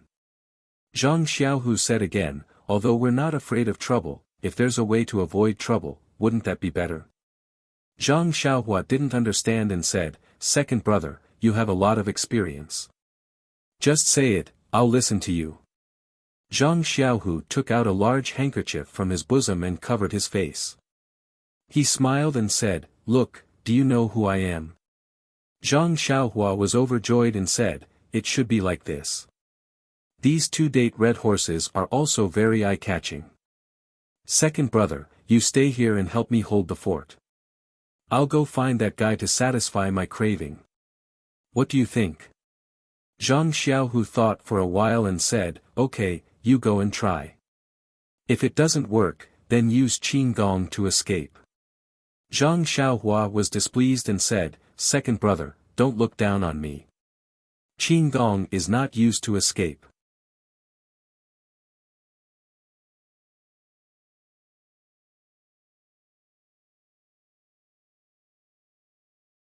Chapter 241. When the medicine seller saw that his coaxing and pestering had no effect, he said, since Master Zhao insists on this prescription, please wait for a moment. I will go and get it for you. The fat man smiled and said, seeing that you are so tactful, I will not make things difficult for you. Quickly give me the prescription and I will let you live. When the man saw this, he turned around and walked to the package. After dawdling for a long time, he walked over with the package. When he got close, he put his hand into the package and said, Master Zhao, take it. Fatty Zhao smiled and stretched out his hand. Who knew that the man would take out a sharp dagger from the package and stab at his heart? Fatty Zhao was in the middle of a beautiful dream. He did not expect that danger would flash in front of his eyes. He was immediately frightened and his face turned ashen. He did not know how to dodge. He covered his head with his sleeve and shouted, Fu Gui, quickly come and save me. Who do you think Fu Gui is? It was the leader of the servants. At this moment, he was commanding his subordinates to make the monkey do somersaults. In fact, it was not that he was not doing his job. It was just that when he saw that the man was only begging for mercy, he thought that he was the same as the victims he met in the past. There was no challenge at all. Therefore, he left his master and came to have fun. At this time, he heard the fat man's cry for help. When he looked up, the man had already rushed to the front of the fat man. The dagger flashed and blood splattered. When Fu Gui saw this, his liver and gallbladder were torn apart. He complained in his heart. He could not watch over the fat man for a while and such a thing happened. Not to mention the fat man losing his life, even if he lost a hair, he would lose a layer of skin. Looking at the fat man's towering figure, Fu Gui complained in his heart, young master, you should hide first. When a person was in a critical situation, who would not have a natural reaction? When others saw the life-threatening dagger, they might have screamed and dodged far away. At the very least, they would have jumped to the side. However, Fatty only covered his eyes. Out of sight, out of mind. He was like an ancient animal called an ostrich. It only buried its head in the sand, but was raised high up in the air. When the man saw that the fatty didn't dodge, he was both surprised and happy. He was surprised because he originally had a backup plan. He took out the dagger to scare the fatty away so that he could find a way out and escape. No one wanted to have their hands stained with blood. He was a fugitive, but this fatty didn't dodge. Wasn't that just pushing him to his death? Once he took out the dagger, regardless of whether he could injure the fatty or not, the authorities would not let him off. He was happy because this fatty was really too much of a bully. He had no choice but to take out the dagger. The hateful fatty was right in front of him. He just had to stretch out his hand and he would be able to vent his feelings and vent the humiliation just now. Therefore, when faced with the fatty who reacted faster than others, the man's dagger hesitated for a moment. However, in that moment of hesitation, the opportunity slipped away. The fatty seemed to have been pulled by a rope, and he instantly retreated. When the man realized what was going on and wanted to chase after him, a black-robed man suddenly appeared in front of him. The fatty came out to bully people. Naturally, he didn't rely on wealth alone. He needed a bodyguard, and this person in black was one of them. Just now, when the man suddenly took out the dagger, the person in black was also caught off guard. He immediately rushed over, but the dagger was already close to the fatty's body. He might not be able to kill the fatty. Fortunately, the man hesitated for a moment. He barely managed to reach behind the fatty and reached out to grab the fatty's collar, pulling him out of danger. When the man saw the person in black blocking in front of him, he knew that today's matter would not be settled peacefully. He didn't say anything and stabbed his head. When the person in black saw this, he didn't dare to be careless. He dodged while drawing his sword from his waist and fought with the man. As the saying goes, the shorter the weapon, the more dangerous it is. The dagger was already at a disadvantage against the sword. Moreover, the black-clothed man seemed to have a wealth of fighting experience. His martial arts were obviously superior to the man's. The man's several attacks did not pose any threat to the black-clothed man. Instead, the black-clothed man's sword left shallow scars on his body. It wasn't that the person in black couldn't seize the opportunity. It was just that his duty was to protect the fatty's safety. When the fatty bullied others, he only treated it as watching the show. The man who sold the medicine was obviously a person of the pugilistic world. The person in black wanted to protect him and didn't want to hurt his life. At this moment, the frightened fatty once again commanded loudly, "Master Sun, stab him to death. Stab him to death with one sword. I'll take responsibility for this matter. This bastard actually wanted to take my life just now. We're just defending ourselves. Quick, stab him to death." It was common for people of the pugilistic world to kill people. However, this was Lu Town. Under the watchful eyes of everyone and the protection of the government, if they really killed someone, there would be a lot of trouble. The person in black hesitated. The fatty said again, "Master Sun, I know you're just protecting my safety. It's fine. If you help me with this matter, I'll talk to my father. Just based on his prescription, I'll be able to exchange it for 1,000 taels of silver. Moreover, I'll definitely have my father put in a good word for you in front of Hall Master Zhao. I guarantee that your future in the evil tiger gang will be boundless." These two conditions made the person in black's heart itch. Although money was tempting, a future was even more important. The current evil tiger gang's leader hadn't returned and had long been divided into two factions. He didn't have any backing in the gang and was often bullied. If he could gain Hall Master Zhao's favor with this, it would be a wonderful thing. The person in black made up his mind.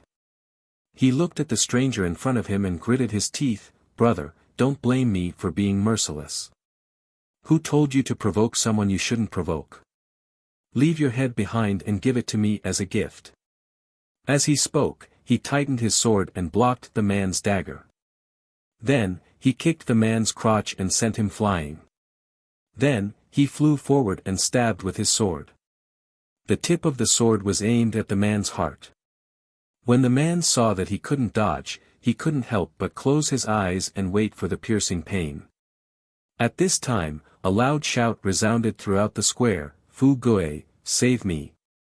When the person in black heard this, he was shocked. How could he dare to stab down with his sword? He immediately turned around and looked behind him. In the place where the fat man had been standing, there was a young man who wasn't very tall and looked somewhat weak. He had his face covered and was standing there. A servant was being stepped on by him. The others were a bit further away and looked in horror. The young man was holding the fat man in his hand. Fatty Zhao was being held upside down by the young man by the neck. His feet had long since left the ground and he was constantly kicking. The fat man's hands were covering his eyes as he continuously shouted, "Fu Gui, save me." A skinny young man was actually lifting a fatty who was much bigger than him with ease. This scene was very funny. Many of the onlookers were laughing so hard that they covered their mouths. The black-robed man was shocked, but he didn't dare to move forward. The fatty was caught, and as long as the other party exerted some force, the fatty's life would be taken. How could he dare to move? The fat man was still struggling and shouting. The young man frowned and lifted the fat man up with one hand. Then, he raised his other hand and slapped the fat man's face 4 times. The fat man's face immediately swelled up. The fat man let out a miserable scream and spat out a few teeth. He couldn't shout anymore. It was unknown whether it was because he had been beaten senseless or because of the pain in his mouth. The person in black frowned and said, "Brother, I am the evil tiger gang's Sun Yiding. I am this young master's bodyguard. I don't know why brother has come. You might as well say it. As long as I can agree, I will take care of it." The masked young man didn't say anything. He pointed at the man behind Sun Yiding. Sun Yiding understood and his heart relaxed. Since this young man saw injustice on the road, it would be easy to deal with. As long as the fat man's life wasn't harmed, he was willing to agree to any conditions. Thinking this, he left the man's side. Seeing this, the young man nodded slightly. Then, he did something that others didn't understand. That was, he randomly touched the fat man's clothes. The fat man's clothes were all stuffed into his own clothes. Then, he glanced at Sun Yiding who was walking over and smiled. He lifted the fat man up again and pointed in another direction. Sun Yiding was baffled. However, the young man's next action immediately made him understand. The young man kicked the fat man's thigh. The fat man screamed and stopped breathing. Like a ball, he was kicked by the young man in the direction he had just pointed. Sun Yiding didn't dare to be negligent. He quickly ran towards the fat man who was flying in the air. Fortunately, the direction the young man had pointed at wasn't too far away from Sun Yiding. Moreover, the fat man was kicked high up in the air. When Sun Yiding arrived, he was just in time to catch him. Sun Yiding caught the fat man and quickly put his hand next to his nose. Seeing that he was breathing, he was relieved. Then, he gritted his teeth and turned his head, glaring fiercely at the young man. However, when he saw everything in front of him, the hatred in his heart immediately melted away like snow being poured by boiling water. The young man didn't leave in a hurry and didn't do anything. When he looked back, he smiled mysteriously. In a flash, he broke into the servants and snatched the monkey. Then, in a flash, he flew to the side of the bundle like a big bird and reached out to pick it up. Finally, he slowly walked to the man's side and threw the monkey and bundle to the man. He didn't say anything and signaled him to take it. The man didn't know what was going on. First, he carried the bundle, then he took the monkey and was about to thank his benefactor. The young man did something that surprised everyone. He took a big stride forward and grabbed the man's arm. Then, with a tap of his foot, he soared into the sky. His body paused in the air for a moment, then he changed direction and pounced towards the big tree beside the square. When his body landed on the tree, he jumped up and down again and pounced towards the houses beside the tree. Then, with a few jumps, he disappeared. From beginning to end, the man in his hand was as obedient as a baby. He was as light as a baby. This kind of orderly, without the slightest bit of chaos, and open conduct caused everyone present to be dumbstruck. For a long while, they were unable to say anything. Only in a corner far away, Zhang Xiaohu had a smile on his face. He led the 2 date red horses and quietly left.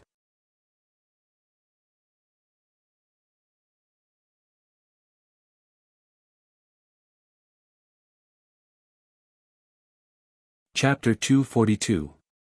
After the time it takes for half an incense stick to burn, the deathly silent square became noisy. Everyone who came back to their senses hurriedly left with excited expressions. Nonsense, once this hero left, the square would be the world of the Zhao clan.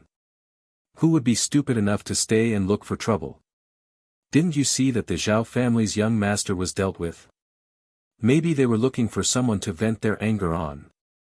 But how could the Zhao family have the slightest spare time to care about this? A group of servants, represented by Fu Gui, immediately surrounded them and expressed their concern and loyalty. Sun Yiding put the fat man down and carefully examined him. He was both happy and worried. He was happy that the fat man's life was not in danger. The hero was merciful. He was worried that the fat man's thigh was broken. He might have to use crutches for the rest of his life. No matter what, he did not do a good job as a bodyguard. He would be punished when he returned. Sun Yiding sighed. He let Fu Gui carry the fat man and hurried back. Before he reached home, Master Zhao had already received the news and personally brought people to welcome him. Seeing his son's miserable state, he felt like a knife was being twisted in his heart. He fiercely glared at Sun Yiding and ordered the servants to put the fat man on the carriage. He also ordered people to quickly invite the evil tiger gang's hall leader Zhao and Lu Town's famous doctor. Not long after, hall leader Zhao and the doctor arrived.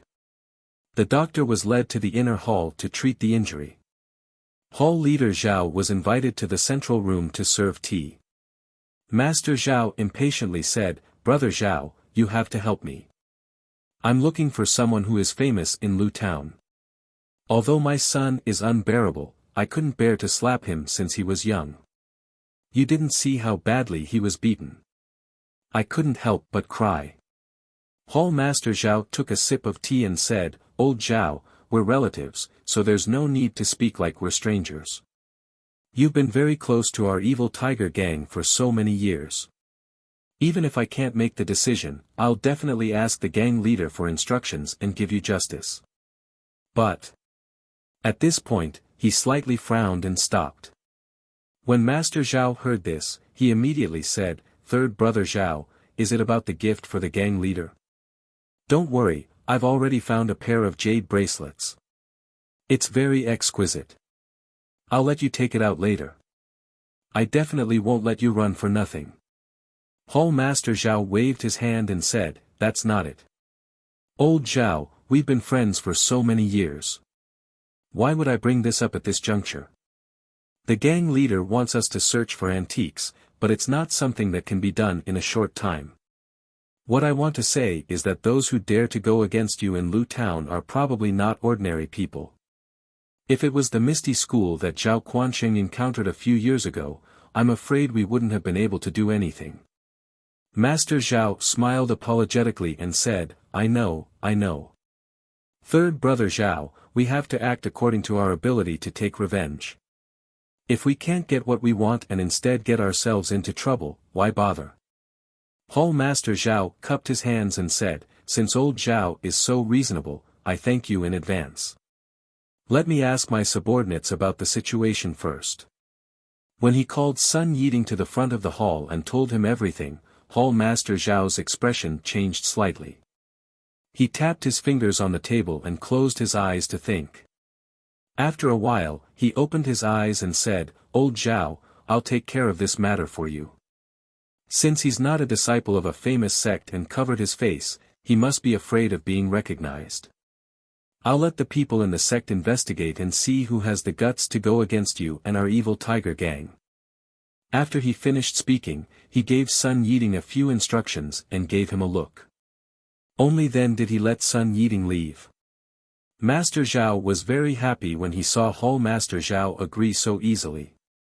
However, he was still a little unhappy and asked, "Third brother Zhao, this Sun guy didn't protect our son well. Shouldn't he be punished?" "Oh." Hall Master Zhao suddenly came to a realization and said, Elder Zhao, you're right. I was thinking too much just now.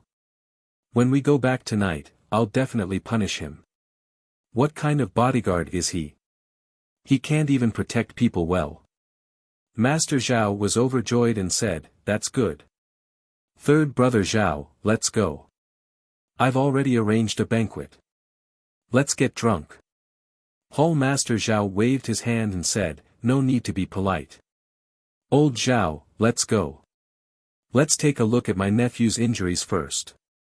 When the two of them arrived at the inner hall, the doctor had already finished his diagnosis and said, Master Zhao, I've already taken a look at your son's injuries. His life is not in danger. However, many of his teeth have fallen out. It might be inconvenient for him to eat meat in the future. It's better for him to eat more porridge. As for the swelling on his face, apply some ointment and it will be better in a few days. There's also a bruise on his thigh. I have some ointment here as well.